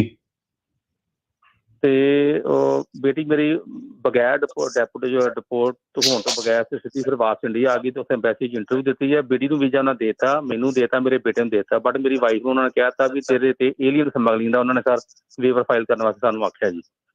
ਹਾਂਜੀ ਹਾਂਜੀ ਸਰ, ਉਹ ਹੈਗਾ ਜੀ ਸੈਕਸ਼ਨ 212A6E। ਹਾਂਜੀ ਠੀਕ ਹੈ। ਇਹਦੇ ਬਾਰੇ ਮੈਂ ਪੁੱਛਣਾ, ਇਹਦੇ ਬਾਰੇ ਸਰ ਪੁੱਛਣਾ ਚਾਹੁੰਦਾ ਵੀ ਇਹਦੇ 'ਚ ਹੁਣ ਸਰ ਕੁਝ ਬਣੇਗਾ ਜਾਂ ਕਿਸ ਤਰ੍ਹਾਂ ਕੀ ਕਰਨਾ ਚਾਹੀਦਾ ਸਾਨੂੰ? ਸਾਡੇ ਕੋਲ ਫਾਰਮ ਹੈਗਾ ਸਾਡੇ ਕੋਲ ਜੀ, ਵਾਈਫ ਜਿਹੜੀ ਵਾਈਫ ਆ ਤੁਹਾਡੀ ਉਹ ਕਦੋਂ ਆਪਣਾ ਇਹ ਕਿਹੜੇ ਸਾਲ ਦੀ ਗੱਲ ਆ ਜਦੋਂ ਉਹ ਕੱਚੇ ਰਹਿ ਗਏ ਸੀਗੇ? 2014 ਦੀ ਸਰ ਗੱਲ ਹੈ ਜੀ। ਉਹ ਵਾਈਫ ਮੇਰੀ 15 ਦਿਨਾਂ ਬਾਅਦ ਵਾਪਸ ਚਲੀ ਗਈ ਸੀ, ਮੇਰਾ ਬੇਟਾ ਵੀ ਤੇ ਮੇਰੀ ਵਾਈਫ ਵੀ, ਬਟ ਮੇਰੀ ਇੱਕ ਬੇਟੀ ਜਿਹੜੀ ਮਾਈਨਰ ਸੀਗੀ ਉਹ ਇੱਥੇ ਰਹਿ ਗਈ। ਸੁਣ ਲਿਆ। ਸੋ ਪਹਿਲਾਂ ਤਾਂ ਜਿਹੜੀ ਜਦੋਂ ਉਹ ਕੱਚੇ ਰਹਿ ਗਏ ਨਾ ਆਪਣਾ 1 ਸਾਲ ਤੋਂ ਜ਼ਿਆਦਾ, ਤਾਂ 10 ਤੁਸੀਂ ਕਿਹਾ 1 ਸਾਲ ਨਹੀਂ 14 ਦਿਨ ਹੀ ਕੱਚੇ ਰਹੇ ਸੀ? ਨਹੀਂ ਸਰ, ਨਹੀਂ ਵਾਈਫ ਤਾਂ ਮੇਰੇ ਚਲੇ ਗਏ 15 ਦਿਨਾਂ ਬਾਅਦ। ਮੇਰੀ ਬੇਟੀ 6 ਸਾਲ ਰਹੀ ਹੈ ਜੀ ਉੱਥੇ, ਮਾਈਨਰ ਬੇਟੀ 6 ਸਾਲ ਪੜ੍ਹੀ ਇੱਥੇ, ਕੱਚੇ ਰਹਿ ਗਏ ਜੀ। ਤੇ ਆਏ ਪਰ ਵੀਜ਼ੇ ਤੇ ਸੀਗੇ ਨਾ? ਹਾਂਜੀ ਵਿਜ਼ਟਰ ਵੀਜ਼ੇ ਤੇ ਆਏ ਸੀ ਜੀ। ਹਾਂਜੀ, ਨਹੀਂ ਵੇਵਰ ਕਰ ਦੋ, ਏਲੀਅਨ ਸਮਗਲਿੰਗ ਵਾਲਾ ਕੇਸ ਬਣਦਾ ਤਾਂ ਨਹੀਂ ਹੈਗਾ ਇਹ, ਜੇ ਵੀਜ਼ੇ ਤੇ ਆਇਆ ਸੀ ਤੇ ਸਮਗਲਿੰਗ ਕਾਦੀ ਜਿਹੜੀ ਹੈਗੀ ਆ, ਤੇ ਸਮਗਲਿੰਗ ਤਾਂ ਨਹੀਂ ਇਹਦੇ ਵਿੱਚ ਕਿਹਾ ਜਾ ਸਕਦਾ ਕੀਤੀ ਹੈ। ਸਰ ਡਿਊਰਿੰਗ ਇੰਟਰਵਿਊ ਉਹਨਾਂ ਨੇ ਇਹ ਗੱਲ ਪੁੱਛੀ ਆ ਵੀ ਸਾਨੂੰ ਤੁਸੀਂ ਆਪਣਾ ਰਿਲੀਵਿੰਗ ਸਰਟੀਫਿਕੇਟ ਦਿਓ। ਰਿਲੀਵਿੰਗ ਸਰਟੀਫਿਕੇਟ ਉਹਨਾਂ ਮੰਗੇ ਜਦੋਂ ਬੱਚਾ ਇੱਥੋਂ ਗਿਆ, ਅਸੀਂ ਉਹਨਾਂ ਨੂੰ ਰਿਲੀਵਿੰਗ ਸਰਟੀਫਿਕੇਟ ਪੇਸ਼ ਕੀਤਾ। ਇਹੋ ਗੱਲ ਫਾਸੀ ਵੀ ਤੁਸੀਂ 20 ਅਗਸਤ ਨੂੰ 2014 ਨੂੰ 20 ਅਗਸਤ ਨੂੰ ਤੁਸੀਂ ਸਾਡੇ ਕੋਲ ਇਸ਼ੂ ਕਰਾਇਆ ਵਾ, ਤੇ 20 ਅਗਸਤ 2014 ਨੂੰ ਤੁਸੀਂ ਟਰੈਵਲ ਕੀਤਾ ਵਾ। ਤੁਹਾਡੀ ਪਹਿਲਾਂ ਹੀ ਪਲੈਨਿੰਗ ਸੀਗੀ ਵੀ ਤੁਸੀਂ ਆਪਣੀ ਬੇਟੀ ਨੂੰ ਇੱਥੇ ਪੜ੍ਹਾਉਣਾ। ਅਸੀਂ ਉਸ ਬਾਰੇ ਦੱਸਿਆ ਜੀ ਨਹੀਂ, ਇਹ ਸਾਡੀ ਪਲੈਨਿੰਗ ਨਹੀਂ ਸੀ ਹੈਗੀ, ਅਸੀਂ ਉਹਨੂੰ ਕਿਸੇ ਹੋਰ ਸਕੂਲ ਪਰ ਨਹੀਂ ਪਾਉਣਾ ਸੀ, ਤਾਂ ਕਰਕੇ ਉਹਦਾ ਰਿਲੀਵਿੰਗ ਸਰਟੀਫਿਕੇਟ ਲਿਆ। ਤੇ ਪਰ ਉਹਨੇ ਸਾਨੂੰ ਫਿਰ 221 ਜੀ ਦਾ 221 ਜੀ ਦਾ ਨੋਟਿਸ ਦਿੱਤਾ ਵੀ 60 ਦਿਨਾਂ ਬਾਅਦ ਸਰ ਉਹਨਾਂ ਨੇ ਵੀਜ਼ਾ ਦਿੱਤਾ ਜੀ। ਹੁਣ ਠੀਕ ਹੈ ਜੀ। ਹਾਂਜੀ, ਨਹੀਂ ਵੇਵਰ ਤੁਹਾਨੂੰ ਕਰਨਾ ਪੈਣਾ। ਜਿਹੜੀਆਂ 2-3 ਚੀਜ਼ਾਂ ਤੁਹਾਡੇ ਫੇਵਰ 'ਚ ਜਾਂਦੀਆਂ ਉਹ ਇਹ ਹੈ, ਇੱਕ ਤਾਂ ਵੀਜ਼ੇ ਤੇ ਆਏ ਸੀਗੇ, ਦੂਜਾ ਇਹ ਹੈ ਕਿ ਜਿਹੜਾ ਇਹ ਵੀਜ਼ਾ ਹੈ ਤੁਹਾਡੇ ਕਿੰਨੀ ਦੇਰ ਪਹਿਲਾਂ ਮਿਲਿਆ ਸੀਗਾ ਟਰੈਵਲ ਕਰਨ ਤੋਂ? ਤਕਰੀਬਨ ਸਰ 15 ਦਿਨ ਪਹਿਲਾਂ ਜੀ। 15 ਦਿਨ ਪਹਿਲਾਂ? ਹਾਂਜੀ। ਤੇ ਦੋ ਹੀ ਤੁਹਾਡੇ ਕੋਲ ਫੈਕਟਰ ਜਿਹੜੇ ਇਹਦੇ ਵਿੱਚ ਹੈਗੇ ਆ, ਇੱਕ ਤਾਂ ਕਿ ਬਲੱਡ ਰਿਲੇਸ਼ਨ ਸੀਗਾ ਤੇ ਦੂਸਰਾ ਇਹ ਸੀਗਾ ਕਿ ਵੀਜ਼ਾ ਲੈ ਕੇ ਆਏ ਸੀਗੇ ਹਨਾ। ਇਹਦੇ ਬੇਸ ਤੇ ਤੁਸੀਂ ਆਰਗਿਊ ਕਰ ਸਕਦੇ ਤੇ, ਬਟ ਹਾਂਜੀ ਹੈਗੀ ਤਾਂ ਗੱਲ ਗਲਤ ਆ। ਜੇ ਵੀਜ਼ਾ ਲਿਆ ਤੇ ਝੂਠ ਬੋਲਿਆ ਉਹਨਾਂ ਨੂੰ ਤਾਂ ਓਬਵੀਅਸਲੀ ਉਹਦੀ ਸਜ਼ਾ ਫਿਰ ਦੇ ਰਿਹਾ ਇੱਕ ਤਰ੍ਹਾਂ, ਪਰ ਵੇਵਰ ਤੁਸੀਂ ਕਰ ਸਕਦੇ। ਠੀਕ ਹੈ ਜੀ। ਅਗਲੇ ਕਾਲਰ ਨੇ ਹਰਜਿੰਦਰ ਜੀ। ਹੈਲੋ ਭਾਈ, ਸਤਿ ਸ੍ਰੀ ਅਕਾਲ ਜੀ। ਜੀ ਸਤਿ ਸ਼੍ਰੀ ਅਕਾਲ ਜੀ। ਹਾਂਜੀ ਭਾਜੀ, ਮੈਂ ਇਹ ਪੁੱਛਣਾ ਸੀ ਭਾਜੀ, ਮੇਰਾ ਲਾਸਟ ਈਅਰ ਨਾ ਜੱਜ ਨੇ ਨਾ ਵਿਦ ਹੋਲਡਿੰਗ ਗ੍ਰਾਂਟ ਕੀਤੀ ਸੀ, ਤੇ ਮੈਂ ਨਾ I-94 ਅਪਲਾਈ ਕੀਤਾ ਸੀ, ਤੇ ਮੇਰਾ ਨਾ I-94 ਆ ਗਿਆ, ਤੇ ਮੈਨੂੰ ਜਿੱਦਾਂ ਮੈਂ ਸਿਟੀਜ਼ਨ ਨਾਲ ਵਿਆਹ ਕਰਾਵਾਂ ਤੇ ਮੈਨੂੰ ਕੰਟਰੀ ਆਊਟ ਕਰਨਾ ਪਊਗਾ? ਵਿਦ ਹੋਲਡ ਦੁਬਾਰਾ ਦੱਸੋ ਇੱਕ ਵਾਰੀ, ਤੁਹਾਡਾ I-94 ਕਿਹੜੇ ਬੇਸ ਤੇ ਆਇਆ ਸੀਗਾ? ਭਾਜੀ ਇਹ ਨਹੀਂ ਪਤਾ, ਮੈਂ ਉਹਨਾਂ ਨੂੰ USCIS ਵਾਲਿਆਂ ਨੂੰ ਕਾਲ ਕੀਤੀ ਸੀ, ਤੇ ਉਹਨਾਂ ਨੇ ਆਪਣੇ ਮੈਨੂੰ 2-4 ਸਵਾਲ ਕੀਤੇ ਸੀ, ਤੇ ਬਾਅਦ ਵਿੱਚ ਫਿਰ 15-20 ਦਿਨਾਂ ਬਾਅਦ ਕੰਟਰੀ ਆਪਣੇ ਮੈਨੂੰ ਨਾ I-94 ਆ ਗਿਆ ਸੀ, ਪਰ ਉੱਤੇ ਮੋਹਰ ਲੱਗੀ ਹੈ ਕਿ US ਅਸਾਈਲਮ ਸਟੇਟਸ ਗ੍ਰਾਂਟਡ ਇੰਡੈਫੀਨੇਟਲੀ, ਤੇ ਉਹ ਅਸਾਈਲਮ ਤੁਹਾਨੂੰ ਮਿਲ ਗਿਆ, ਰਾਈਟ? ਇਹ ਕਹਿ ਰਹੇ ਨਾ? ਨਹੀਂ ਮੈਨੂੰ ਵਿਦ ਹੋਲਡਿੰਗ ਗ੍ਰਾਂਟ ਕੀਤੀ ਸੀ। ਵਿਦ ਹੋਲਡਿੰਗ ਤੇ I-94? ਭਾਜੀ I-94 ਦੇਖ ਕੇ ਪਤਾ ਲੱਗਣਾ। ਤੇ ਇਹਦਾ ਹੁਣ ਕੀ ਹੁੰਦਾ ਰੂਲ ਮੈਨੂੰ ਹੁਣ ਪਤਾ ਨਹੀਂ। ਮੋਸਟ ਲਾਈਕਲੀ ਜਿੱਦਾਂ ਤੁਸੀਂ ਕਹਿ ਰਹੇ ਆ, ਜੇ ਤੁਹਾਨੂੰ I-94 ਆ ਗਿਆ ਰਾਈਟ, ਕੇਸ ਪਾਸ ਹੋਣ ਤੋਂ ਬਾਅਦ ਤੁਹਾਡਾ, ਤੇ ਫਿਰ ਕੀ ਜਿਹੜਾ ਵਿਦ ਹੋਲਡਿੰਗ ਹੁੰਦਾ ਭਾਜੀ, ਉਹ ਤਾਂ ਇਟਸੈਲਫ ਇੱਕ ਰਿਮੂਵਲ ਆਰਡਰ ਹੁੰਦਾ, ਉੱਤੇ ਨਹੀਂ ਬੰਦਾ ਪੱਕਾ ਹੋ ਸਕਦਾ। ਜੇ ਕੇਸ ਤੁਹਾਡਾ ਪਾਸ ਹੋਇਆ ਸੀਗਾ, I-94 ਤੁਹਾਡੇ ਕੋਲ ਹੈਗਾ, ਤਾਂ ਉਹਦੇ ਬੇਸ ਤੇ ਬੰਦਾ ਗ੍ਰੀਨ ਕਾਰਡ ਜਿਹੜਾ ਫਾਈਲ ਕਰ ਸਕਦਾ ਹੈ ਨਾ। ਇਹਦੇ ਵਿੱਚ ਆਪਾਂ ਕਈ ਵਾਰੀ ਜਿਹੜਾ ਸ਼ੋ ਕੀਤਾ, 1-2 ਜਣਿਆਂ ਨੂੰ ਪ੍ਰੋਬਲਮ ਵੀ ਜਿਹੜੀ ਆਈ ਸੀਗੀ। ਪ੍ਰੋਬਲਮ ਇਹ ਆ ਜਾਂਦੀ ਹੈ ਕਿ ਜਿਹੜੀ ਰੈਗੂਲੇਸ਼ਨ ਹੈ ਨਾ, ਦ ਵੇ ਦੇ ਆਰ ਰਿਟਨ ਇਜ਼ ਕਿ ਐਡਮਿਸ਼ਨ ਜਾਂ ਇਨਸਪੈਕਸ਼ਨ ਜਾਂ I-94 ਬਾਰਡਰ ਤੇ ਮਿਲਿਆ ਹੋਵੇ, ਜਿਹੜੇ ਫਿਊਚਰ ਦੇ ਵਿੱਚ ਨਹੀਂ ਸਾਨੂੰ ਪਤਾ ਕਿ ਲਾਜ਼ ਜਾਂ ਰੈਗੂਲੇਸ਼ਨਸ ਦੀ ਕਿੱਦਾਂ ਇੰਟਰਪ੍ਰੀਟੇਸ਼ਨ ਹੋਣੀ ਹੈ, ਕੀ ਹੋਣੀ ਹੈ, ਤੇ ਉਹਨਾਂ ਨੂੰ ਅਕਸਰ ਇਹ ਰეკਮੈਂਡੇਸ਼ਨ ਹੁੰਦੀ ਹੈ ਕਿ ਜਿਹੜਾ ਬੰਦਾ ਟਰੈਵਲ ਕਰ ਸਕਦਾ ਉਹ ਕੁਇਕ ਟ੍ਰਿਪ ਜਿਹੜਾ ਟਰੈਵਲ ਡਾਕੂਮੈਂਟ ਦਾ ਮੈਕਸੀਕੋ ਤੋਂ ਲੈ ਕੇ ਇੰਸਪੈਕਟਡ ਹੋ ਕੇ ਆ ਜਾਵੇ, ਤਾਂ ਉਹਦਾ ਫਿਰ ਕਲੀਨ ਜਿਹੜਾ 100% ਰੈਕਡ ਜਿਹੜਾ ਹੋ ਜਾਂਦਾ। ਸੋ ਮੈਨੂੰ ਹੁਣ ਜਿੱਦਾਂ ਤੁਸੀਂ ਗੱਲ ਦੱਸ ਰਹੇ ਆ, ਆਈ ਕੈਨ ਨਾਟ ਟੈਲ ਕਿ ਤੁਸੀਂ ਜੇ ਬਾਹਰ ਟਰੈਵਲ ਕਰ ਸਕਦੇ ਆ ਜਾਂ ਨਹੀਂ ਕਰ ਸਕਦੇ ਆ, ਕੀ ਤੁਹਾਨੂੰ ਗ੍ਰਾਂਟ ਹੋਇਆ ਟਰੈਵਲ ਡਾਕੂਮੈਂਟ ਦੀ ਪੋਸੀਬਿਲਿਟੀ ਹੈਗੀ ਹੈ ਕਿ ਨਹੀਂ ਹੈਗੀ। ਪਰ ਇਹ ਹੈ ਕਿ ਜੇ I-94 ਤੁਹਾਡਾ ਹੈਗਾ, ਵਿਆਹ ਕਰਾਇਆ, ਸੋ ਜਿਹੜੀ 485 ਦੀ ਐਪਲੀਕੇਸ਼ਨ ਜਿਹੜੀ ਹੈਗੀ ਆ ਉਹਦੀ ਆਫ ਕੋਰਸ ਤੁਸੀਂ I-94 ਦੇ ਬੇਸ ਤੇ ਟਰਾਈ ਜ਼ਰੂਰ ਕਰ ਸਕਦੇ ਆ ਜੇ ਤੁਸੀਂ ਰਿਸਕ ਨਹੀਂ ਲੈਣਾ ਬਾਹਰ ਜਾਣ ਦਾ। ਜੀ ਠੀਕ ਹੈ ਜੀ, ਮੈਂ ਇਹੀ ਪੁੱਛਣਾ ਸੀ ਮਤਲਬ ਸਿਟੀਜ਼ਨ ਨਾਲ ਵਿਆਹ ਕਰਾ ਸਕਦਾ। ਜੀ ਓਕੇ, ਥੈਂਕ ਯੂ ਜੀ। Okay thank you. Davinder ji. ਹਾਂਜੀ ਭਾਈ, ਸਤਿ ਸ਼੍ਰੀ ਅਕਾਲ ਜੀ। ਜੀ ਸਰ। ਇੱਕ ਜਿਹੜਾ ਹਾਂਜੀ HR ਵਾਲੀ ਜਿਹੜੀ ਈਮੇਲ ਦਿੱਤੀ ਸੀ ਨਾ, ਉਹ ਤੇ ਕੇਸ ਕੂਸ ਨਹੀਂ ਉਹਨੇ ਕੋਈ ਸਾਨੂੰ, ਸਿਰਫ ਜੌਬ ਐਪਲੀਕੇਸ਼ਨ ਵਾਸਤੇ ਸੀ HR@immigration.global, ਤੇ ਉਹ ਬਾਕੀ ਉੱਤੇ ਕੋਈ ਕੇਸ ਕੂਸ ਵਾਲੀ ਈਮੇਲ ਨਾ ਭੇਜੋ, ਸਾਰੀਆਂ ਇਗਨੋਰ ਹੋਣੀਆਂ ਵਾ ਪਹਿਲਾਂ ਹੀ, ਮਤਲਬ ਰਾਈਟ ਵੇ ਤੁਹਾਨੂੰ ਦੱਸਤਾ ਇੱਥੇ ਔਨ ਨੋਟਿਸ, ਹਨਾ। ਠੀਕ ਤੇ ਹੈ। ਸਿਰਫ ਜਿਹੜੀ HR ਡਿਪਾਰਟਮੈਂਟ ਦੀ ਈਮੇਲ, HR ਦੀ ਸਿਰਫ ਰੈਜ਼ਿਊਮੇ ਆਪਣਾ ਕਰ ਲਓ ਜੀ, ਜੀ ਕਵਰ ਲੈਟਰ ਦੇ ਨਾਲ ਜੀ। ਤੇ ਦਵਿੰਦਰ ਜੀ। ਹਾਂਜੀ ਭਾਜੀ, ਫਿਰ ਕਹਿਣਾ ਸਰ ਨੂੰ ਇੱਕ ਰਿਕੁਐਸਟ ਸੀਗੀ ਜੀ, ਡਿਸਮਿਸ ਕੇਸਾਂ ਬਾਰੇ ਦੱਸਣ, ਬੜੇ ਮੁੰਡਿਆਂ ਦੇ ਹੋਣ ਦਾ ਆ। ਮੇਰਾ ਆਪਣਾ ਜੋ ਹੈ ਜੀ ਵਿਦਆਊਟ ਪ੍ਰੈਜੁਡਿਸ, ਤੇ ਪਲੀਜ਼ ਐਕਸਪਲੇਨ ਕਰ ਦਿਓ ਜੀ ਇੱਕ ਵਾਰੀ। ਮੈਂ ਵੀਡੀਓ ਲੱਭਦਾ ਤਾਂ ਲੱਭੀ ਨਹੀਂ ਜੀ ਇਹਦੀ। ਜੀ। ਸੋ ਭਾਜੀ ਜਿਹੜਾ ਨਾ ਡਿਸਮਿਸ ਵਿਦਆਊਟ ਪ੍ਰੈਜੁਡਿਸ ਇਹ ਹੁੰਦਾ ਕਿ ਡਿਪੈਂਡ ਕਰਦਾ ਕਿਹੜੇ ਅਦਾਰੇ ਮੋਰੇ ਆਪਾਂ ਗੱਲ ਜਿਹੜੀ ਕਰ ਰਹੇ ਹਾਂ। ਜਿਹੜਾ ਕੋਰਟ ਦੇ ਮੋਰੇ ਜਦੋਂ ਤੁਸੀਂ ਹੁੰਦੇ ਹੋ, ਤੁਸੀਂ ਰਿਮੂਵਲ ਪ੍ਰੋਸੀਡਿੰਗ 'ਚ ਹੁੰਦੇ ਹੋ, ਰਿਮੂਵਲ ਡੀਪੋਰਟੇਸ਼ਨ ਪ੍ਰੋਸੀਡਿੰਗ ਜਿਹਨੂੰ ਕਹਿੰਦੇ ਆ, ਉਹ ਕਹਿੰਦੇ ਕਿ ਤੈਨੂੰ ਵਾਪਸ ਭੇਜਣਾ ਵਾ, ਕਿਉਂ ਨਾ ਭੇਜੀਏ, ਤੇ ਬੰਦਾ ਆਪਣੀ ਸਫਾਈ ਦਿੰਦਾ ਉਹਨਾਂ ਨੂੰ ਕਿ ਮੇਰਾ ਅਸਾਈਲਮ ਆ, ਜਾਂ ਮੇਰਾ ਵਿਆਹ ਹੋ ਗਿਆ, ਜਾਂ ਮੇਰੇ ਕੋਲ ਆਹ ਆਪਸ਼ਨ ਆ, ਹੈਨਾ। ਤੇ ਉਹ ਜਿਹੜੀਆਂ ਪ੍ਰੋਸੀਡਿੰਗਸ ਨੂੰ ਉਹ ਕਹਿੰਦੇ ਆ ਕਿ ਜੇ ਉਹਨਾਂ ਨੂੰ ਲੱਗੇ ਕਿ ਬੰਦਾ ਹਾਈ ਪ੍ਰਾਇੋਰਟੀ ਨਹੀਂ ਹੈਗਾ, ਉਹਨਾਂ ਦੀ ਖਤਰਾ ਨਹੀਂ ਹੈਗਾ, ਤੇ ਕਲੀਨ ਰੈਕਡ ਜੇ ਇਹਦਾ ਹੈਗਾ, ਤਾਂ ਉਹ ਪ੍ਰੋਸੀਡਿੰਗ ਨੂੰ ਡਿਸਮਿਸ ਕਹਿੰਦੇ ਕਰ ਦੇਣਾ। ਡਿਸਮਿਸ ਦਾ ਮਤਲਬ ਕਿ ਆਪਾਂ ਜ਼ਰੂਰੀ ਨਹੀਂ ਸਮਝਦੇ ਕਿ ਤੈਨੂੰ ਆਪਾਂ ਤੇਰੇ 'ਚ ਡਿਸੀਜਨ ਆਪਾਂ ਜਿਹੜਾ ਦਈਏ ਤੇ ਤੇਰਾ ਕੇਸ ਜਿਹੜਾ ਉਹ ਖਾਰਜ ਕਰਦੇ ਆ। ਵਿਦਆਊਟ ਪ੍ਰੈਜੁਡਿਸ ਦਾ ਮਤਲਬ ਹੁੰਦਾ, ਪ੍ਰੈਜੁਡਿਸ ਹੁੰਦਾ ਕਿ ਸਾਨੂੰ ਤੇਰੇ ਉੱਤੇ ਕੋਈ ਨੈਗੇਟਿਵ ਆਪਾਂ ਫਾਈਂਡਿੰਗ ਨਹੀਂ ਕਰ ਰਹੇ ਹੈਗੇ, ਤੇ ਆਪਾਂ ਬਿਲਕੁਲ ਕਲੀਨ ਤਰੀਕੇ ਨਾਲ ਤੇਰਾ ਕੇਸ ਜਿਹੜਾ ਉਹ ਡਿਸਮਿਸ ਕਰਤਾ, ਤੇ ਹੁਣ ਤੇਰੇ ਕੋਲ ਜਿਹੜਾ ਵੀ ਹੋਰ ਆਪਸ਼ਨਾਂ ਅਵੇਲੇਬਲ ਹੈਗੀਆਂ, ਮੰਨ ਲਓ ਕਿ ਕੋਈ ਵਿਆਹ ਕਰਾ ਕੇ ਪੱਕਾ ਹੋ ਸਕਦਾ, ਜਾਂ ਕੋਈ ਅਸਾਈਲਮ ਆਫਿਸ 'ਚ ਜਾ ਸਕਦਾ, ਤੁਸੀਂ ਆਪਣੀਆਂ ਹੋਰ ਜਿਹੜੀਆਂ ਆਪਸ਼ਨਾਂ ਉਹ ਪਰਸੂ ਕਰੋ, ਤੇ ਕੋਰਟ ਤੁਹਾਡੇ 'ਚ ਦਿਲਚਸਪੀ ਨਹੀਂ ਹੁਣ ਰੱਖਦੀ ਇਸ ਮੌਕੇ ਤੋਂ ਬਾਅਦ, ਬਗੈਰ ਕਿਸੇ ਪੱਖਪਾਤ ਤੋਂ, ਮਤਲਬ ਉਹਨਾਂ ਨੇ ਡਿਸਮਿਸ ਕੀਤਾ ਆ। ਠੀਕ ਹੈ ਭਾਜੀ, ਤਾਂ ਜਿੱਦਾਂ ਮੇਰੇ ਤੇ ਰਿਮੂਵਿੰਗ ਦਾ ਉਹਨਾਂ ਨੇ ਹਟਾਤੀ ਆ, ਜਿੱਦਾਂ ਹੁਣ ਵਿਆਹ ਕਰਾ ਲਵਾਂ ਭਾਜੀ, ਤੇ ਉਹ ਮੈਨੂੰ ਵਾਪਸ ਤਾਂ ਵੀ ਜਾਣਾ ਪਊਗਾ? ਤੁਹਾਨੂੰ I-94 ਮਿਲਿਆ ਸੀਗਾ? ਨਹੀਂ ਭਾਜੀ, ਮੈਨੂੰ I-94 ਨਹੀਂ ਮਿਲਿਆ ਜੀ। ਮੈਂ ਅਸਾਈਲਮ ਵੈਸੇ ਦੁਬਾਰਾ ਕੇਸ ਲਾਤਾ ਆ ਜੀ ਆਪਣਾ। ਹਾਂਜੀ, ਮੈਂ ਅਸਾਈਲਮ ਦੁਬਾਰਾ ਕੇਸ ਲਾਤਾ ਜੀ, ਤੇ ਮੇਰਾ USCIS 'ਚ ਬੋਲਣ ਲੱਗ ਪਿਆ ਵੀ ਨੈਕਸਟ। ਤੁਸੀਂ ਵਿਆਹ ਵਾਲਾ ਕਰਾ ਸਕਦੇ ਆ ਜੇ ਤੁਸੀਂ ਅਮਰੀਕਾ ਦੇ ਵਿੱਚ ਹਰ ਟਾਈਮ ਤੁਸੀਂ ਅਸਾਈਲਮ ਫਾਈਲ ਕੀਤਾ ਸੀ, ਮਤਲਬ ਕਿ ਕੋਈ ਵੀ ਏਦਾਂ ਦਾ ਟਾਈਮ ਨਹੀਂ ਹੈਗਾ ਕਿ ਤੁਸੀਂ ਸਾਰਾ ਮਿਲਾ ਕੇ ਜਿਹੜਾ ਟੋਟਲ ਆ 6 ਮਹੀਨੇ ਤੋਂ ਵੱਧ ਕੱਚੇ ਰਹੇ ਹੋ, ਹਨਾ। ਜੇ ਤੁਹਾਡੇ ਏਦਾਂ 6 ਮੰਥ ਮਤਲਬ 180 ਡੇਜ਼ ਤੋਂ ਜ਼ਿਆਦਾ ਤੁਸੀਂ ਕੱਚੇ ਨਹੀਂ ਰਹੇ, ਤੇ ਤੁਹਾਡਾ ਫਿਰ ਥੋੜਾ ਜਿਹਾ ਸੌਖਾ ਹੋ ਜਾਣਾ, ਹੋ ਸਕਦਾ ਤੁਹਾਨੂੰ 601 ਵੇਵਰ ਨਾ ਕਰਨਾ ਪਵੇ, ਤੇ ਅਦਰਵਾਈਜ਼ ਜਿਹੜਾ ਕੱਚਾ ਬੰਦਾ ਆ ਉਹਨੂੰ ਕੰਟਰੀ ਆਊਟ ਜਿਹੜਾ ਆਪਣਾ ਕਰਨਾ ਪੈਂਦਾ, ਵੇਵਰ ਲੈ ਕੇ ਜਾਣਾ ਪੈਂਦਾ, ਤੇ 4-5 ਸਾਲ ਦਾ ਜਿਹੜਾ ਪ੍ਰੋਸੈਸ ਉਹ ਪੈ ਜਾਂਦਾ। ਠੀਕ ਹੈ ਭਾਜੀ, ਥੈਂਕ ਯੂ ਜੀ, ਬਹੁਤ ਬਹੁਤ ਜੀ ਸ਼ੁਕਰੀਆ ਜੀ। ਇੱਕ ਸਵਾਲ ਆ ਰਿਹਾ ਆਪਾਂ ਨੂੰ ਫੇਸਬੁੱਕ ਦੇ ਉੱਤੇ, ਪੁੱਛਦੇ ਨੇ, ਕਹਿੰਦੇ ਵੀ ਉਹਨਾਂ ਦਾ ਡਿਸਪਿਊਟ ਚੱਲ ਰਿਹਾ ਉਹਨਾਂ ਦੇ ਆਪਣੇ ਪਾਰਟਨਰ ਹਸਬੈਂਡ ਦੇ ਨਾਲ, ਕਹਿੰਦੇ ਵੀ ਘਰ ਛੱਡ ਕੇ ਚਲਾ ਗਿਆ ਪਿਛਲੇ 20 ਦਿਨਾਂ ਤੋਂ, ਅਸਾਈਲਮ ਦਾ ਕੇਸ ਉਹਨਾਂ ਦਾ ਇਕੱਠਿਆਂ ਚੱਲ ਰਿਹਾ ਸੀਗਾ, ਡਿਵੋਰਸ ਕਹਿੰਦੇ ਵੀ ਫਾਈਲ ਹੋਇਆ ਆ, ਵੀ ਉਹਨਾਂ ਦੇ ਅਸਾਈਲਮ ਕੇਸ ਦੇ ਉੱਤੇ ਕੀ ਅਸਰ ਪਊਗਾ। ਵੀ ਉਹਨਾਂ ਦੇ ਹਸਬੈਂਡ ਦੇ ਨਾਂ ਦੇ ਉੱਤੇ ਮੇਨ ਸੀਗਾ, ਮੈਨੂੰ ਲੱਗਦਾ ਪ੍ਰਾਇਮਰੀ ਉਹਨਾਂ ਦੇ ਹਸਬੈਂਡ ਸੀਗੇ, ਤੇ ਉਹਨਾਂ ਦਾ ਬੇਟਾ ਉਹਨਾਂ ਦੇ ਉੱਤੇ ਡਿਪੈਂਡੈਂਟ ਆ, ਤੇ ਉਹ ਬੇਟਾ ਉਹਨਾਂ ਦੇ ਕੋਲ ਆ। ਸੋ ਕੀ ਹੋਊਗਾ ਉਹਨਾਂ ਦੇ ਲਈ? ਸੋ ਤੁਸੀਂ ਆਪਣਾ ਜਿਹੜਾ ਕੇਸ ਆ ਸੈਪਰੇਟਲੀ ਫਾਈਲ ਕਰੋ, ਤੇ 1 ਈਅਰ ਡੈਡਲਾਈਨ ਜਿਹੜੀ ਹੁੰਦੀ ਆ, ਉਹ ਤੋਂ ਐਕਸੈਪਸ਼ਨ ਜਿਹੜੀ ਕਲੇਮ ਕਰੋ, ਕਿਉਂਕਿ ਐਕਸਟਰਾਆਰਡਨਰੀ ਸਰਕਮਸਟੈਂਸ ਆ, ਜਿੱਦਾਂ ਡਿਵੋਰਸ ਇੱਕ ਐਕਸਟਰਾਆਰਡਨਰੀ ਸਰਕਮਸਟੈਂਸ ਹੋ ਸਕਦਾ ਕਿ ਪਹਿਲਾਂ ਤੁਸੀਂ ਇਕੱਠੇ ਸੀਗੇ। ਡਿਵੋਰਸ ਫਾਈਲ ਹੋਣ ਤੋਂ ਬਾਅਦ ਜਾਂ ਅਪਰੂਵ ਹੋਣ ਤੋਂ ਬਾਅਦ ਹੀ ਕਰ ਸਕਦੇ ਆ, ਜਾਂ ਡਿਊਰਿੰਗ ਡਿਵੋਰਸ ਪ੍ਰੋਸੈਸ ਵੀ ਹੋ ਸਕਦਾ ਹੈ? ਰਾਈਟ ਵਾਈ ਤੁਸੀਂ ਜਿਹੜਾ ਫਾਈਲ ਕਰੋ ਆਪਣਾ ਅਸਾਈਲਮ, ਠੀਕ ਹੈ ਤੇ ਜੀ। ਤੁਹਾਡਾ ਖੁਦ ਦਾ ਕਲੇਮ ਆ, ਤੁਸੀਂ ਖੁਦ ਦਾ ਦੱਸੋ।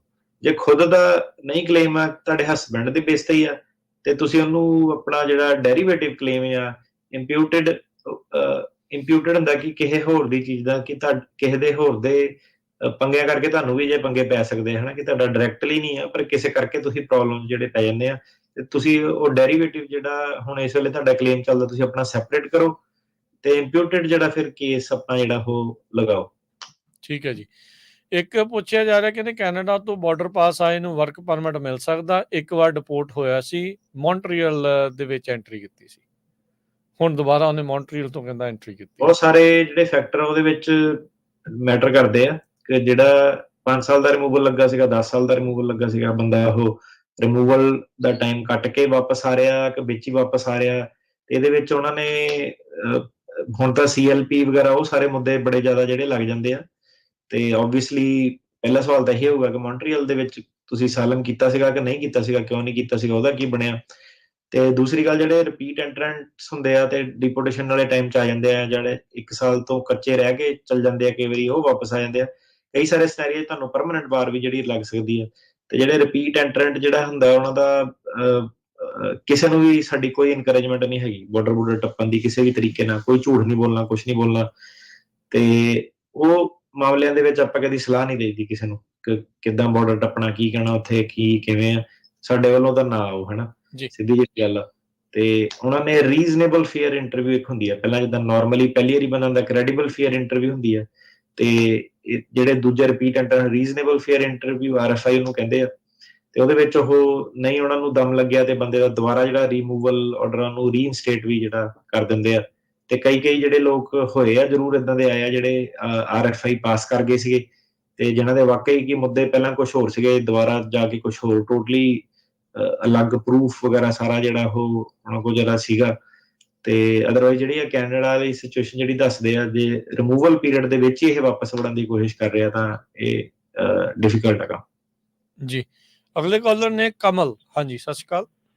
ਸਤਿ ਸ਼੍ਰੀ ਅਕਾਲ ਸਰ ਮੇਰਾ ਟੇਰਕਿਆ ਸਰ ਨੂੰ ਸਵਾਲ ਹੈ ਸਰ। ਮੈਂ ਇਸ ਸਾਲ ਦੇ ਵਿੱਚ I-751 ਫਾਈਲ ਕੀਤੀ ਸੀ ਤੇ ਸਰ ਉਹਨਾਂ ਨੇ ਮੈਨੂੰ 4 ਸਾਲ ਦੀ ਐਕਸਟੈਂਸ਼ਨ ਦੇ ਦਿੱਤੀ ਹੈ। ਸਰ ਇਹ ਸਵਾਲ ਹੈ ਕਿ ਜੇ ਸਰ ਮੈਂ ਟਰੈਵਲ ਕਰਾਂ ਇੰਡੀਆ 'ਚ, ਸਰ ਜੇ ਪਿੱਛੋਂ ਤੋਂ ਮੇਰਾ ਕੋਈ ਜਵਾਬ ਆ ਜੇ ਹਾਂ ਨਾ ਦਾ, ਤੇ ਮੈਂ ਵਾਪਸ ਆ ਸਕਦਾ ਕਿ ਨਹੀਂ ਆ ਸਕਦਾ? ਭਾਜੀ ਹਾਂ ਦਾ ਆ ਗਿਆ ਫਿਰ ਤੇ ਬਿਲਕੁਲ ਆ ਸਕਦੇ ਆ, ਜੇ ਨਾ ਵਾਲਾ ਆ ਗਿਆ ਤਾਂ ਫਿਰ ਪ੍ਰੋਬਲਮ ਹੋ ਜਾਣੀ ਹੈ। ਨਾ ਵਾਲਾ ਪਰ ਬਿਨਾਂ ਉਹਨਾਂ ਨੇ RFE ਜਾਂ notice of intent to deny ਏਦਾਂ ਸਿੱਧੇ ਨਾ ਨਹੀਂ ਉਹਨਾਂ ਨੇ ਕਹਿਣਾ ਤੁਹਾਨੂੰ। ਹਾਂਜੀ ਪਰ ਸਰ ਮਤਲਬ ਤੁਹਾਡੇ ਹਿਸਾਬ ਨਾਲ ਸੇਫ ਨਹੀਂ ਹੈ ਟਰੈਵਲ ਕਰਨਾ ਇਸ ਹਿਸਾਬ ਦੇ ਨਾਲ? ਨਹੀਂ, ਠੀਕ ਆ ਮੇਰੇ ਹਿਸਾਬ ਨਾਲ। ਜੇ ਵਿਆਹ ਤੁਹਾਡਾ ਸੇਫ ਆ ਤਾਂ ਕੋਈ ਪ੍ਰੋਬਲਮ ਨਹੀਂ ਹੋਣੀ ਚਾਹੀਦੀ ਇਹਦੇ ਵਿੱਚ। Okay thank you sir, thank you. Okay ਜੀ। ਵਿਆਹ ਦਾ ਪੰਗਾ ਲੱਗਦਾ ਤਾਂ ਫਿਰ ਮੇਰਾ ਵੀ ਨਾ ਜਾਏਗਾ ਜੀ। ਸਤਿੰਦਰ, ਜਿਹੜਾ ਬੰਦਾ 751 ਹੈਗਾ ਨਾ, ਜਿਹਦਾ ਵਿਆਹ ਜਨਨ ਸੀਗਾ ਤੇ ਡਿਵੋਰਸ ਜਿਹਨਾਂ ਦਾ ਹੋ ਜਾਂਦਾ ਹੈ ਨਾ, ਜੈਨੂਇਨ ਵਿਆਹ ਜੈਨੂਇਨ ਡਿਵੋਰਸ, ਉਹਨਾਂ ਨੂੰ ਕੋਈ ਪ੍ਰੋਬਲਮ ਨਹੀਂ ਹੈਗੀ। ਕਈ ਵਾਰੀ ਬੰਦਾ ਐਵੇਂ ਵਿੱਚ ਟੰਗਿਆ ਰਹਿੰਦਾ ਤੇ ਡਿਵੋਰਸ ਜਿਹੜਾ ਉਹਦਾ ਹੋਣਾ ਹੀ ਹੁੰਦਾ ਵਾ ਕਿ ਇਨਐਵਿਟੇਬਲ ਹੁੰਦਾ, ਤੇ ਐਵੇਂ ਬੰਦਾ ਟਿਕਿਆ ਹੁੰਦਾ ਕਿ ਚੱਲ ਯਾਰ ਗ੍ਰੀਨ ਕਾਰਡ ਦੀ ਵੇਟ ਕਰ ਲਾਂ। ਤੇ ਕਈ ਸਾਰੇ ਲੋਕਾਂ ਨੂੰ ਪਤਾ ਨਹੀਂ ਹੈ ਕਿ ਡਿਵੋਰਸ ਲੈ ਕੇ ਵੀ ਵੇਵਰ ਲੈ ਕੇ ਤੁਸੀਂ ਜਿਹੜਾ ਕਰ ਸਕਦੇ ਆ ਆਪਣਾ green card separate single filing ਜਿਹੜੀ ਕਰ ਸਕਦੇ ਆ। ਤੇ ਸਿੰਗਲ ਫਾਈਲਿੰਗ ਦੇ ਬੇਸ ਤੇ ਜਾਓ ਤੁਸੀਂ ਜੇ ਤੁਹਾਡੇ ਵਿਆਹ 'ਚ ਪ੍ਰੋਬਲਮ ਆ ਰਹੀ ਹੈ ਜੀ। ਹਾਂਜੀ, ਸਤਿੰਦਰ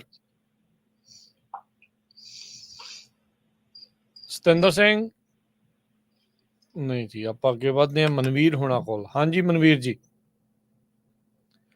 ਮਨਵੀਰ ਜੀ ਪੁੱਛੋ ਜੀ ਸਵਾਲ। ਸਤਿ ਸ਼੍ਰੀ ਅਕਾਲ, ਸੁਣ ਰਹੇ ਆਵਾਜ਼ ਕਿ ਨਹੀਂ? ਹਾਂਜੀ ਸਤਿ ਸ਼੍ਰੀ ਅਕਾਲ ਜੀ। ਹਾਂਜੀ ਪੁੱਛੋ ਜੀ ਸਵਾਲ ਜੀ। ਮੇਰਾ ਟਰਕੀ ਦਾ ਸਵਾਲ ਸੀ।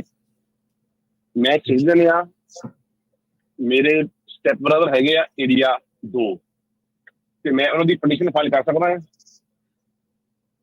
ਸਟੈਪ ਜਿਹੜਾ ਰਿਲੇਸ਼ਨਸ਼ਿਪ ਸੀਗਾ ਕਦੋਂ, ਮਤਲਬ ਕਿ 18ਵੇਂ ਸਾਲ ਤੋਂ ਪਹਿਲਾਂ ਵਿਆਹ ਹੋ ਗਿਆ ਸੀਗਾ? ਹਾਂਜੀ।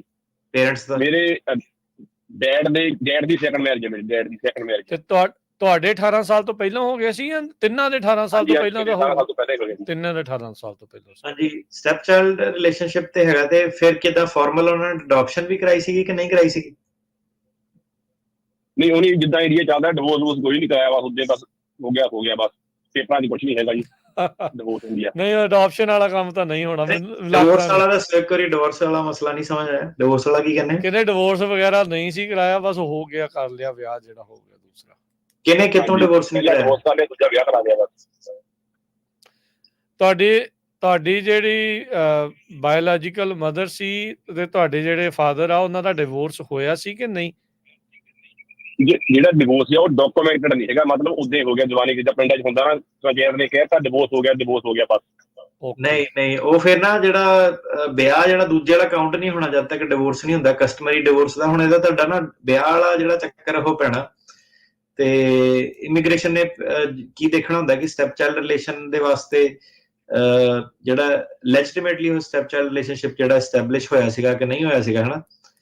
ਤੇ ਇਹਦੇ ਵਿੱਚ ਤੁਸੀਂ ਪਹਿਲਾਂ ਤਾਂ ਜਿਹੜਾ ਹੈਗਾ ਆਪਣੇ ਪੇਰੈਂਟਸ ਵਾਲਾ ਜਿਹੜਾ ਕਰੋ, ਤੇ ਜਦੋਂ ਤੁਸੀਂ ਆਪਣੀ ਸਟੈਪ ਮਮ ਦਾ ਜਦੋਂ ਕਰੋਗੇ ਫਾਈਲ, ਤੇ ਤੁਹਾਨੂੰ ਜੇ ਤੁਹਾਡੇ ਪੇਰੈਂਟਸ ਦਾ ਤੁਹਾਡੇ 18ਵੇਂ ਜਨਮ ਦਿਨ ਤੋਂ ਪਹਿਲਾਂ ਜਿਹੜਾ ਵਿਆਹ ਹੋ ਗਿਆ ਸੀਗਾ ਲੀਗਲ ਤਰੀਕੇ ਨਾਲ, ਹਨਾ, ਤੇ ਪਹਿਲੀ ਗੱਲ ਤਾਂ ਜਿਹੜਾ ਭੈਣ ਭਰਾ ਵਾਲੇ ਕੇਸ ਤਾਂ ਦੇਖੋ 15 20 ਸਾਲ ਚੱਲਦੇ ਆ, ਜਿਹੜੇ ਪੇਰੈਂਟਸ ਵਾਲੇ ਹੁੰਦੇ ਆ 1.5 2 ਸਾਲ ਚੱਲਦੇ ਆ। ਤੁਸੀਂ ਪਹਿਲਾਂ ਪੇਰੈਂਟਸ ਵਾਲਾ ਜਿਹੜਾ ਕਰੋ, ਉੱਤੇ ਤੁਹਾਨੂੰ ਪਤਾ ਲੱਗ ਜਾਣਾ ਇਹ ਕਿ ਤੁਹਾਡੀ ਜਿਹੜੀ ਤੁਸੀਂ ਕਹਿ ਰਹੇ ਆ ਰਿਲੀਜੀਅਸ ਡਿਵੋਰਸ ਨੂੰ ਰੈਕਗਨਾਈਜ਼ ਇਮੀਗ੍ਰੇਸ਼ਨ ਕਰਦੀ ਹੈ ਕਿ ਨਹੀਂ ਕਰਦੀ ਹੈ। ਮੋਸਟ ਲਾਈਕਲੀ ਨਹੀਂ ਕਰੂਗੀ। ਠੀਕ ਹੈ ਜੀ, ਠੀਕ ਹੈ, ਮਿਹਰਬਾਨੀ। ਉਦਾਂ ਅਟਾਰਨੀ ਕਹਿਣਾ ਜੀ, ਇਦਾਂ ਤੁਸੀਂ ਜਿੱਦਾਂ ਸਟੈਪ ਆਪਣੇ ਬ੍ਰਦਰ ਸਿਸਟਰ ਦਾ ਕਰ ਸਕਦੇ ਆ ਜੇ 18 ਸਾਲ ਤੋਂ ਪਹਿਲਾਂ ਜਿਹੜਾ ਉਹ ਹੋਇਆ ਹੁੰਦਾ ਹੈ। ਠੀਕ ਹੈ ਜੀ। ਇੱਕ ਸਵਾਲ ਜਿਹੜਾ ਉਹ ਆਇਆ ਆ, ਵਿਕਰ ਸਿੰਘ ਪੁੱਛਦੇ ਨੇ, ਕਹਿੰਦੇ ਵੀ ਉਹ ਅਸਾਈਲੀ ਸਟੇਟਸ ਆ, ਉਹ ਕੋਈ ਫਾਰਮ ਦੀ ਮਿਲਾ ਦਾ ਪੁੱਛ ਰਿਹਾ ਆਈ 485 ਦੇ ਉੱਤੇ USCIS online account number column, ਕਹਿੰਦੇ ਵੀ ਉਹ ਮੈਂ ਖਾਲੀ ਛੱਡ ਸਕਦਾ ਜੇ ਉਹਨਾਂ ਨੇ ਨਹੀਂ ਬਣਾਇਆ, ਜਾਂ ਅਕਾਊਂਟ ਬਣਾ ਲੈਣਾ ਚਾਹੀਦਾ?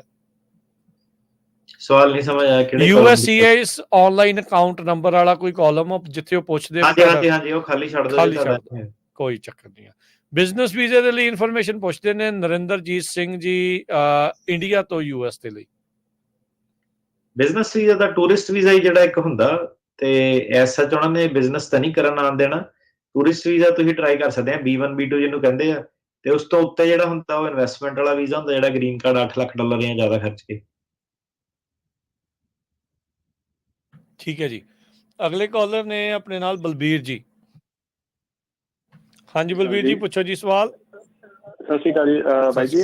ਕੁਐਸਚਨ ਹੈ ਟੂ ਦ ਲਾਇਰ।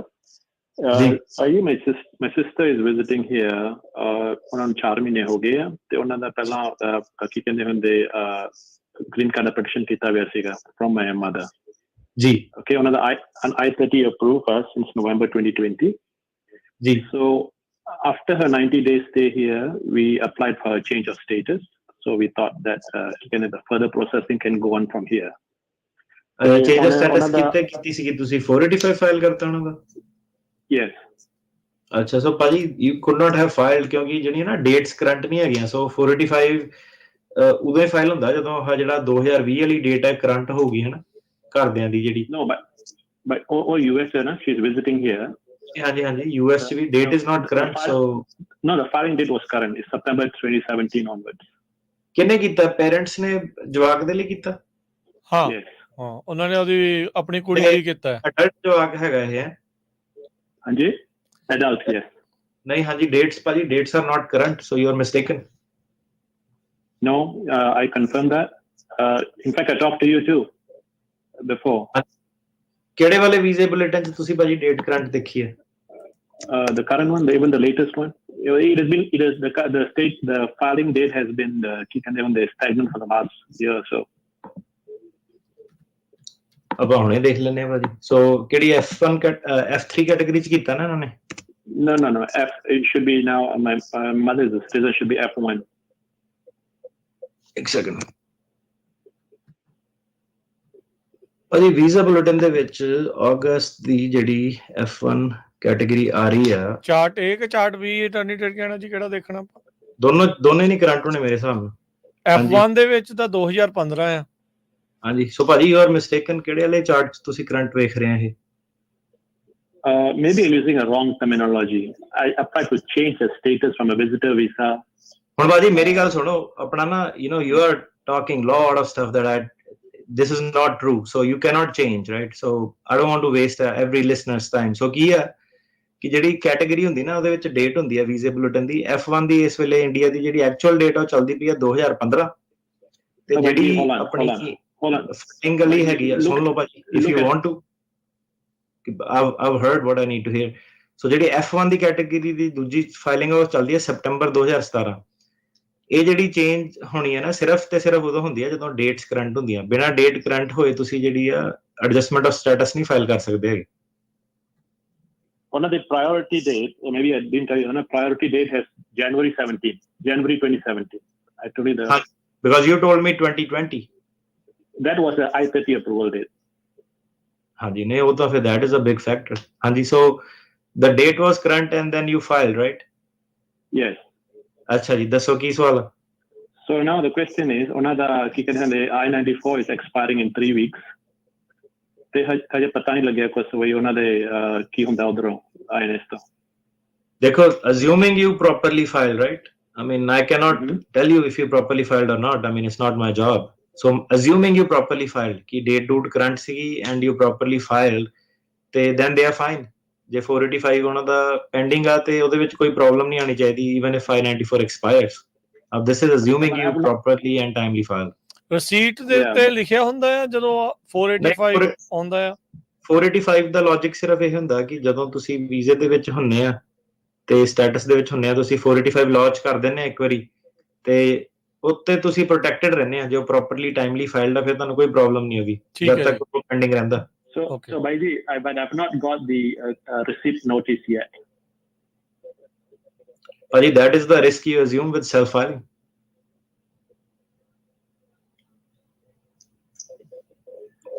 ਚੈੱਕ ਕੱਟ ਹੋ ਗਿਆ ਉਹਦਾ, ਇਮੀਗ੍ਰੇਸ਼ਨ ਨੇ ਚੈੱਕ ਕੈਸ਼ ਕਰ ਲਿਆ ਤੁਹਾਡਾ? ਨਹੀਂ ਹਜੇ, 3 ਹਫ਼ਤੇ ਹੋ ਗਏ।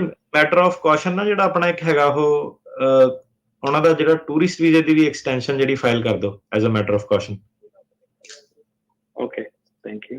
ਤੇ ਕੀ ਇਹ ਦੁਬਾਰਾ 485 ਵੀ ਫਾਈਲ ਕਰ ਸਕਦੇ ਹੁਣ ਜੇ ਅਜੇ ਪਹਿਲੇ ਵਾਲਾ ਆਈ ਡੋਂਟ ਨੋ ਜੇ ਗਲਤ ਭਰ ਹੋ ਗਿਆ, ਜੇ ਉਹਨਾਂ ਦਾ ਚੈੱਕ ਨਹੀਂ ਹੋ ਗਿਆ ਜਾਂ ਕਈ ਵਾਰੀ ਹਾਂਜੀ ਵਾਪਸ ਆ ਜਾਂਦਾ, ਫਾਰਮ ਵਰਜ਼ਨ ਪੁਰਾਣੀ ਲਗਾਤੀ, ਚੈੱਕ ਪ੍ਰੋਪਰ ਨਹੀਂ ਲਾਇਆ, ਫਾਈਲਿੰਗ ਮੇਲਿੰਗ ਨਹੀਂ ਕੀਤੀ ਸਹੀ ਤਰੀਕੇ ਨਾਲ, ਹਾਂਜੀ ਰਿਜੈਕਟ ਜੇ ਹੋ ਗਿਆ। ਮੈਂ ਬਰਡਨ ਬੰਦੇ ਤੇ ਰਹਿੰਦਾ ਕਿ ਉਹ ਸਹੀ ਤਰੀਕੇ ਨਾਲ ਉਹਨੂੰ ਫਾਈਲ ਕਰਦਾ। ਤੇ ਹੁਣ ਜੇ 3 ਦਿਨ ਹੈਗੇ ਆ ਤਾਂ ਆਪਣਾ ਕੁਝ ਵੀਕ ਰਹਿ ਗਏ ਕਹਿੰਦੇ ਆ, 3 ਵੀਕ ਰਹਿ ਗਏ ਕਹਿੰਦੇ 3 ਵੀਕ ਕਿ 3 ਦਿਨ 3 ਵੀਕ। ਹਾਂਜੀ, ਸੋ ਭਾਜੀ ਉਹਨੂੰ ਤੁਸੀਂ ਫੋਲੋ ਅਪ ਕਰੋ। ਸੋ ਆਡਰ ਨੂੰ ਸੈਲਫ ਫਾਈਲ ਕੀਤਾ ਸੀਗਾ ਇਹ ਤੁਸੀਂ? ਨੋ ਵੀ ਸ਼ੁਡ ਡੂ ਅਟਰਨੀ। ਹਾਂਜੀ, ਵਿਦ ਅਟਰਨੀ ਦੇ ਨਾਲ ਕੀਤਾ ਸੀ। ਅਟਰਨੀ ਦੇ ਨਾਲ ਕੀਤਾ ਸੀ? ਹਾਂਜੀ। ਇਹ ਸਾਡੇ ਥਰੂ ਕੀਤਾ ਸੀ ਕਿਤੋਂ ਹੋਰ ਕੀਤਾ ਸੀਗਾ? No, not through you. We just talked about it, but we did not go through you. ਜੀ ਫਿਰ ਭਾਜੀ ਉਹਨੂੰ ਅਟਰਨੀ ਨੂੰ ਕਹੋ ਕਿ ਭਾਈ 3 ਹਫ਼ਤੇ ਰਹਿੰਦੇ ਆ, ਉਹਨੂੰ ਲਿਖੋ ਆਪਣਾ ਜਿਹੜਾ ਹੈਗਾ ਹਨਾ, ਤੇ 3 ਹਫ਼ਤੇ ਦੇ ਵਿੱਚ ਜੇ ਨਹੀਂ ਉਹਨੇ ਪ੍ਰੋਪਰਲੀ ਫਾਈਲ ਕੀਤਾ ਦੁਬਾਰਾ ਤੁਸੀਂ ਪ੍ਰੋਪਰਲੀ ਫਾਈਲ ਕਰ ਸਕਦੇ ਆ। ਦੇयर इज नो ਪ੍ਰੋਹਿਬਿਸ਼ਨ ਕਿ ਦੂਜਾ ਨਹੀਂ ਕਰ ਸਕਦੇ। ਸੋ ਲੌਜ ਅਨਦਰ ਐਪਲੀਕੇਸ਼ਨ। ਇਦਾਂ ਐਕਸਪੀਰੀਅੰਸ ਤੋਂ ਪਤਾ ਲੱਗਦਾ ਕਈ ਵਾਰੀ ਜਦੋਂ ਆਪਾਂ 3 ਮਹੀਨੇ ਪਹਿਲਾਂ ਕਿਸੇ ਨੇ ਕਰਨਾ ਹੁੰਦਾ ਨਾ, ਜੇ ਉਹ ਦਿਨ ਇੱਕ ਅੱਧੇ ਦਿਨ ਦਾ ਵੀ ਫਰਕ ਪੈ ਜਾਵੇ ਤਾਂ ਤੁਹਾਡੀ ਐਪਲੀਕੇਸ਼ਨ ਪਹਿਲੇ ਪਹੁੰਚ ਜਾਵੇ ਤਾਂ ਉਹ ਵੀ ਵਾਪਸ ਕਰ ਦਿੰਦੇ ਆ। ਸੋ ਮੇਕ ਸ਼ੋਰ ਕਰੋ ਵੀ ਤੁਹਾਡਾ ਕਰੈਕਟ ਥਾਂ ਦੇ ਉੱਤੇ ਗਿਆ ਆ ਜਿੱਥੇ ਜਾਣਾ ਚਾਹੀਦਾ ਆ।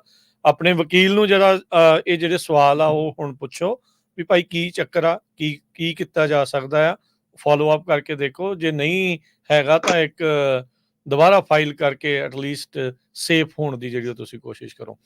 ਕਮਲਜੀਤ ਸਿੰਘ ਆਪਾਂ ਨੂੰ ਪੁੱਛਦੇ ਨੇ, ਕਹਿੰਦੇ ਵੀ I-360 ਦੇ ਅਪਰੂਵਲ ਤੋਂ ਬਾਅਦ ਚ ਕੀ ਜਿਹੜਾ ਕੋਈ ਪ੍ਰੀਸਟ ਆ ਜਾਂ ਜਿਹੜੇ ਵੀ ਗੁਰੂ ਘਰ ਵਾਲੇ ਆ ਉਹ 485 ਅਪਲਾਈ ਕਰ ਸਕਦੇ ਆ ਰਾਈਟ ਅਵੇ? ਫਾਈਲਿੰਗ ਡੇਟ ਜਨਵਰੀ 2021 ਆ। ਵੀਜ਼ਾ ਬੁਲੇਟਿਨ ਜਿਹੜਾ ਟੇਬਲ 2 ਆ ਉਹਨਾਂ ਨੇ ਆਪ ਹੀ ਲਿਖ ਕੇ ਜਿਹੜਾ ਉਹ ਘੱਲਿਆ ਇਹਦੇ ਵਿੱਚ। ਹਾਂਜੀ, ਨਹੀਂ ਵੀਜ਼ੇ ਬੁਲੇਟਿਨ ਦੀ ਤਾਂ ਮੈਨੂੰ ਪਤਾ ਵਾ, ਤੁਹਾਡੇ ਵਾਲੀ ਨਹੀਂ ਮੈਨੂੰ ਪਤਾ ਕਿਹੜੀ ਹੈਗੀ ਆ। ਜੇ 20 ਜਿਹੜੀ ਫਾਈਲਿੰਗ ਡੇਟ ਹੈ ਨਾ ਉਹਦੇ ਹਿਸਾਬ ਨਾਲ ਹੀ ਜਿਹੜਾ ਫਾਈਲ ਹੁੰਦਾ।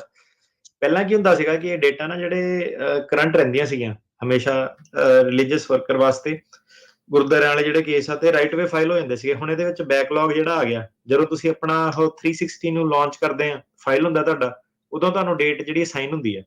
ਤੇ ਜਿੱਦਾਂ ਅੱਜ ਜੇ ਤੁਸੀਂ ਕਰੋਗੇ ਤਾਂ ਹੋਣੀ ਆ ਅਗਸਤ 24 2024 ਹਨਾ। ਤੇ ਇਹਦੇ ਵਿੱਚ ਹੁਣ ਜਿਹੜਾ ਬੈਕਲੌਗ ਇੱਕ ਆ ਗਿਆ ਜਨਵਰੀ ਫਰਵਰੀ 2021 ਦੇ ਲਾਗੇ ਛਾਗੇ ਵਾਲੇ ਚੱਲ ਰਹੇ, ਮਤਲਬ ਕਿ ਜਿਹੜੇ ਉਹਨਾਂ ਨੇ ਫਾਈਲ ਕੀਤੇ ਸੀਗੇ ਉਦੋਂ ਉਹ ਵਾਲਿਆਂ ਤੇ ਉਹ ਫੈਸਲਾ ਕਰ ਰਹੇ ਆ, ਤੇ ਜਿਹੜੇ 24 ਵਾਲੇ ਉਹਨਾਂ ਨੂੰ ਵੇਟ ਕਰਨੀ ਜਿਹੜੀ ਪੈ ਸਕਦੀ ਹੈ।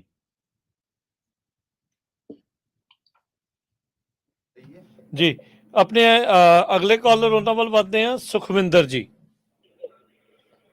ਹੈਲੋ, ਸਤਿ ਸ੍ਰੀ ਅਕਾਲ ਜੀ। ਸਤਿ ਸ੍ਰੀ ਅਕਾਲ ਜੀ। ਸਤਿ ਸ੍ਰੀ ਅਕਾਲ ਜੀ। ਸਰ ਜੀ, ਮੇਰਾ ਨਾ ਇੱਕ ਸਵਾਲ ਆ। ਮੇਰਾ 360 ਵਾਵਾ ਅਪਰੂਵਲ ਹੋਇਆ ਤੇ ਮੈਂ ਮੋਸ਼ਨ ਟੂ ਰੀਓਪਨ ਲਾਇਆ ਹੋਇਆ, ਤੇ ਉਸ ਤੋਂ ਬਾਅਦ ਉਹਨਾਂ ਨੇ ਮੇਰੇ ਕੋਲ NTA ਮੰਗਿਆ ਸੀ ਕੋਈ, ਤੇ ਉਹ ਕਿੱਦਾਂ ਮਿਲ ਸਕਦਾ ਹੈ? NTA ਮੇਰਾ ਵੀਰ ਹੁੰਦਾ ਨੋਟਿਸ ਟੂ ਅਪੀਅਰ, ਤੇ ਉਹ ਤਾਂ ਜੇ ਤੁਹਾਡੇ ਲਾਇਰ ਕੋ ਹੁਣ ਆਏ ਆ ਉਹ ਪਹਿਲਾਂ ਤੁਹਾਨੂੰ ਫੜਾਉਂਦੇ ਆ ਜਦੋਂ ਤੁਸੀਂ ਨਵੇਂ ਆਉਂਦੇ ਆ। ਨੋਟਿਸ ਟੂ ਅਪੀਅਰ ਉਹ ਤਰੀਕ ਕੋਡ ਦੱਸਦੇ ਜਿਹੜਾ।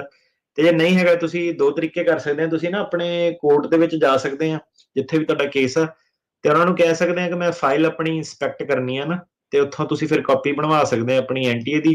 ਤੇ ਦੂਸਰਾ ਇਹਦਾ ਤਰੀਕਾ ਇਹ ਹੈਗਾ ਕਿ FOIA freedom of information act, ਉਹਦੇ ਥੱਲੇ ਤੁਸੀਂ ਰਿਕੁਐਸਟ ਫਾਈਲ ਕਰ ਸਕਦੇ ਆ ਤੇ ਉਹ ਫਾਈਲਾਂ ਕਢਾ ਸਕਦੇ ਆ ਆਪਣੀਆਂ। ਤੇ ਸਰ ਜੀ ਜੇ ਉਹ ਫੋਆ ਅਪਲਾਈ ਵੀ ਕੀਤਾ ਹੋਇਆ ਪਰ ਉਹਦਾ 4 ਮੰਥ ਹੋ ਗਏ ਆ ਤੇ ਉਹ ਆ ਨਹੀਂ ਰਿਹਾ ਕੁਝ ਵੀ, ਉਹਦਾ ਫਾਈਲ ਕੋਈ ਮਿਲ ਨਹੀਂ ਰਹੀ, ਤੇ ਮੈਂ ਇਨ ਪਰਸਨ ਜਾ ਕੇ ਲੈ ਕੇ ਆ ਸਕਦਾ ਕਿਤੋਂ? ਕੋਰਟ ਦੇ ਨਾਲ ਹਾਂਜੀ ਜਾ ਸਕਦੇ ਆ, ਤੁਸੀਂ ਕੋਰਟ ਦੇ ਵਿੱਚ ਜਾ ਕੇ ਆਪਣੀ ਫਾਈਲ ਇੰਸਪੈਕਟ ਕਰ ਸਕਦੇ ਆ। ਤੇ ਪਰ ਜਿਸ ਜਗ੍ਹਾ ਤੇ ਮੇਰੀ ਉਹਨਾਂ ਨੇ ਮਤਲਬ ਕਿ ਅਸਾਲਮ ਮਤਲਬ ਕਿ ਮੈਂ ਫੀਨਿਕਸ ਛੁੱਟਿਆ ਸੀ, ਤਾਂ ਮੈਨੂੰ ਫੀਨਿਕਸ ਜਾਣਾ ਪਊਗਾ। ਕੋਰਟ ਕਿੱਥੇ ਸੀਗਾ ਫਾਈਨਲ ਤੁਹਾਡਾ, ਜਿੱਥੇ ਬੰਦ? ਫਾਈਨਲ ਨਿਊਯਾਰਕ ਸੀਗਾ, ਬੰਦ ਨਹੀਂ ਹੋਇਆ ਸੀ ਮੇਰਾ ਕੇਸ ਡਿਨਾਈ ਹੋ ਗਿਆ ਸੀ ਅਸਾਲਮ ਦਾ। ਹਾਂਜੀ ਨਿਊਯਾਰਕ ਜਾਣਾ ਪੈਣਾ ਤੁਹਾਨੂੰ ਉੱਥੇ। ਅੱਛਾ ਨਿਊਯਾਰਕ, ਓਕੇ ਜੀ। ਪਰ ਹੋਇਆ ਤੁਹਾਡੀ ਜੇ 4 ਮਹੀਨੇ ਹੋਏ ਆ ਤਾਂ ਉਹਦੇ ਵਿੱਚ ਆਉਣ ਵਾਲਾ ਹੀ ਹੋਣਾ ਤੁਹਾਡਾ ਹੋਇਆ ਵੀ।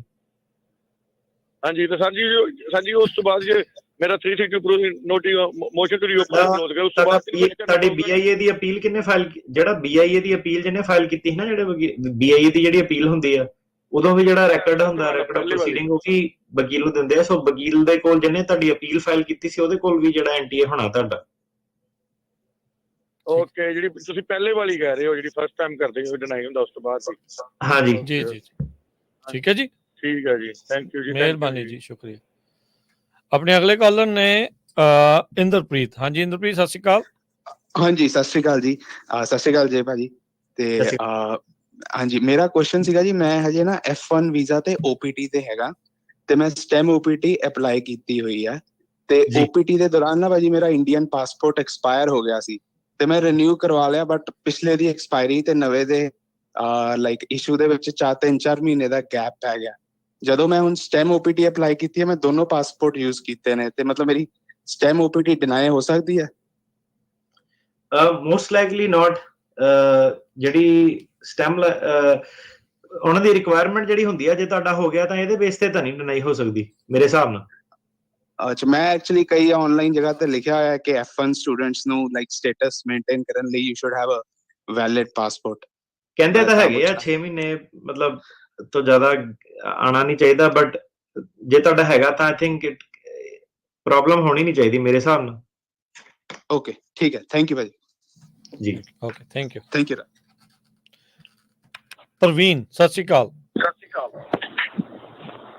ਹੈਲੋ, ਸਤਿ ਸ਼੍ਰੀ ਅਕਾਲ ਭਾਜੀ। ਜੀ ਹਾਂਜੀ ਸਤਿ ਸ਼੍ਰੀ ਅਕਾਲ ਜੀ। ਸਰ ਮੇਰਾ ਕੁਐਸਚਨ ਸੀ, ਮੈਂ ਨਾ ਮੇਰਾ ਭਤੀਜਾ ਆਇਆ ਹੋਇਆ ਜੀ, ਮੈਂ ਉਹਨੂੰ ਆਪਣੇ ਕੇਸ ਚੋਂ ਗਵਾਹੀ ਪਵਾ ਸਕਦਾ ਉਹਦੀ?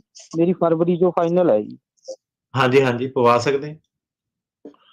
ਆਪਾਂ ਇੰਡੀਆ ਇਕੱਠੇ, ਇੱਕੇ ਪਰਿਵਾਰ ਹੈ ਸਾਡਾ, ਇਕੱਠੇ ਹੀ ਰਹਿੰਦੇ ਹਾਂ, ਅਸੀਂ ਪਵਾ ਸਕਦੇ ਹਾਂ?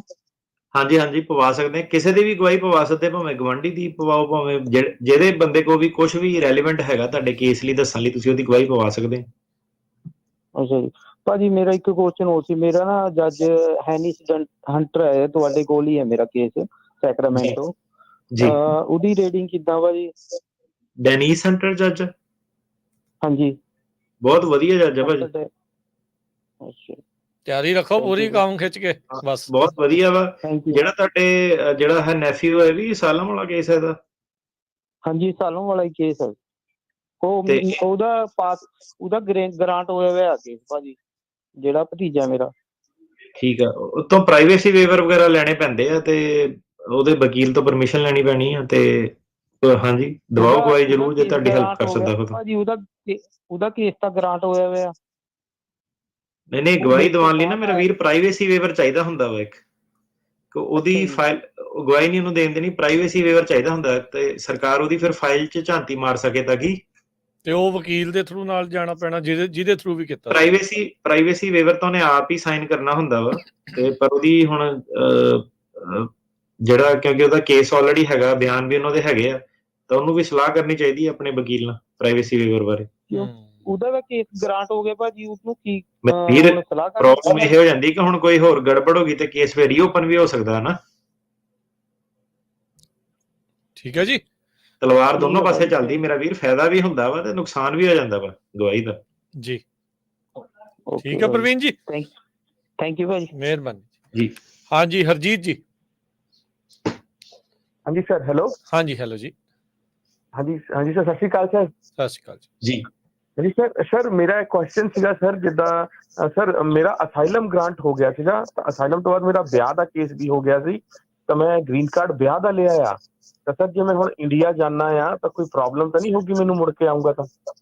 ਪ੍ਰੋਬਲਮ ਉਹ ਸਵਾਲ ਜਵਾਬ ਤੁਹਾਡੇ ਕੋਲ ਪੁੱਛੂਗੇ ਜ਼ਰੂਰ ਤੁਹਾਡੇ ਅਸਾਈਲਮ ਕਲੇਮ ਦੇ ਰਿਲੇਟਡ, ਟੂ ਅੰਡਰਸਟੈਂਡ ਕਿ ਇਹ ਜੈਨੂਇਨ ਸੀਗਾ ਕਿ ਫਰਾਡ ਫਾਈਲ ਕੀਤਾ ਹੈਗਾ ਇਹਨੇ, ਹਨਾ। ਸਵਾਲ ਜਵਾਬ ਜਿਹੜੇ ਆ, ਕੀ ਅਸਾਈਲਮ ਕਲੇਮ ਸੀਗਾ ਤੁਹਾਡਾ, ਉਹਦੇ ਬਾਰੇ ਪੁੱਛ ਸਕਦੇ ਆ। ਹੁਣ ਕਿਹੜੇ ਹਿਸਾਬ ਨਾਲ ਇੰਡੀਆ ਜਾ ਰਹੇ ਆ, ਪ੍ਰੋਬਲਮ ਤੁਹਾਡੀ ਸੋਲਵ ਆ ਹੁਣ, ਕਿਉਂ ਥ੍ਰੈਟ ਕੋਈ ਨਹੀਂ ਸੀਗਾ। ਕਿਉਂਕਿ ਜਿਹੜੀ ਅਸਾਈਲਮ ਦੀ ਐਪਲੀਕੇਸ਼ਨ ਆ, ਜੇ ਕਿਸੇ ਵੀ ਪੁਆਇੰਟ ਤੇ ਉਹਨਾਂ ਨੂੰ ਲੱਗੇ ਕਿ ਤੁਸੀਂ ਫ੍ਰਿਵਲਸ ਅਸਾਈਲਮ ਫਾਈਲ ਕੀਤਾ ਸੀ, ਝੂਠਾ ਕੀਤਾ ਸੀਗਾ, ਤਾਂ ਤੁਹਾਨੂੰ ਫਿਰ ਲਾਈਫ ਟਾਈਮ ਜਿਹੜਾ ਬਾਹਰ ਲੱਗ ਜਾਂਦਾ ਬਾਕੀ ਸਾਰੀਆਂ ਜਿਹੜੀਆਂ ਹੋਰ ਐਪਲੀਕੇਸ਼ਨਸ ਦੇ ਲਈ। ਤੇ ਬਿਲਕੁਲ ਉਹਦੀ ਇਨਕੁਆਇਰੀ ਜਿਹੜੀ ਉਹ ਹੋ ਸਕਦੀ ਆ ਕਿ ਪਹਿਲਾਂ ਕਹਿੰਦਾ ਸੀਗਾ ਕਿ ਪ੍ਰੋਬਲਮ ਆ, ਹੁਣ ਕਹਿੰਦਾ ਮੈਂ ਉਹੀ ਕੰਟਰੀ ਜਾਣਾ। ਨਹੀਂ, ਜਿੱਦਾਂ ਮੈਂ ਇੱਕ ਵਾਰ ਹੀ ਜਾਣਾ ਆ, ਜਿੱਦਾਂ ਮਤਲਬ ਪਿੱਛੇ ਪ੍ਰਾਪਰਟੀ ਵਗੈਰਾ ਆ ਮੇਰੀ, ਮੈਂ ਇੱਕ ਵਾਰ ਵੀ ਗਿਆ ਨਹੀਂ ਹੈਗਾ, ਤਾਂ ਮੈਂ ਕੋਈ ਪ੍ਰਾਪਰਟੀ ਭਾਜੀ ਇਹਨਾਂ ਨੂੰ ਮੈਟਰ ਨਹੀਂ ਕਰਦਾ ਇੱਕ ਵਾਰੀ ਜਾਣਾ, ਦੋ ਵਾਰੀ ਜਾਣਾ, ਮਸਲਾ ਇਹੀ ਆ, ਉਹ ਗੱਲ ਉਹੀ ਆ, ਉਹਨਾਂ ਨੇ ਇਹੀ ਪੁੱਛਣਾ ਵੀ ਅੱਛਾ ਹੁਣ ਖਤਰਾ ਹੈ ਜਾਂ ਨਹੀਂ ਹੈ। ਉਹਨਾਂ ਨੇ ਤੁਹਾਡੇ ਕੋਲ ਇਹ ਵੈਲੀਡੇਟ ਕਰਨਾ ਕਿ ਜਦੋਂ ਤੁਸੀਂ ਅਸਾਈਲਮ ਲਾਇਆ ਸੀਗਾ ਉਦੋਂ ਝੂਠਾ ਅਸਾਈਲਮ ਤਾਂ ਨਹੀਂ ਲਗਾਇਆ ਸੀਗਾ, ਸੋ ਉਹਦੇ ਰਿਲੇਟਡ ਤੁਹਾਨੂੰ ਉਹ ਇਨਕੁਆਇਰੀ ਜਿਹੜੀ ਕਰ ਸਕਦੇ ਆ, ਹੋ ਸਕਦਾ ਨਾ ਵੀ ਕਰਨ, ਪਰ ਕਾਫੀ ਸਾਰੇ ਲੋਕੀ ਜਾਂਦੇ ਵੀ ਆ, ਹਨਾ। ਤੇ ਪਰ ਜਿੱਦਾਂ ਤੁਸੀਂ ਕਹਿੰਦੇ ਆ ਕਿ ਥੋੜੇ ਟਾਈਮ ਲਈ ਜਾਣਾ, ਸਿਰਫ ਆਪਣਾ ਪ੍ਰਾਪਰਟੀ ਡਿਸਪੋਜ਼ ਕਰਨ ਲਈ ਜਾਣਾ, ਤੁਸੀਂ ਉਹ ਸਾਰੀਆਂ ਚੀਜ਼ਾਂ ਉਹਨਾਂ ਨੂੰ ਦੱਸ ਸਕਦੇ ਆ। ਤੇ ਬੰਦਾ ਮੈਡੀਕਲ ਐਮਰਜੈਂਸੀ ਲਈ ਜਾਂ ਕਈ ਵਾਰੀ ਬੰਦਾ ਕੇਸ ਚੱਲਦੇ ਵਿੱਚ ਵੀ ਟਰੈਵਲ ਡਾਕੂਮੈਂਟ ਲੈ ਕੇ, ਕੋਰਟ ਦੀ ਪਰਮਿਸ਼ਨ ਲੈ ਕੇ ਵੀ ਜਾਂਦਾ ਵਾ ਬੰਦਾ, ਤੇ ਉਹ ਸਾਰੀਆਂ ਚੀਜ਼ਾਂ ਤੁਸੀਂ ਆਪਣੀਆਂ ਜਿਹੜੀਆਂ ਉਹਨਾਂ ਨੂੰ ਐਕਸਪਲੇਨ ਕਰ ਸਕਦੇ। ਠੀਕ ਹੈ। ਓਕੇ ਸਰ, ਗ੍ਰੀਨ ਕਾਰਡ ਦਾ ਵਿਆਹ ਵਾਲਾ ਆ ਮੇਰੇ ਕੋਲ। ਯਾਰ ਮੇਰਾ ਵੀਰ ਦੇਖ, ਮੇਰੀ ਗੱਲ ਸਮਝ ਭਰਾਵਾ, 3 ਵਾਰੀ ਹੋ ਗਿਆ, ਦੇਖ ਸਾਰੀ ਆਡੀਅנס ਹੁਣ ਹੱਸਣ ਲੱਗ ਪਈ ਆ ਇਮੋਜੀ ਪਾ ਕੇ। ਮੇਰਾ ਵੀਰ ਜਿਹੜਾ ਤੇਰਾ ਅਸਾਈਲਮ ਉਦੋਂ ਫਾਈਲ ਹੋਇਆ ਸੀ, ਉੱਤੇ ਚੈੱਕ ਕਰਨਾ ਉਹਨੇ ਕਿ ਇਹ ਜੈਨੂਇਨ ਸੀਗਾ ਕਿ ਨਹੀਂ ਸੀਗਾ। ਭਾਵੇਂ ਵਿਆਹ ਵਾਲਾ ਗ੍ਰੀਨ ਕਾਰਡ ਲੈ, ਭਾਵੇਂ ਜਿਹੜਾ ਮਰਜ਼ੀ ਲੈ, ਉਹਨਾਂ ਨੇ ਇਨਕੁਆਇਰੀ ਕਰ ਸਕਦੇ ਆ ਉਹ। ਵੀ ਜਦੋਂ ਇੱਕ ਵਾਰੀ ਜਿਹੜਾ ਅਪਲਾਈ ਕੀਤਾ ਸੀ ਉਹਦੇ ਤੇ ਪੁੱਛ ਸਕਦੇ ਸਵਾਲ, ਮੁੱਕ ਦੀ ਗੱਲ ਇਹ ਆ ਜੀ। ਪ੍ਰਦੀਪ, ਸਤਿ ਸ਼੍ਰੀ ਅਕਾਲ ਜੀ। ਹਾਂਜੀ ਸਤਿ ਸ਼੍ਰੀ ਅਕਾਲ ਜੀ। ਭਾਜੀ ਮੇਰਾ ਸਵਾਲ ਸੀਗਾ ਕਿ ਆਪਣਾ ਹਨਾ ਗ੍ਰੀਨ ਕਾਰਡ ਆਏ ਸੀਗੇ, ਜਿੱਦਾਂ ਸਾਡਾ ਅਸਾਈਲਮ ਪਾਸ ਹੋ ਗਿਆ ਸੀ, ਗ੍ਰੀਨ ਕਾਰਡ ਆ ਗਿਆ, ਤੇ ਮੇਰਾ ਤੇ ਮੇਰੇ ਹਸਬੈਂਡ ਦਾ ਤੇ ਮੇਰੀ ਬੇਟੀ ਦਾ, ਤੇ ਸਾਡੀ ਜਿਹੜੀ ਮੇਰੀ ਤੇ ਮੇਰੀ ਬੇਟੀ ਦਾ ਆ, ਉਹਨਾਂ ਦੇ ਉੱਤੇ ਉਹਨਾਂ ਨੇ ਜੈਂਡਰ ਜਿੱਦਾਂ ਮੇਲ ਕਰ ਦਿੱਤਾ ਫੀਮੇਲ ਦੀ ਜਗ੍ਹਾ ਜੀ। ਤੇ ਸੋ ਆਪਾਂ ਹਨਾ ਉਹਨੂੰ ਠੀਕ ਕਰਵਾਉਣਾ ਸੀਗਾ, ਆਪਾਂ ਆਨਲਾਈਨ ਜਾ ਕੇ ਬਹੁਤ ਟਰਾਈ ਕੀਤੀ, ਪਰ ਉਹ ਭਾਜੀ ਜਿੱਦਾਂ ਹੋ ਹੀ ਨਹੀਂ ਰਿਹਾ ਕੁਛ ਵੀ, ਉਹਦੇ ਲਈ ਚਾਹੀਦੀ ਸੀ ਹੈਲਪ। ਕਿੱਥੇ ਜਾ ਇੱਕ ਪਟੀਸ਼ਨ ਹੁੰਦੀ ਆ 824, ਉਹ 824 ਪਟੀਸ਼ਨ ਜਿਹੜੀ ਫਾਈਲ ਕਰੋ। 824 ਹਾਂਜੀ ਠੀਕ ਆ, ਉੱਤੇ ਜਾ ਕੇ ਭਾਜੀ ਜਿੱਦਾਂ ਆਨਲਾਈਨ ਕਰ ਸਕਦੇ ਜਾਂ ਫਿਰ ਆਪਾਂ ਨੂੰ ਟਾਰ ਨਹੀਂ ਕਰਨਾ ਪੈਣਾ ਜਾਂ ਕੋਈ? ਤੁਸੀਂ ਪਹਿਲਾਂ ਆਨਲਾਈਨ ਕਾਲ ਕੂਲ ਕਰ ਲਓ, ਜੇ ਤੁਹਾਡਾ ਸਿੱਧੇ ਕਰਦੇ ਆ ਤਾਂ ਵਧੀਆ, ਜੇ ਤੁਸੀਂ ਸਾਰੇ ਪਾਸੇ ਮੱਥਾ ਮਾਰ ਕੇ ਥੱਕ ਗਏ ਆ ਤੇ ਫਿਰ 824 ਪਟੀਸ਼ਨ ਫਾਈਲ ਕਰੋ। ਤੇ ਘੱਲਣੀ ਹੋਈ ਆ ਬਸ ਸਿੱਧੀ ਉੱਥੇ, ਨਾਲ ਕੋਈ ਇਹਦੀ ਫੀਸ ਵਗੈਰਾ ਵੀ ਹੁੰਦੀ ਆ? ਹਾਂਜੀ, ਫੀਸ ਵਗੈਰਾ ਵੀ ਇਹਦੀ ਹੈਗੀ, ਮੇਰੇ ਖਿਆਲ 465 ਜਾਂ ਕੁਛ ਏਦਾਂ ਸਮਥਿੰਗ ਲਾਈਕ ਦੈਟ ਹੋਣੀ ਉਹਦੀ ਫੀਸ। ਠੀਕ ਹੈ। ਤੇ ਉਦਾਂ ਇਮੀਗ੍ਰੇਸ਼ਨ ਦੀ ਜ਼ਿੰਮੇਵਾਰੀ ਬਣਦੀ ਹੈ ਜੇ ਉਹਨਾਂ ਦੀ ਗਲਤੀ ਹੈ। ਤੇ ਜਿਹੜਾ ਆਪਣਾ ਜੇ ਤੁਹਾਡੀ ਗਲਤੀ ਹੋਵੇ ਤੇ ਫਿਰ ਆਪਣਾ 824 ਫਾਈਲ ਕਰਨਾ ਪੈਂਦਾ। ਠੀਕ ਹੈ ਜੀ। ਹਰਪ੍ਰੀਤ ਜੀ ਸਤਿ ਸ਼੍ਰੀ ਅਕਾਲ। ਹਾਂਜੀ ਸਤਿ ਸ਼੍ਰੀ ਅਕਾਲ ਜੀ। ਮੇਰਾ ਕੁਐਸਚਨ ਇਹ ਹੈਗਾ ਜੀ, ਮੈਂ 2018 ਵਿੱਚ ਆਈ ਸੀ ਆਪਣੀ ਫੈਮਿਲੀ ਨਾਲ ਜੀ, ਤੇ ਅਸੀਂ 1 ਸਾਲ ਬਾਅਦ ਅਪਲਾਈ ਕੀਤਾ ਸੀ ਅਸਾਈਲਮ ਜੀ। ਹਾਂਜੀ, ਤੇ ਮੇਰੀ ਐਕਚੁਅਲੀ ਮੰਮਾ ਹੈਗੇ ਨੇ 3rd ਕੰਟਰੀ, ਤੇ ਮੈਂ ਉਧਰ ਵੀਜ਼ਾ ਲੈ ਕੇ ਜਾ ਸਕਦੀ ਹਾਂ, ਅਸਾਈਲਮ ਵੀਜ਼ਾ? ਨਹੀਂ, ਅਸਾਈਲਮ ਵੀਜ਼ਾ ਤਾਂ ਕੋਈ ਚੀਜ਼ ਨਹੀਂ ਹੁੰਦੀ ਹੈ। ਅਸਾਈਲਮ ਦਾ ਤਾਂ ਇੱਥੇ ਜਦੋਂ ਤੁਹਾਨੂੰ ਪਾਸ ਹੋਊਗਾ ਤਾਂ ਸਟੇਟਸ ਹੀ ਤੁਹਾਨੂੰ ਮਿਲਣਾ ਇੱਥੇ, ਉਸ ਤੋਂ ਇਲਾਵਾ ਕੋਈ ਅਸਾਈਲਮ ਵੀ there is nothing like asylum visa. Refugee travel ਦੀ ਨਾ ਗੱਲ ਕਰਦੇ ਹੋ? ਰਿਫਿਊਜੀ ਟਰੈਵਲ, ਹਾਂਜੀ ਹਾਂਜੀ ਰਿਫਿਊਜੀ ਟਰੈਵਲ। ਕੇਸ ਤੁਹਾਡਾ ਪਾਸ ਹੋ ਗਿਆ? ਨਹੀਂ, ਹਲੇ ਤੱਕ ਇੱਕ ਵੀ ਡੇਟ ਨਹੀਂ ਆਈ। ਨਹੀਂ, ਰਿਫਿਊਜੀ ਟਰੈਵਲ ਉਹਨਾਂ ਨੇ ਤੁਹਾਨੂੰ ਇਸ਼ੂ ਨਹੀਂ ਕਰਨਾ, ਪੇਰੋਲ ਡਾਕੂਮੈਂਟ ਕਈ ਵਾਰ ਇਸ਼ੂ ਕਰ ਦਿੰਦੇ ਜੇ ਐਕਸਟ੍ਰੀਮ ਐਮਰਜੈਂਸੀ ਹੋਵੇ। ਜਿਹੜਾ ਟਰੈਵਲ ਡਾਕੂਮੈਂਟ ਹੈ ਰਿਫਿਊਜੀ ਵਾਲਾ, ਉਹ ਤਾਂ ਕੇਸ ਪਾਸ ਹੋਏ ਤੇ ਉਹਨਾਂ ਨੇ ਦੇਣਾ, ਨਹੀਂ ਤਾਂ ਤੁਹਾਨੂੰ ਟਰੈਵਲ ਡਾਕੂਮੈਂਟ ਜਿਹੜਾ ਲੈ ਕੇ ਜਾਣਾ ਪੈਂਦਾ ਜੇ ਕੋਈ ਫੈਮਿਲੀ ਹਾਰਡਸ਼ਿਪ ਹੈਗੀ ਹੈ। ਹਾਂਜੀ, ਐਕਚੁਅਲੀ ਮੇਰੀ ਮੰਮਾ ਠੀਕ ਨਹੀਂ ਹੈਗੇ ਤੇ ਉਹਨਾਂ ਵਾਸਤੇ ਹੀ ਜਾਣਾ ਮੈਂ। ਹਾਂਜੀ, ਉਹ ਟਰਾਈ ਕਰਕੇ ਦੇਖੋ। ਉਹਦੇ ਬੇਸ ਤੇ ਤੁਸੀਂ 131 ਜਿਹੜਾ ਆਪਣਾ ਅਪਲਾਈ ਕਰ ਸਕਦੇ ਆ, ਟਰਾਈ ਕਰ ਸਕਦੇ ਆ। ਜੇ ਉਹਨਾਂ ਨੂੰ ਕਨਵਿੰਸਿੰਗ ਲੱਗਾ ਤਾਂ ਉਹ ਦੇ ਸਕਦੇ ਆ ਤੁਹਾਨੂੰ ਟਰੈਵਲ ਡਾਕੂਮੈਂਟ, ਪਰ ਉਹਦੀ ਕੋਈ ਗਾਰੰਟੀ ਨਹੀਂ ਹੁੰਦੀ ਕਿ they have to entertain it ਕਿ ਤੁਹਾਨੂੰ ਵਾਪਸ ਆਉਣ ਦਿੱਤਾ ਜਾਵੇ। ਟਰੈਵਲ ਡਾਕੂਮੈਂਟ ਜ਼ਰੂਰ ਹੋ ਜਾਂਦਾ ਵਾ ਇਸ਼ੂ, ਪਰ ਉਹਨਾਂ ਨੇ ਤੁਹਾਨੂੰ ਐਡਵਾਈਜ਼ਲ ਇਹੀ ਹੁੰਦਾ ਕਿ ਇੱਥੇ ਤੁਸੀਂ ਆਪਣੇ ਰਿਸਕ ਤੇ ਟਰੈਵਲ ਕਰਦੇ ਆ। ਤੇ ਤੁਸੀਂ ਇੱਕ ਵਾਰੀ ਦੱਸਿਆ ਸੀ ਕਾਂਗਰਸ ਦੀ ਸਟੈਂਪ ਲਗਾ ਕੇ ਰਿਟਰਨ ਵੀਜ਼ੇ ਵਾਸਤੇ ਜਾ ਸਕਦੇ ਆ, ਐਵੇਂ ਦਾ ਕੁਝ? ਕੀ ਚੀਜ਼ ਦੱਸੀ ਸੀਗੀ? ਕਾਂਗਰਸਮੈਨ ਦੀ ਨਹੀਂ ਏਦਾਂ ਦੀ ਕੋਈ ਹਾਂਜੀ, ਚੀਜ਼ ਨਹੀਂ ਹਾਂਜੀ। ਆਪਾਂ ਦੱਸੀ ਕਦੀ ਕਿ ਕਾਂਗਰਸਮੈਨ ਦੇ ਕੋਲ ਇੰਨੀ ਪਾਵਰ ਨਹੀਂ ਹੈਗੀ। ਉਹ ਸਿਰਫ ਤੁਹਾਡੇ ਕੇਸ ਤੇ ਇਨਕੁਆਇਰੀਆਂ ਜਿਹੜੀਆਂ ਉਹ ਕਰ ਸਕਦੇ ਆ ਜਾਂ ਫੋਲੋ ਅਪ ਜਾਂ ਐਕਸਪੀਡਾਈਟ ਦੀ ਰਿਕੁਐਸਟ ਕਰ ਸਕਦੇ ਆ। ਕਈ ਵਾਰੀ ਸਮਝਣ 'ਚ ਵੀ ਗਲਤੀ ਲੱਗ ਜਾਂਦੀ ਹੈ, ਕਿਆ ਕੁਛ ਹੋਰ ਹੁੰਦਾ ਹੈ ਜੀ। ਆਪਣੇ ਅਗਲੇ ਕਾਲਰ ਨੇ ਹਰਕੀਰਤ। ਹਾਂਜੀ, ਸਤਿ ਸ੍ਰੀ ਅਕਾਲ ਜੀ। ਜੀ ਸਤਿ ਸ਼੍ਰੀ ਅਕਾਲ। ਹਾਂਜੀ ਭਾਜੀ, ਮੈਂ ਆਪਣੇ ਭਾਣਜਾ ਜੀ, ਆਪਣੇ ਉਹ ਇੱਥੇ ਐਲੋਏ ਐਰੀਜ਼ੋਨਾ ਡਿਟੈਂਸ਼ਨ ਸੈਂਟਰ 'ਚ ਹੋਊਗਾ 40 ਕੁ ਦਿਨ ਜੀ, ਤੇ ਉਹਨਾਂ ਦੇ ਉੱਥੇ ਬਿਆਨ ਵੀ ਪਾਸ ਹੋ ਗਿਆ ਤੇ ਉੱਥੋਂ ਆਫਿਸਰ ਦੀ ਕਾਲ ਆਈ ਸੀਗੀ ਤੇ ਸੂਨ ਟੂ ਰਿਲੀਜ਼ ਔਨ ਪਰੋਲ ਹੈ ਨਾ। ਤੇ ਉਹਨੇ ਮੁੰਡੇ ਨੇ ਫਿਰ ਮੈਸੇਜ ਵੀ ਪਾਇਆ ਪਿਛਲੀ ਵੀਕ, ਉੱਥੇ ਮੇਲ ਪਾਈ, ਉਹਨੂੰ ਵੀ ਇਹ ਦੱਸਿਆ ਵੀ ਤੇਰੀ ਫਾਈਲ ਰਿਲੀਜ਼ ਵਾਲਿਆਂ ਕੋਲ ਆ ਤੇ ਮੁੜ ਕੇ ਉਹ ਅਜੇ ਰਿਲੀਜ਼ ਨਹੀਂ ਕਰ ਰਿਹਾ। ਵੀ ਵੇਟ ਕਰਨੀ ਚਾਹੀਦੀ ਜਾਂ ਕੋਈ ਬੌਂਡ ਬੂੰਡ ਦਾ ਕਰਨਾ ਚਾਹੀਦਾ ਇੰਤਜ਼ਾਮ? ਨਹੀਂ ਬੌਂਡ ਦਾ ਟਰਾਈ ਕਰ ਲਓ ਤੁਸੀਂ ਆਈਸ ਵਾਲਿਆਂ ਦੇ ਕੋਲ। ਅੱਛਾ ਜੀ, ਕਿਉਂਕਿ ਆਪਣੇ ਮੁੰਡਾ ਹੋਰ ਦੂਜਾ ਭਾਣਜਾ ਉਹਦਾ ਵੀ ਕੇਸ ਤੁਹਾਡੇ ਕੋਲੇ ਲਾਇਆ, ਜਸਪਾਲ ਆ ਗੱਲ ਜੀ। ਤੇ ਇਹ ਆਪਣਾ ਉਹਦਾ ਫਰੈਂਡ ਮਗਰੋਂ ਆਇਆ, ਇਹ ਜੂਨ 'ਚ ਆਇਆ, ਉੱਥੇ ਨਿਕਲਿਆ ਤੇ ਇਹਨੂੰ ਉੱਥੇ ਡਿਟੈਂਸ਼ਨ ਸੈਂਟਰ 'ਚ ਕਾਫੀ ਚਿਰ ਹੋ ਗਿਆ ਲੱਗੇ ਜੀ। ਪਤਾ ਨਹੀਂ ਹੁਣ ਟੈਨਸ਼ਨ ਵਾਲਾ ਕੀ ਮਾਹੌਲ ਚੱਲਦਾ, ਉਹੀ ਦੱਸ ਸਕਦਾ ਬੈਟਰ ਉੱਥੇ ਕਿੱਦਾਂ ਹੈ ਨਾ। ਤੇ ਆਈਸ ਵਾਲਿਆਂ ਨਾਲ ਉਹਨੂੰ ਕਹਿ ਗੱਲ ਕਰਕੇ ਦੇਖ ਲੈ ਕਰੀ ਆਪਣੇ ਲੈਵਲ ਤੇ ਕਿ ਮੈਂ ਬੌਂਡ ਜੇ ਚਾਹੀਦਾ ਤਾਂ ਆਈਸ ਵਾਲਿਆਂ ਦਾ। ਉਹਦੀ 1 ਤਰੀਕ ਹੋਈ ਸੀ 14 ਅਗਸਤ ਨੂੰ, ਉਹਦੇ ਤੇ ਵੀ ਉਹਨੇ ਇਹ ਲਾਅ ਲੂ ਬਾਰੇ ਜੱਜ ਨੇ ਦੱਸਿਆ ਤੇ ਉਹ ਕਹਿੰਦਾ ਵੀ ਤੂੰ ਏਦਾਂ ਦੱਸਿਆ ਵੀ ਤੇਰਾ ਰਾਈਟ ਆ ਵਕੀਲ ਕਰ ਸਕਦਾ ਹਨਾ। ਤੇ ਦੂਜਾ ਹੁਣ ਤਰੀਕ ਹੈਗੀ 6 ਸਤੰਬਰ ਦੀ। ਨਹੀਂ ਫਿਰ ਮੈਨੂੰ ਲੱਗਦਾ ਉਹਨੂੰ ਭਾਜੀ ਪਾਸ ਨਹੀਂ ਕੀਤਾ ਹੋਣਾ। ਉਹਨੂੰ ਜਿਹੜਾ ਇਹੀ ਹੈ ਕਿ ਜਿਹੜਾ CLP ਵਗੈਰਾ ਮੈਕਸੀਕੋ ਕਿਉਂ ਨਹੀਂ ਪਾ ਕੇ ਆਇਆ, ਮੈਨੂੰ ਲੱਗਦਾ ਉਹਨੂੰ ਉਹਦੇ ਵਿੱਚ ਘੇਰਨਾ ਚਾਹੁੰਦੇ ਉਹ। ਕਿੱਦਾਂ ਜੀ? ਜੇ ਮੈਕਸੀਕੋ ਦਾ ਨਹੀਂ ਆਇਆ ਤਾਂ ਉੱਥੇ ਕਿਉਂ ਨਹੀਂ ਕਰਕੇ ਆਇਆ ਜਿਹੜਾ ਹਾਂਜੀ। CLP ਦਾ ਮੁੱਦਾ ਚੱਲਦਾ ਹੁਣ ਜੀ। CLP ਦਾ ਜਿਹੜਾ ਮੁੱਦਾ ਕਿ ਬਾਕੀ ਕੰਟਰੀਆਂ 'ਚ ਕਿਉਂ ਨਹੀਂ ਸਾਲੋਂ ਫਾਈਲ ਕਰਕੇ ਆਇਆ, ਉਹ ਵਾਲੇ ਮੁੱਦੇ ਥੱਲੇ ਬਹੁਤ ਲੋਕਾਂ ਨੂੰ ਘੇਰ ਰਹੇ ਆ। ਸੋ ਅੱਜ ਕੱਲ੍ਹ ਇਕੱਲੇ ਬਿਆਨ ਪਾਸ ਹੋਣ ਦੀ ਗੱਲ ਨਹੀਂ ਹੈਗੀ, ਇਹ ਵੀ ਦੱਸਣਾ ਪੈਂਦਾ ਕਿ ਦੂਸਰੇ ਕੰਟਰੀ 'ਚ ਸਾਲਮ ਦਾ ਕੀ ਬਣਿਆ। ਕਿਉਂਕਿ ਹੁਣ ਉਹੀ ਚੱਲਦਾ ਨਾ ਮੁੱਦਾ ਜੀ। ਅਗਲੇ ਕਾਲਰ ਬਲਵਿੰਦਰ ਜੀ। ਭਾਈ ਸਤਿ ਸ਼੍ਰੀ ਅਕਾਲ ਜੀ। ਸਤਿ ਸ਼੍ਰੀ ਅਕਾਲ। ਭਾਜੀ ਮੈਂ ਬੱਚਿਆਂ ਦਾ ਸੰਨ 21 ਦੇ ਵਿੱਚ ਅਪਲਾਈ ਕੀਤਾ ਸੀਗਾ ਗ੍ਰੀਨ ਕਾਰਡ ਤੇ। ਬੱਚੇ ਮੇਰੇ ਉਦੋਂ ਅਨਮੈਰਿਡ ਸੀਗੇ ਤੇ ਹੁਣ ਮੈਂ ਸਿਟੀਜ਼ਨਸ਼ਿਪ ਹੋ ਗਿਆ। ਮੈਂ ਇਹੀ ਪੁੱਛਣਾ ਚਾਹੁੰਦਾ ਸੀਗਾ ਕਿੰਨਾ ਕੁ ਟਾਈਮ ਲੱਗਣਾ ਤੁਹਾਨੂੰ? ਤੁਸੀਂ ਪਹਿਲਾਂ green card apply as a green card holder apply ਕੀਤਾ ਸੀਗਾ? ਹਾਂਜੀ, ਗ੍ਰੀਨ ਕਾਰਡ 'ਤੇ ਅਪਲਾਈ ਕੀਤਾ ਸੀਗਾ। ਹੁਣ ਮੈਂ ਸਿਟੀਜ਼ਨ ਹੋ ਗਿਆ ਤੇ ਸੰਨ 21 ਦੇ ਵਿੱਚ ਕੀਤਾ ਸੀਗਾ ਜੁਲਾਈ 'ਚ। ਤਾਂ ਬੱਚੇ ਮੇਰੇ ਉਦੋਂ ਅਨਮੈਰਿਡ ਹੀ ਸੀਗੇ ਨਾ ਤੇ ਅਨਰੇਂਜ ਵੀ ਆ। ਕਿੰਨੀ ਹੈ ਆਪਣੀ 21 ਤੋਂ ਉੱਤੇ? ਜਦੋਂ ਅਪਲਾਈ ਕੀਤਾ ਸੀਗਾ ਭਾਜੀ ਉਦੋਂ ਬੇਟਾ ਸਾਡੇ ਵੀ 20 ਦਾ ਸੀਗਾ ਤਾਂ ਬੇਟੀ 18 ਦੀ ਸੀ। ਨਹੀਂ ਹੁਣ ਆਪਣੇ 21 ਸਾਲ ਤੋਂ ਉੱਤੇ ਆ ਉਹ? ਹਾਂਜੀ, ਬੇਟਾ 21 ਤੋਂ ਉੱਪਰ ਆ ਤੇ ਬੇਟੀ ਘੱਟ ਆ। ਹਾਂਜੀ, ਇਹਨੂੰ ਨਾ ਥੋੜਾ ਜਿਹਾ ਟਾਈਮ ਲੱਗਣਾ ਭਾਜੀ। ਜਿਹੜਾ ਆਪਣਾ ਕੈਟੇਗਰੀ, ਕਿਉਂਕਿ ਜਿਹੜੀ ਹੁਣ ਉਹਦੀ ਜਿਹੜੀ 21 ਤੋਂ ਉੱਤੇ ਹੋ ਗਏ ਆ ਤੇ ਉਹ ਕੈਟੇਗਰੀ ਜਿਹੜੀ F1 ਦੀ ਕੈਟੇਗਰੀ ਆ, ਉਹ 2015 ਦੇ ਜਿਹੜੇ ਕੇਸ ਆ ਉਹ ਚੱਲਦੇ ਪਏ ਆ ਇਸ ਵੇਲੇ, ਜਿਹੜਾ 2015 ਚ ਕੀਤਾ ਸੀਗਾ। ਪਰ ਜਦੋਂ ਭਾਜੀ ਉਹਨਾਂ ਦੀ ਲੈਟਰ ਆਈ ਸੀ ਉਹਨਾਂ ਤੇ ਉਦੋਂ ਮਾਈਨਰ ਹੀ ਲੈ ਕੇ ਆਇਆ ਸੀਗਾ ਨਾ ਬੇਟੇ ਦਾ। ਨਹੀਂ, ਇਹਦੇ ਵਿੱਚ ਉਹ ਚੀਜ਼ ਦਾ ਤੁਹਾਡਾ ਟਾਈਮ ਨਹੀਂ ਬਚਦਾ ਕਿਉਂਕਿ ਉਮਰ ਉਹਦੀ ਜੇ 21 ਤੋਂ ਉੱਤੇ ਹੋ ਗਈ ਹੈ ਤਾਂ ਉਹ ਹਾਂਜੀ ਹੁਣ ਮਾਈਨਰ ਇਸ ਵੇਲੇ ਨਹੀਂ ਹੈਗੇ। ਇਹਦੇ ਚ ਉਹ ਪ੍ਰੋਟੈਕਸ਼ਨ ਮਾਈਨਸ ਵਾਲੀ ਪ੍ਰੋਟੈਕਸ਼ਨ ਨਹੀਂ ਕੋਈ ਮਿਲਣੀ। ਠੀਕ ਹੈ ਜੀ। ਕੈਟੇਗਰੀ ਚੇਂਜ ਹੋ ਜਾਂਦੀ ਹੈ ਜੀ। ਠੀਕ ਹੈ ਜੀ, ਮਿਹਰਬਾਨੀ, ਥੈਂਕ ਯੂ ਜੀ। ਪ੍ਰਿੰਸ। ਹਾਂਜੀ, ਸਤਿ ਸ਼੍ਰੀ ਅਕਾਲ ਭਾਜੀ। ਜੀ ਸਤਿ ਸ਼੍ਰੀ ਅਕਾਲ ਜੀ। ਭਾਜੀ ਮੈਂ ਪੁੱਛਣਾ ਹੈਗਾ ਕਿ ਆਪਾਂ ਨਾ ਅਸਾਈਲਮ ਆਫਿਸ 'ਚ ਕੇਸ ਫਾਈਲ ਕੀਤਾ ਸੀਗਾ ਡਿਸਮਿਸ ਤੋਂ ਬਾਅਦ ਜੀ। ਤੇ ਫਿਰ ਮੈਂ ਰਿਕੁਐਸਟ ਕੀਤੀ ਸੀਗੀ ਇੰਟਰਵਿਊ ਵਾਸਤੇ, ਆਪਾਂ ਮੇਲ ਕਰਵਾਈ ਸੀਗੀ ਵਕੀਲ ਤੇ ਉਹਨਾਂ ਮੈਨੂੰ ਸ਼ਾਰਟ ਲਿਸਟ 'ਚ ਪਾਤਾ। ਉਹਦਾ ਕੀ ਮਤਲਬ ਹੁੰਦਾ ਭਾਜੀ? ਭਾਜੀ ਸ਼ਾਰਟ ਲਿਸਟ ਵੀ ਇਹਨਾਂ ਦੀ ਨਾ ਕਾਫੀ ਲੰਬੀ ਚੱਲਣ ਦੀ ਹੈ। ਸ਼ਾਰਟ ਲਿਸਟ ਇਸ ਵੇਲੇ 3 ਕੁ ਸਾਲ ਦੀ ਹੈ ਸ਼ਾਰਟ ਲਿਸਟ ਵੀ ਇਹਨਾਂ ਦੀ। ਓਕੇ, ਤੇ ਇਹ ਵਧੀਆ ਠੀਕ ਚੀਜ਼ ਹੁੰਦੀ ਭਾਜੀ?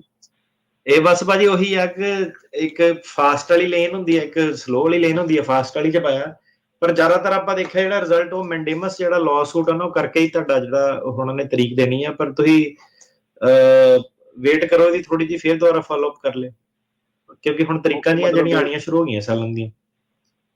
ਓਕੇ, ਠੀਕ ਹੈ ਭਾਜੀ, ਥੈਂਕ ਯੂ, ਮਿਹਰਬਾਨੀ ਜੀ। ਮਨਦੀਪ ਜੀ। ਹਾਂਜੀ ਮਨਦੀਪ। ਹੈਲੋ। ਹਾਂਜੀ ਪੁੱਛੋ ਜੀ ਸਵਾਲ। ਹੈਲੋ ਵੀਰ ਜੀ, ਸਤਿ ਸ਼੍ਰੀ ਅਕਾਲ। ਸਤਿ ਸ਼੍ਰੀ ਅਕਾਲ। ਮੈਂ ਇਹ ਗੱਲ ਪੁੱਛਣੀ ਸੀਗੀ। ਮੈਂ ਆਈ ਮੀਨ ਬ੍ਰਦਰ ਸਿਸਟਰ ਦਾ ਅਪਲਾਈ ਕੀਤਾ ਸੀਗਾ 2007 ਦੇ ਵਿੱਚ, ਤੇ ਫਿਰ ਉਹਨਾਂ ਨੂੰ ਕਿੰਨਾ ਕੁ ਟਾਈਮ ਲੱਗ ਸਕਦਾ ਆ? ਉਹਨਾਂ ਦਾ ਅਪ੍ਰੈਲ ਦੇ ਵਿੱਚ ਕੀਤਾ ਸੀਗਾ। ਜਿਹੜੇ ਭੈਣ ਭਰਾ ਵਾਲੇ ਜਿਹੜੇ ਕੇਸ ਹੈਗੇ ਆ, ਉਹਨਾਂ ਦਾ ਇਸ ਵੇਲੇ ਦੀ ਜਿਹੜਾ ਵੀਜ਼ਾ ਬੁਲੇਟਿਨ ਆ ਉਹਦੇ ਹਿਸਾਬ ਨਾਲ ਟਾਈਮ ਚੱਲਦਾ ਪਿਆ ਜਨਵਰੀ 2006, 22 ਜਨਵਰੀ 2006। ਅੱਛਾ ਜੀ, ਤੇ ਕਿੰਨਾ ਕੁ ਟਾਈਮ ਲੱਗ ਸਕਦਾ ਆ? ਥੋੜਾ ਜਿਹਾ ਆਈਡੀਆ ਹੈਗਾ? 6 ਤੇ 8 ਦੇ 5 ਸਾਲ, 5-6 ਸਾਲ ਲੱਗੂਗੇ। ਹੋਰ ਲੱਗਣਗੇ? ਨਹੀਂ ਜੀ, ਉਹ ਘਟਨੇ ਪਿੱਛੇ ਨੂੰ ਥੋੜੀ ਜਾਣਾ, ਗਾਂ ਨੂੰ ਹੀ ਜਾਣਾ ਜੀ ਆਪਾਂ। ਵਾਹ, ਉਹ ਤਾਂ ਕਹਿੰਦੇ ਜਦੋਂ ਮੈਂ ਅਪਲਾਈ ਕੀਤਾ ਸੀ ਤਦ ਉਹਨਾਂ ਨੇ ਕਿਹਾ ਸੀ 10 ਤੋਂ 12 ਸਾਲ ਲੱਗਣੇ ਨੇ। ਦੇਖੋ ਜੀ, ਇਹ ਦੇਖੋ 2 ਸਾਲਾਂ ਨੂੰ ਇਹ ਫੇਰ 5 ਸਾਲ ਬਾਅਦ ਹੋ ਸਕਦੇ, ਕੋ ਪਤਾ ਨਹੀਂ ਅੱਗੇ ਕੀ ਬਣਨਾ ਹੈ। ਕਿਉਂਕਿ ਦੇਖੋ ਜਿਹੜਾ 2005 ਸੀਗਾ ਉੱਤੇ ਰੁਕ ਜਾਂਦੀ ਨਾ ਕਲੌਕ, ਜਿਹੜਾ 6 ਵਾਲਾ ਇਹਦਾ ਏਦਾਂ ਲੀਨੀਅਰ ਨਹੀਂ ਚੱਲਦੀ ਕਿ ਐਵਰੀ ਡੇ ਨੇ ਕਲੌਕ ਨੇ ਚੱਲਣਾ, ਇਹਨੇ 6 ਤੇ ਹੁਣ ਟਿਕੀ ਰਹਿਣੀ ਹੈ। ਤੇ ਇਹ ਸਾਰਾ ਉੱਤੇ ਡਿਪੈਂਡ ਕਰਦਾ ਕਿ ਕਿੰਨੇ ਲੋਕੀ ਜਿਹੜੇ ਸਿਸਟਮ ਚ ਆਏ ਆ ਨਾ, ਕਿੰਨੇ ਉਹਨਾਂ ਦੇ ਕਿੰਨੇ ਲੋਕਾਂ ਨੇ ਫਾਈਲ ਕੀਤਾ। ਸੋ 5 ਸਾਲ ਮੇਰੇ ਹਿਸਾਬ ਨਾਲ। ਇਹ ਤੁਸੀਂ ਅੰਦਾਜ਼ਾ ਆਪੇ ਲਾ ਲਓ, ਜਦੋਂ ਤੁਸੀਂ ਕੀਤਾ ਸੀਗਾ ਉਦੋਂ 10 ਸਾਲ ਕਹਿੰਦੇ ਸੀਗੇ, ਤੇ ਹੁਣ ਜਿਹੜੇ ਅਜੇ ਹੋਰ 5 ਸਾਲ ਕਹਿੰਦੇ ਆ, ਤੇ ਆਉਂਦੇ ਜਿਹੜੇ 2-3 ਸਾਲਾਂ ਨੂੰ ਪਤਾ ਨਹੀਂ ਕਿੰਨਾ ਜਿਹੜਾ ਵਕਤ ਹੋਰ ਹੋਣਾ। ਲੀਨੀਅਰਲੀ ਨਹੀਂ, ਐਕਸਪੋਨੈਂਸ਼ੀਅਲੀ ਜਿਹੜਾ ਇਹ ਤਰੀਕਾਂ ਜਿਹੜੀਆਂ ਅੱਗੇ ਨੂੰ ਵੱਧਦੀਆਂ ਆ। ਸੋ ਜਿੰਨੇ ਜਾੜੇ ਆਏ ਆ ਸਾਰਿਆਂ ਦੇ ਹੀ ਟੱਬਰ ਨੇ, ਸਾਰਿਆਂ ਨੇ ਅੱਗੇ ਫਾਈਲਾਂ ਲਾਈਆਂ ਆ। ਸੋ ਕੰਮ ਜਿਹੜਾ ਉਹ ਵੱਧਦਾ ਹੀ, ਜਿਹੜਾ ਉਹ ਜਾਂਦਾ ਹੀ। ਕਿਉਂਕਿ ਹਰੇਕ ਬੰਦਾ ਭਾਵੇਂ ਅਸਾਈਲਮ ਦੇ ਥਰੂ ਵੀ ਹੁਣ ਜਿਹੜਾ ਬਣ ਰਿਹਾ ਸਿਟੀਜ਼ਨ ਬਣੂਗਾ, ਉਹਨੇ ਆਪਣੇ ਭੈਣ ਭਰਾ ਦਾ ਲਾਊਗਾ, ਹਨਾ। ਬਿਲਕੁਲ ਬਿਲਕੁਲ, ਸਾਰਿਆਂ ਦਾ ਲੱਗਣਾ। ਸੋ ਵਾਰੀ ਫਿਰ ਉਸ ਹਿਸਾਬ ਦੇ ਨਾਲ ਹੀ ਹੋਣੀ ਆ। ਸੁਖਜੀਤ। ਹਾਂਜੀ ਸੁਖਜੀਤ, ਸਤਿ ਸ਼੍ਰੀ ਅਕਾਲ ਜੀ। ਭਾਜੀ ਮੇਰਾ ਸਵਾਲ ਸੀਗਾ, ਮੇਰਾ ਨਾ ਅਸਾਈਲਮ ਗ੍ਰਾਂਟ ਹੋਇਆ ਸੀਗਾ 2023 ਚ, ਪਿਛਲੇ ਸਾਲ। ਤੇ ਉਦੋਂ ਭਾਜੀ ਰੂਲ ਸੀਗਾ ਨਾ, ਆਪਣਾ ਗ੍ਰੀਨ ਕਾਰਡ ਤੇ ਟਰੈਵਲ ਡਾਕੂਮੈਂਟ ਇਕੱਠੇ ਕਰ ਸਕਦੇ ਜੇ ਕਰਨਾ ਹੋਏ ਤੇ। ਹਾਂਜੀ। ਤੇ ਭਾਜੀ ਉਹ ਮੈਂ ਕਰਤਾ ਸੀ, ਤੇ ਹੁਣ ਮੇਰਾ ਟਰੈਵਲ ਆ ਗਿਆ, ਤੇ ਮੈਂ ਉੱਥੇ ਟਰੈਵਲ ਕਰ ਸਕਦਾ ਗ੍ਰੀਨ ਕਾਰਡ ਪੈਂਡਿੰਗ ਛੱਡ ਕੇ? ਟਰੈਵਲ ਡਾਕੂਮੈਂਟ ਤੁਹਾਡਾ ਆ ਗਿਆ? ਹਾਂਜੀ, ਟਰੈਵਲ ਆ ਗਿਆ। ਜਿਹੜਾ ਰਿਫਿਊਜੀ ਟਰੈਵਲ ਡਾਕੂਮੈਂਟ ਕਾਪੀ ਹੁੰਦੀ ਪਾਸਪੋਰਟ ਵਾਲੀ? ਹਾਂਜੀ, ਉਹ ਆਪਣਾ ਜਿਹੜਾ ਹਰੇ ਜਿਹੇ ਰੰਗ ਦਾ ਹੁੰਦਾ ਟਰੈਵਲ ਡਾਕੂਮੈਂਟ ਰਿਫਿਊਜੀ ਵਾਲਾ, ਹਾਂਜੀ ਉਹ ਆ ਗਿਆ। ਹਾਂਜੀ। ਸੋ ਭਾਜੀ ਕੀ ਆ ਕਿ ਪ੍ਰੈਕਟੀਕਲੀ ਕੀ ਹੈਗਾ ਕਿ ਕੋਈ ਪ੍ਰੋਬਲਮ ਨਹੀਂ ਆ। ਜਿਹੜੇ ਲੋਕੀ ਉੱਥੇ ਟਰੈਵਲ ਕਰਕੇ ਆ ਜਾਂਦੇ ਆ, ਜੇ ਹੁਣ ਬਾਹਲੀ ਬਰੀਕੀ ਚ ਰੈਗੂਲੇਸ਼ਨ ਦੇ ਵਿੱਚ ਜਾਈਏ ਤਾਂ ਉਹਨਾਂ ਨੇ ਜਿਹੜੀ ਰੈਗੂਲੇਸ਼ਨ ਉਹ ਕਹਿੰਦੀ ਹੈ ਕਿ ਐਡਵਾਂਸ ਪੈਰੋਲ ਤੁਹਾਡੇ ਕੋਲ ਹੋਣਾ ਚਾਹੀਦਾ, ਗ੍ਰੀਨ ਕਾਰਡ ਨੂੰ ਲੈਪਸ ਨਾ ਕਰੇ, ਹਨਾ। ਤੇ ਜ਼ਿਆਦਾਤਰ ਕਿਸੇ ਨੂੰ ਕਦੀ ਕੋਈ ਪ੍ਰੋਬਲਮ ਨਹੀਂ ਹੋਈ। 2-3 ਜਾਣੇ ਇਹੋ ਜਿਹੇ ਜ਼ਰੂਰ ਜਿਹੜੇ ਹੋਏ ਆ ਜਿਹਨਾਂ ਨੇ ਰਿਪੋਰਟ ਕੀਤਾ ਸੀਗਾ ਕਿ ਇਮੀਗ੍ਰੇਸ਼ਨ ਨੇ ਉਹਨਾਂ ਦਾ ਐਰੋਨੀਅਸਲੀ ਆਪਣਾ ਜਿਹੜਾ ਉਹਨਾਂ ਦਾ ਗ੍ਰੀਨ ਕਾਰਡ ਨਾ ਕੈਂਸਲ ਕਰਤਾ ਸੀਗਾ ਕਿ ਤੁਸੀਂ ਬਿਨਾਂ ਐਡਵਾਂਸ ਪੈਰੋਲ ਦੇ ਜਿਹੜਾ ਟਰੈਵਲ ਕਰ ਗਏ ਬਾਹਰ। ਤੇ ਉਹ ਕਈ ਵਾਰੀ ਜਿਹੜਾ ਰਿਸਕ ਆਪਣਾ ਰਹਿੰਦਾ, ਬਟ ਜ਼ਿਆਦਾਤਰ ਜਿਹੜੇ ਮੈਜੋਰਟੀ ਲੋਕੀ ਆ ਉਹ ਜਿਹੜਾ ਆਪਣਾ ਰਿਫਿਊਜੀ ਟਰੈਵਲ ਡਾਕੂਮੈਂਟ ਹੀ ਉਹਦੇ ਨਾਲ ਜਿਹੜਾ ਟਰੈਵਲ ਕਰਕੇ ਆ ਜਾਂਦੇ ਆ। ਤੇ ਭਾਈ ਮੈਂ ਐਡਵਾਂਸ ਪੈਰੋਲ ਮੰਨ ਲਓ ਜੇ ਲੈਣੀ ਹੋਏ ਤੇ ਉਹ ਕਿੱਥੋਂ ਮਿਲਦੀ ਫਿਰ? ਐਡਵਾਂਸ ਪੈਰੋਲ ਲਈ ਤੁਹਾਨੂੰ 131 ਡਾਕੂਮੈਂਟ ਜਿਹੜਾ ਫਾਈਲ ਕਰਨਾ ਪੈਂਦਾ। ਜਿੱਦਾਂ ਰਿਫਿਊਜੀ ਟਰੈਵਲ ਦੀ ਜਗ੍ਹਾ ਤੁਹਾਨੂੰ ਉਹਦੇ ਉੱਤੇ ਐਡਵਾਂਸ ਪੈਰੋਲ ਜਿਹੜੀ ਲਿਖਣੀ ਪੈਂਦੀ ਹੈ। ਅੱਛਾ, ਸੈਪਰੇਟ ਕਰਨਾ ਪੈਂਦਾ ਫਿਰ? ਸੇਮ ਹੀ ਫਾਰਮ ਆ, ਬਸ ਆਪਣਾ ਬਾਕਸ ਇੱਕ ਅਲੱਗ ਚੈੱਕ ਹੁੰਦਾ। ਓਕੇ ਜੀ, ਠੀਕ ਹੈ। ਤੇ ਭਾਈ ਤੁਹਾਨੂੰ ਕੋਈ ਐਮਰਜੈਂਸੀ ਹੈ, ਤੁਸੀਂ ਉਹਨਾਂ ਕੋਲ ਜਾ ਕੇ ਆਪਣਾ ਜਿਹੜਾ USCIS ਦੇ ਫੀਲਡ ਆਫਿਸ ਜਾ ਕੇ ਵੀ ਮੋਹਰ ਲਵਾ ਸਕਦੇ ਆ ਐਡਵਾਂਸ ਪੈਰੋਲ ਦੀ। ਜਿੱਥੇ ਮਰਜ਼ੀ ਜਾ ਕੇ ਆਪਣੇ ਪੂਰੇ US ਚ ਉਹਨਾਂ ਦੇ ਆਫਿਸ? ਹਾਂਜੀ, ਕਿਨੇ ਜਿਹੜੇ ਮਰਜ਼ੀ ਆਫਿਸ ਚ ਜਾ ਕੇ, ਜਿਹੜੇ ਤੁਹਾਡੇ ਇਲਾਕੇ ਨੂੰ ਲੱਗਦਾ। ਹਾਂਜੀ ਠੀਕ ਹੈ। ਤੇ ਭਾਜੀ 6 ਮਹੀਨੇ ਤੱਕ ਵੈਲਿਡ ਚਾਹੀਦਾ, ਵਾਪਸ ਆਉਣ ਲੱਗਿਆ ਨਾ ਜੀ ਆਉਣਾ ਇਹ ਤੇ ਕਰਕੇ? ਜਿਹੜਾ ਆਪਣਾ ਕਿਹਦੀ ਗੱਲ ਕਰਦੇ ਹੋ? ਰਿਫਿਊਜੀ ਟਰੈਵਲ ਦੀ ਗੱਲ? ਹਾਂਜੀ ਭਾਜੀ ਦੇਖੋ, US ਨੇ ਤੁਹਾਨੂੰ ਐਂਟਰਟੇਨ ਕਰ ਲੈਣਾ। ਕਿਹੜੀ ਵੀ ਕੰਟਰੀ ਤੁਸੀਂ ਜਾਂਦੇ ਆ ਨਾ, ਪਾਸਪੋਰਟ ਹੁੰਦਾ ਜਿੱਦਾਂ ਵੀ ਜਿੱਦਾਂ ਐਜ਼ ਅ ਪਾਸਪੋਰਟ ਸਰਵ ਕਰਦਾ, ਤੇ ਉਹਨਾਂ ਨੇ ਹਦਾਇਤਾਂ ਸਾਰਿਆਂ ਨੇ ਇਹੀ ਲਿਖੇ ਹੁੰਦੇ ਕਿ ਇਹ ਵੈਲਿਡ ਚਾਹੀਦਾ। ਤਾਂ ਕਿ ਜਿੱਦਾਂ ਹੁਣ ਰਿਫਿਊਜੀ ਤੁਹਾਨੂੰ ਜੇ ਕਲਾਸੀਫਿਕੇਸ਼ਨ US ਚ ਦਿੱਤੀ ਆ, ਤੁਸੀਂ ਇਹਨਾਂ ਦੇ ਬਾਰਡਰ ਤੇ ਉਹ ਡਾਕੂਮੈਂਟ ਨਾਲ ਜੇ ਪ੍ਰੈਜ਼ੈਂਟ ਕਰਦੇ ਆ ਤਾਂ ਇਹ ਤੁਹਾਨੂੰ ਅੰਦਰ ਆਣ ਦੇਊਗੇ। ਠੀਕ ਹੈ ਜੀ। ਪੰਕਜ ਜੀ, ਕੁਝ ਹੋਰ ਕਾਲਰਸ, ਫਿਰ ਆਪਣੀ ਸਮਾਪਤੀ ਆ। ਸਮਾਂ ਆਪਣਾ ਆਲਰੇਡੀ ਜਿਹੜਾ ਉਹ ਹੋ ਗਿਆ, ਤੇ 1-2 ਹੋਰ ਕਾਲਰਸ ਲੈ ਕੇ ਆਪਾਂ ਸਮਾਪਤ ਕਰਾਂਗੇ। ਹਾਂਜੀ ਪੰਕਜ ਜੀ, ਪੁੱਛ ਲਿਓ ਜੀ ਸਵਾਲ। ਹਾਂਜੀ ਭਾਜੀ, ਮੇਰੇ ਫਰੈਂਡ ਨੇ ਨਾ ਡਿਸਮਿਸ ਕਰਾਇਆ ਸੀ ਕੇਸ, ਤੇ ਉਹਨਾਂ ਦਾ ਬੌਂਡ ਵਾਪਸ ਮਿਲ ਸਕਦਾ ਜੀ? ਡਿਸਮਿਸ ਹੋਇਆ ਪੂਰਾ PD ਮਿਲ ਕੇ ਕੇਸ ਡਿਸਮਿਸ ਹੋ ਗਿਆ ਨਾ, ਕਲੀਨ ਡਿਸਮਿਸਲ ਹੋ ਗਿਆ? ਹਾਂਜੀ ਹਾਂਜੀ ਹਾਂਜੀ ਹਾਂਜੀ, ਬੌਂਡ ਆ ਜਾਂਦਾ ਵਾਪਸ ਭਾਜੀ। ਤੋ ਇੱਕ ਭਾਜੀ ਜਿਹੜੇ ਆਈਸ ਕੋ ਡਾਕੂਮੈਂਟ ਪਏ ਹੁੰਦੇ ਨੇ ਵਗੈਰਾ, ਪਾਸਪੋਰਟ ਵਗੈਰਾ ਦਿੱਤੇ ਹੋਏ ਨੇ ਜੀ, ਉਹ ਵੀ ਮਿਲ ਸਕਦਾ ਜੀ ਵਾਪਸ? ਹਾਂਜੀ, ਉਹ ਵੀ ਮਿਲ ਜਾਂਦਾ। ਉਹਨਾਂ ਦੇ ਤੁਸੀਂ ਜਾਇਓ ਆਫਿਸ, ਉਹਨਾਂ ਨੇ ਕਰ ਦੇਣਾ। ਉਹਨਾਂ ਨੇ ਫਾਰਮ ਤੁਹਾਡੇ ਕੋਲ ਭਰਾਣੇ ਆ ਤੇ ਉਹਨਾਂ ਨੇ ਕਰ ਦੇਣਾ ਤੁਹਾਨੂੰ ਵਾਪਸ। ਠੀਕ ਹੈ ਜੀ। ਪਾਸਪੋਰਟ ਬੌਂਡ ਵਾਲੇ ਵੀ ਜੀ, ਬੌਂਡ ਵੀ ਜਾਣਾ ਪੈਂਦਾ ਜੀ ਕਿ ਆਪੇ ਆਂਦਾ ਜੀ ਵਾਪਸ? ਜ਼ਿਆਦਾਤਰ ਤੇ ਆਪ ਹੀ ਆ ਜਾਂਦਾ ਵਾ, ਤੇ ਨਹੀਂ ਹੋਇਆ ਤੇ ਫਿਰ ਤਾਂ ਜਾਣਾ ਪੈਣਾ। ਪਰ ਜਾਣਾ ਉਹਦੇ ਕੋਲ ਵਾ ਜਿਹਨੇ ਬੌਂਡ ਭਰਿਆ। ਇਹ ਨਹੀਂ ਵੀ ਤੁਸੀਂ ਕਿਸੇ ਨੂੰ ਕਿਹਾ ਸੀ ਤੇ ਤੁਹਾਨੂੰ ਨਹੀਂ ਆਉਣੇ ਸਿੱਧੇ, ਜਿਹਨੇ ਬੌਂਡ ਭਰਿਆ ਸੀ ਉਹਦੇ ਕੋਈ ਜਾਣਾ ਹੈ। ਹਾਂਜੀ ਬਿਲਕੁਲ। ਡਾਕੂਮੈਂਟ ਵਾਸਤੇ ਸਰ, ਡਾਕੂਮੈਂਟ ਵਾਸਤੇ ਕੀ ਕਰਨਾ ਜੀ? ਉਹ ਕਿੱਥੇ ਜਾਣਾ ਪਏਗਾ ਜੀ? ਆਈਸ ਦੇ ਆਫਿਸ, ਆਈਸ ਵਾਲੇ ਦੇ ਕੋਲ। ਠੀਕ ਹੈ ਜੀ, ਥੈਂਕ ਯੂ। ਮਿਹਰਬਾਨੀ। ਹਾਂਜੀ ਸੁਖਜਿੰਦਰ। ਸਤਿ ਸ਼੍ਰੀ ਅਕਾਲ ਭਾਜੀ। ਸਤਿ ਸ਼੍ਰੀ ਅਕਾਲ।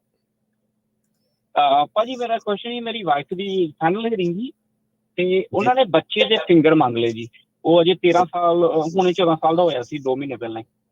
ਹਾਂਜੀ ਹਾਂਜੀ ਹਾਂਜੀ, ਸਾਡੇ ਵੀ ਇੱਕ ਕੇਸ 'ਚ ਇਦਾਂ ਦਾ ਪੰਗਾ ਪਿਆ ਹੈਗਾ। ਤੇ ਪੰਗਾ ਸੀਗਾ ਇਹ ਕਿ 14 ਸਾਲ ਤੋਂ ਪਹਿਲਾਂ ਵਾਲੇ ਫਿੰਗਰਪ੍ਰਿੰਟ ਨਹੀਂ ਹੁੰਦੇ, ਤੇ ਉਹ ਬਾਇਓਮੈਟ੍ਰਿਕਸ ਦੇ ਕੰਪਲੀਟ ਹੋ ਗਏ ਹੈਗੇ। ਤੇ ਜਦੋਂ ਇੱਕ ਤਰੀਕ ਦੇ ਲੱਗੇ ਤੇ ਜਵਾਕ ਦੀ ਉਮਰ 14 ਸਾਲ ਹੋ ਗਈ, ਤੇ ਉਹ ਕਹਿੰਦੇ ਕਿ ਇਹਦੇ ਫਿੰਗਰਪ੍ਰਿੰਟ ਕਰਾਣੇ ਆ, ਜਿਹੜੇ ਦੂਜੇ ਫੋਟੋ ਵਾਲੇ ਬਾਇਓਮੈਟ੍ਰਿਕ ਨਹੀਂ ਚੱਲਦੇ। ਤੇ ਸਾਡੇ ਵਾਲੇ ਕੇਸ ਤੇ ਉਦੋਂ ਜੱਜ ਸਾਹਿਬ ਨੇ ਇਹ ਕਿਹਾ ਹੈ ਕਿ ਉਹਨਾਂ ਨੂੰ ਫਰਕ ਨਹੀਂ ਪੈਂਦਾ, ਬਾਅਦ ਚ ਵੀ ਤੁਸੀਂ ਜਿਹੜੇ ਨਾਈਸ ਜੱਜ ਆ ਉਹ ਤਾਂ ਕਹਿੰਦੇ ਆ ਬਾਅਦ ਚ ਵੀ ਤੁਸੀਂ ਜਿਹੜਾ ਫਿੰਗਰਪ੍ਰਿੰਟ ਕਰਾ ਸਕਦੇ ਆ, ਡਿਸੀਜਨ ਲੈ ਜਿਓ। ਤੇ ਜੇ ਸਟ੍ਰਿਕਟ ਜੱਜ ਹੁਣ ਕਈ ਵਾਰੀ ਉਹ ਕੰਮ ਖਰਾਬ ਵੀ ਬੰਦੇ ਦਾ ਕਰ ਸਕਦੇ ਆ। ਤੇ ਪਰ ਹਾਂਜੀ 14 ਸਾਲ ਤੋਂ ਜਦੋਂ ਬੰਦੇ ਦੀ 14 ਸਾਲ ਉਮਰ ਹੋ ਜਾਏ ਤਾਂ ਤੁਹਾਡੀ ਫਿਰ ਜ਼ਿੰਮੇਵਾਰੀ ਪੈ ਜਾਂਦੀ ਹੈ ਫਿੰਗਰਪ੍ਰਿੰਟ ਕਰਾਣੇ ਉਹਦੇ। ਹਾਂਜੀ, ਪਰ ਅਜੇ 2 ਮਹੀਨੇ ਪਹਿਲਾਂ ਹੀ ਹੋਏ, ਰਿਕੁਐਸਟ ਵਕੀਲ ਨੇ ਪਾਤੀ ਸੀ ਤੇ ਅਜੇ ਤੱਕ ਡੇਟ ਮਿਲੀ ਨਹੀਂ ਫਿੰਗਰਾਂ ਦੀ ਨਾ। ਹਾਂਜੀ ਹਾਂਜੀ, ਉਹਦੇ ਲਈ ਨਾ ਤੁਸੀਂ ਇੱਕ ਕੀ ਕਰਿਓ ਐਜ਼ ਅ ਕੁਐਸਚਨ, ਇਹ ਡਿਪੈਂਡ ਕਰਦਾ ਜੱਜ ਕਿਹੜਾ। ਜਦੋਂ ਹੁਣ ਸੈਨ ਫ੍ਰਾਂਸਿਸਕੋ ਸੈਕਰਾਮੈਂਟੋ ਵਾਲੇ ਤਾਂ ਨਹੀਂ ਕੋਈ ਪ੍ਰੋਬਲਮ ਕ੍ਰੀਏਟ ਕਰਦੇ ਇਹਦੇ, ਸੈਂਟਾ ਐਨਾ ਵਗੈਰਾ ਵਾਲੇ ਜਿਹੜੇ ਆ ਉਹ ਜ਼ਰੂਰ ਕਈ ਵਾਰੀ ਪ੍ਰੋਬਲਮ ਕ੍ਰੀਏਟ ਕਰ ਦਿੰਦੇ ਆ। ਉਹ ਕੀ ਕਹਿੰਦੇ ਆ ਕਿ ਇੱਕ ਮੋਸ਼ਨ ਟੂ ਕੰਟੀਨਿਊ ਪਾ ਦਿਓ ਤੁਸੀਂ, ਸੇਫ ਸਾਈਡ ਰਹਿਣ ਲਈ ਮੋਸ਼ਨ ਟੂ ਕੰਟੀਨਿਊ ਪਾ ਦਿਓ ਜੱਜ ਨੂੰ, ਉਹ ਦੱਸ ਦਿਓ ਕਿ ਫਿੰਗਰਪ੍ਰਿੰਟ ਹੋਏ ਨਹੀਂ ਆ ਤੇ ਕੇਸ ਅੱਗੇ ਜਿਹੜਾ ਵਧਾਇਆ ਜਾਵੇ। ਤੇ ਜੱਜ ਕਈ ਵਾਰੀ ਆਪ ਹੀ ਕਹਿ ਦਿੰਦਾ ਕਿ ਨਹੀਂ ਮੈਂ ਤਰੀਕ ਸੁਣਨੀ, ਆਪਾਂ ਬਾਅਦ ਚ ਦੇਖਾਂਗੇ ਫਿੰਗਰਪ੍ਰਿੰਟ ਵਾਲਾ, ਤੇ ਮੋਸ਼ਨ ਟੂ ਕੰਟੀਨਿਊ ਜਿਹੜਾ ਉਹ ਪਵਾ ਦਿਓ ਤੁਸੀਂ। ਜਿੱਧਰ ਮੈਰੀਲੈਂਡ ਦਾ ਤੇ ਉਹਦੀ 87% ਰੇਟਿੰਗ ਹੈ ਜੀ। ਇਹ ਤਾਂ ਹੁਣ ਵਧੀਆ ਤਾਂ ਕੁਝ ਨਹੀਂ ਹੋ ਸਕਦਾ, 87% ਤਾਂ ਬੱਲੇ ਬੱਲੇ ਹੀ ਆ। ਹਾਂਜੀ, ਤੇ ਠੀਕ ਆ ਫਿਰ। ਬਸ ਆਪਣਾ ਫਿੰਗਰਪ੍ਰਿੰਟ ਵਾਲਾ ਤੁਹਾਡਾ ਮੁੱਦਾ, ਉਹਦਾ ਪ੍ਰੂਫ ਉਹਨੂੰ ਦੱਸ ਦਿਆ ਕਿ ਭਾਈ ਆਪਣਾ ਆਹ ਦੇਖ ਪ੍ਰੂਫ ਆਪਾਂ ਕਰਾਇਆ ਸੀਗਾ ਨਾ, ਜਾਓ ਫਿਰ ਤਰੀਕ ਤੇ। ਜੇ ਫਿਰ ਜੱਜ ਦਾ ਰਿਸਕ ਨਹੀਂ ਲੈਣਾ ਚਾਹੁੰਦੇ, ਉਹ ਵਕੀਲ ਨੇ ਸਬਮਿਟ ਕਰ ਦਿੱਤੇ ਸੀ ਉਹਨਾਂ ਨੂੰ ਕਿ ਅਸੀਂ ਪਾਈ ਹੋਈ ਹੈ ਤੇ ਅਜੇ ਤੱਕ ਤੁਹਾਨੂੰ ਡੇਟ ਨਹੀਂ ਮਿਲੀ ਹੈਗੀ। ਹਾਂਜੀ ਨਹੀਂ, ਡੇਟਾਂ 'ਚ ਭਾਜੀ ਟਾਈਮ ਲੱਗ ਜਾਂਦਾ, ਕਈ ਵਾਰੀ 6 ਮਹੀਨੇ 7 ਮਹੀਨੇ ਲੱਗ ਜਾਂਦੇ ਆ। ਜੀ ਅੱਜ ਦੇ ਆਪਣੇ ਲਾਸਟ ਕਾਲਰ ਨੇ ਕਸ਼ਮੀਰ ਜੀ। ਹਾਂਜੀ ਸਤਿ ਸ਼੍ਰੀ ਅਕਾਲ ਜੀ। ਹਾਂਜੀ ਸਤਿ ਸ਼੍ਰੀ ਅਕਾਲ ਭਾਜੀ। ਸਤਿ ਸ਼੍ਰੀ ਅਕਾਲ ਜੀ। ਭਾਜੀ ਮੇਰਾ ਕੁਐਸਚਨ ਆ ਇਹ ਕਿ ਮੰਨ ਲਓ ਜੇ ਕੋਈ ਗ੍ਰੀਨ ਕਾਰਡ ਜਿਹੜਾ ਜੋ ਕਰਾਈਦਾ ਫਾਈਲ, ਤੇ ਜੇ ਉਹਦੀ ਕੋਈ ਫੀਸ ਨਾ ਦੇ ਸਕਦਾ ਹੋਵੇ ਤੇ ਉਹਦਾ ਵੀ ਫਾਈਲ ਹੋ ਜਾਂਦਾ, ਮਤਲਬ ਉਹਦੀ ਫੀਸ ਮਾਫ ਹੋ ਜਾਏਦਾ ਕੁਝ? ਹਾਂਜੀ, ਫੀਸ ਦਾ ਵੇਵਰ ਤੁਸੀਂ ਲਾ ਸਕਦੇ ਆ ਜੇ ਤਾਂ ਤੁਸੀਂ ਲੋ ਇਨਕਮ ਚਾਹੁੰਦੇ ਆ। ਲਾਈਕ ਜਿਵੇਂ 4 ਜਣੇ ਆ ਨਾ, ਤੇ ਉਹ ਫਿਰ ਕਾਫੀ ਫੀਸ ਬਣ ਜਾਂਦੀ ਹੈ। ਜਿੱਦਾਂ ਹਾਂਜੀ ਕਸ਼ਮੀਰ ਜੇ ਇਨਕਮ ਘੱਟ ਆ ਭਰਾਵਾ ਤਾਂ ਹੀ ਉਹਨਾਂ ਨੇ ਫੀਸ ਵੇਵਰ ਕਰਨੀ ਹੈ। ਇਹ ਨਹੀਂ ਕਿ ਤੈਨੂੰ ਜ਼ਿਆਦਾ ਲੱਗਦੀ ਹੈ, ਉਹਨਾਂ ਨੇ ਆਪਣਾ ਕ੍ਰਾਈਟੇਰੀਆ ਬਣਾਇਆ ਹੋਇਆ ਉੱਥੇ, ਉਹਨਾਂ ਨੇ ਇਨਕਮ ਬੇਸ ਰੱਖੀਆਂ ਕ੍ਰਾਈਟੇਰੀਆ। ਵੈਸੇ ਹੋ ਜਾਂਦੀ ਜੇ ਮੰਨ ਲਓ ਇਨਕਮ ਘੱਟ ਹੋਏ। ਹਾਂਜੀ ਹਾਂਜੀ ਫਿਰ ਹੋ ਜਾਂਦੀ। ਅੱਛਾ, ਤੇ ਇੱਕ ਕੁਐਸਚਨ ਹੋ ਰਿਹਾ ਜੀ, ਤੇ ਮੰਨ ਲਓ ਜਿਹੜੇ ਵਕੀਲ ਨੇ ਉਹ ਕਿੰਨੀ ਕੁ ਫੀਸ ਲੈਂਦੇ ਨੇ ਅਪਲਾਈ ਕਰਨ ਦੀ? ਯਾਰ ਇੱਥੇ ਹੁਣ ਅਲੱਗ-ਅਲੱਗ ਵਕੀਲ ਆ, ਪੈਰਾਲੀਗਲ ਵੀ ਕਰ ਦਿੰਦੇ ਆ ਉੱਥੇ, ਕਈ ਚਰਚ ਵਾਲੇ ਫ੍ਰੀ ਚ ਵੀ ਕਰ ਦਿੰਦੇ ਹੋਣੇ ਆ। ਤਾਂ ਮੈਂ ਹੁਣ ਬਾਕੀਆਂ ਦੇ ਬਾਰੇ ਕੀ ਹੁਣ ਆਪਣਾ ਕਰ ਸਕਦਾ, ਇਹ ਤਾਂ ਹੁਣ ਡਿਪੈਂਡ ਕਰਦਾ ਕਿ ਕਿਹਦੇ ਕੋਲ ਜਾਂਦੇ ਆ। ਤਾਂ ਉਹ ਸਵਾਲ ਹੋ ਗਿਆ ਕਿ ਰੈਸਟੋਰੈਂਟ ਵਾਲੇ ਰੋਟੀ ਖਾਣ ਦੇ ਕਿੰਨੇ ਪੈਸੇ ਲੈਂਦੇ, ਤਾਂ ਡਿਪੈਂਡ ਕਰਦਾ। ਹੁਣ ਫੁਲਕਾ $2 ਦਾ ਵੀ ਆ, ਕਿਤੇ $6 ਦਾ ਵੀ ਹੈ, ਤਾਂ ਹੁਣ ਮਰਜ਼ੀ ਆ ਰੈਸਟੋਰੈਂਟ ਵਾਲੇ ਦੀ ਕਿੱਦਾਂ ਆ। ਇਹ ਤਾਂ ਵਕੀਲ ਦੇ ਉੱਤੇ ਆ ਡਿਪੈਂਡ ਕਰਦਾ ਜੀ। ਇਹ ਸਵਾਲ ਹੀ ਗਲਤ ਆ ਤੁਹਾਡਾ ਇੱਥੇ ਪੁੱਛਣਾ ਵੀ ਕੌਣ ਕਿੰਨੇ ਜਿਹੜਾ ਉਹ ਚਾਰਜ ਕਰਦਾ ਆ। ਹਰ ਇੱਕ ਦੀ ਆਪੋ ਆਪਣੀ ਜਿਹੜੀ ਉਹ ਸਰਵਿਸ ਦੇਣ ਦੀ ਫੀਸ ਹੁੰਦੀ ਹੈ। ਸਾਡੀ ਤਾਂ ਫੀਸ ਹਾਇਰ ਐਂਡ ਤੇ ਆ, ਪਹਿਲਾਂ ਹੀ ਬਾਅਦ ਚ ਕਹੂੰਗਾ ਵਕੀਲ ਨੇ ਜ਼ਿਆਦਾ ਚਾਰਜ ਕਰ ਲਏ ਆ ਜੀ, ਤੇ ਹੋਰ ਹੀ ਕੋਈ ਲੱਭ ਲਾ ਵਕੀਲ ਮੇਰਾ ਵੀਰ ਜੀ। ਤੇ ਗੁਲਸ਼ਨ ਜੀ ਨੇ ਇੱਕ ਕਾਲਰ ਤੇ ਕਾਫੀ ਚਿਰ ਤੋਂ ਹੋਲਡ ਤੇ ਆ, ਤੇ ਫਿਰ ਆਪਾਂ ਸਮਾਪਤ ਕਰਦੇ ਹਾਂ। ਹਾਂਜੀ ਗੁਲਸ਼ਨ ਜੀ, ਪੁੱਛੋ ਜੀ ਸਵਾਲ। ਹਾਂਜੀ, ਮੈਨੂੰ ਸਵਾਲ ਸੀਗਾ। ਸਤਿ ਸ਼੍ਰੀ ਅਕਾਲ ਜੀ। ਕਿ ਨਾ ਮੇਰਾ ਭਤੀਜਾ ਆਇਆ ਹੋਇਆ ਇੱਥੇ ਨਾ ਸਟੱਡੀ ਬੇਸ ਤੇ ਉਹ ਪੋਲੀਟੀਕਲ ਅਸਾਈਲਮ ਕਰ ਸਕਦਾ ਹੈ? ਮੈਂ ਪੁੱਛਣਾ ਸੀਗਾ। ਜੇ ਉਹਦੇ ਮੁੱਦੇ ਹੈਗੇ ਆ ਤਾਂ ਹਾਂਜੀ, ਜੇ ਜੈਨੂਇਨ ਉਹਦਾ ਕੋਈ ਫੀਅਰ ਆ ਜਾਂ ਕੋਈ ਉਹਦਾ ਕੇਸ ਹੈਗਾ ਤਾਂ ਬਿਲਕੁਲ ਕਰ ਸਕਦਾ, ਜੇ ਨਹੀਂ ਹੈਗਾ ਤਾਂ ਨਹੀਂ ਕਰ ਸਕਦਾ। ਜੇ ਮਤਲਬ ਮੈਂ ਸਮਝਿਆ ਨਹੀਂ, ਜਿਸ ਤਰ੍ਹਾਂ ਮਤਲਬ ਸਟੱਡੀ ਬੇਸ ਤੇ ਆ ਕੇ ਉਹ ਪੋਲੀਟੀਕਲ ਕਰ ਸਕਦਾ? ਮਤਲਬ ਕਹਿੰਦਾ ਜੇ ਹਾਂਜੀ, ਜੇ ਉਹਦਾ ਕੇਸ ਹੈਗਾ ਅਸਲੀ ਦੇ ਵਿੱਚ, ਉਹਨੂੰ ਕੋਈ ਪ੍ਰੋਬਲਮ ਹੈਗੀ ਆਪਣੀ ਕੰਟਰੀ 'ਚ ਤਾਂ ਕਰ ਸਕਦਾ। ਅੱਛਾ ਜੀ, ਅੱਛਾ ਜੀ। ਤੇ ਹਾਂਜੀ, ਤੇ ਉਹ ਵੀਜ਼ਾ ਦੋਵੇਂ ਰਹਿਣਗੇ, ਮਤਲਬ ਸਟੱਡੀ ਦਾ ਵੀ ਰਹੇਗਾ ਤੇ ਉਹਦਾ ਦੋਨੋਂ ਚੀਜ਼ਾਂ ਮੇਨਟੇਨ ਕਰ ਸਕਦਾ ਉਹ ਸਾਈਡ ਬਾਈ ਸਾਈਡ। ਅੱਛਾ ਜੀ, ਤੇ ਕੇਸ ਮਤਲਬ ਆਪ ਹੀ ਇੰਡੀਆ ਤੋਂ ਦੇਖਣਾ ਪੈਣਾ? ਦੇਖਣਾ ਪੈਣਾ ਮਤਲਬ ਕੇਸ ਜੇ ਹੋਊਗਾ ਤਾਂ ਹੀ ਲੱਗਣਾ, ਦੇਖਣਾ ਕਿੱਦਾਂ ਉਹਦਾ ਮਤਲਬ ਜਾਂ ਬੰਦੇ ਦਾ ਹੁੰਦਾ ਜਾਂ ਨਹੀਂ ਹੁੰਦਾ। ਪਤਾ ਨਹੀਂ ਇਦਾਂ ਦੀਆਂ ਗੱਲਾਂ ਕਿਉਂ ਕਰਦੇ, ਆਪਾਂ ਕਿੰਨੀ ਵਾਰੀ ਇਹ ਗੱਲ ਦੇ ਉੱਤੇ ਕਰ ਸਕੇ ਆ ਭਾਈ ਜੇ ਤੁਹਾਡਾ ਜੈਨੂਅਨ ਹੈਗਾ ਕੇਸ ਤਾਂ ਕਰ ਦਿਓ ਅਪਲਾਈ, ਜੇ ਨਹੀਂ ਹੈਗਾ ਤੁਸੀਂ ਇਹ ਗੱਲਾਂ ਕਿਉਂ ਮੂੰਹੋਂ ਦੂਜਿਆਂ ਦੇ ਕਢਾ ਕੇ ਉਹਨਾਂ ਨੂੰ ਵਸਾਉਣ ਦੀ ਗੱਲ ਕਰਦੇ ਆ। ਇਹ ਇਦਾਂ ਦੀਆਂ ਗੱਲਾਂ ਨਹੀਂ ਇਹ ਚੰਗੀਆਂ ਲੱਗਦੀਆਂ ਪਬਲਿਕ। ਗੋਡ ਅਸਾਈਲਮ ਨਹੀਂ ਕਰ ਸਕਦੇ, ਫ੍ਰੀਵਿਲਸ ਅਸਾਈਲਮ ਨਹੀਂ ਕਰ ਸਕਦੇ, ਮੁੱਕਦੀ ਗੱਲ ਅਸਾਈਲਮ ਕਰਦੇ ਆ ਉਹ ਗੈਰ ਕਾਨੂੰਨੀ ਆ, ਤੇ ਉਹਨਾਂ ਤੁਸੀਂ ਵੀ ਪ੍ਰੋਬਲਮ ਚਾਹੋਗੇ, ਤੁਹਾਡਾ ਜਿਹੜਾ ਉਹ ਵੀ ਪ੍ਰੋਬਲਮ ਚਾਹੂਗਾ, ਹੈਨਾ। ਤੇ ਜਿਹੜਾ ਅਸਾਈਲਮ ਦੀ ਜਿਹੜੀ ਸਿਸਟਮ ਦੀ ਇੰਟੈਗ੍ਰਿਟੀ ਜਿਹੜੀ ਖਰਾਬ ਹੁੰਦੀ ਆ, ਤੇ ਜਿਹੜੇ ਬਾਕੀ ਹੋਰ ਸਾਰੇ ਜਿਹਨਾਂ ਦੇ ਜੈਨੂਅਨ ਕੇਸ ਉਹਨਾਂ ਤੇ ਵੀ ਜਿਹੜਾ ਫਰਕ ਪੈਂਦਾ, ਤੇ ਤੁਸੀਂ ਪਲੀਜ਼ ਆਪਣਾ ਝੂਠਾ ਕੇਸ ਜਿਹੜਾ ਨਾ ਲਓ ਜੀ। ਇੱਥੇ ਪ੍ਰੋਗਰਾਮ ਦੀ ਸਮਾਪਤੀ। ਧੰਨਵਾਦ ਅਟਾਰਨੀ ਟਰਕੇਣਾ ਜੀ, ਮਿਲਦੇ ਹਾਂ ਜੀ ਅਗਲੀ ਵਾਰ। ਸਤਿ ਸ਼੍ਰੀ ਅਕਾਲ ਜੀ। ਸਤਿ ਸ਼੍ਰੀ ਅਕਾਲ ਜੀ।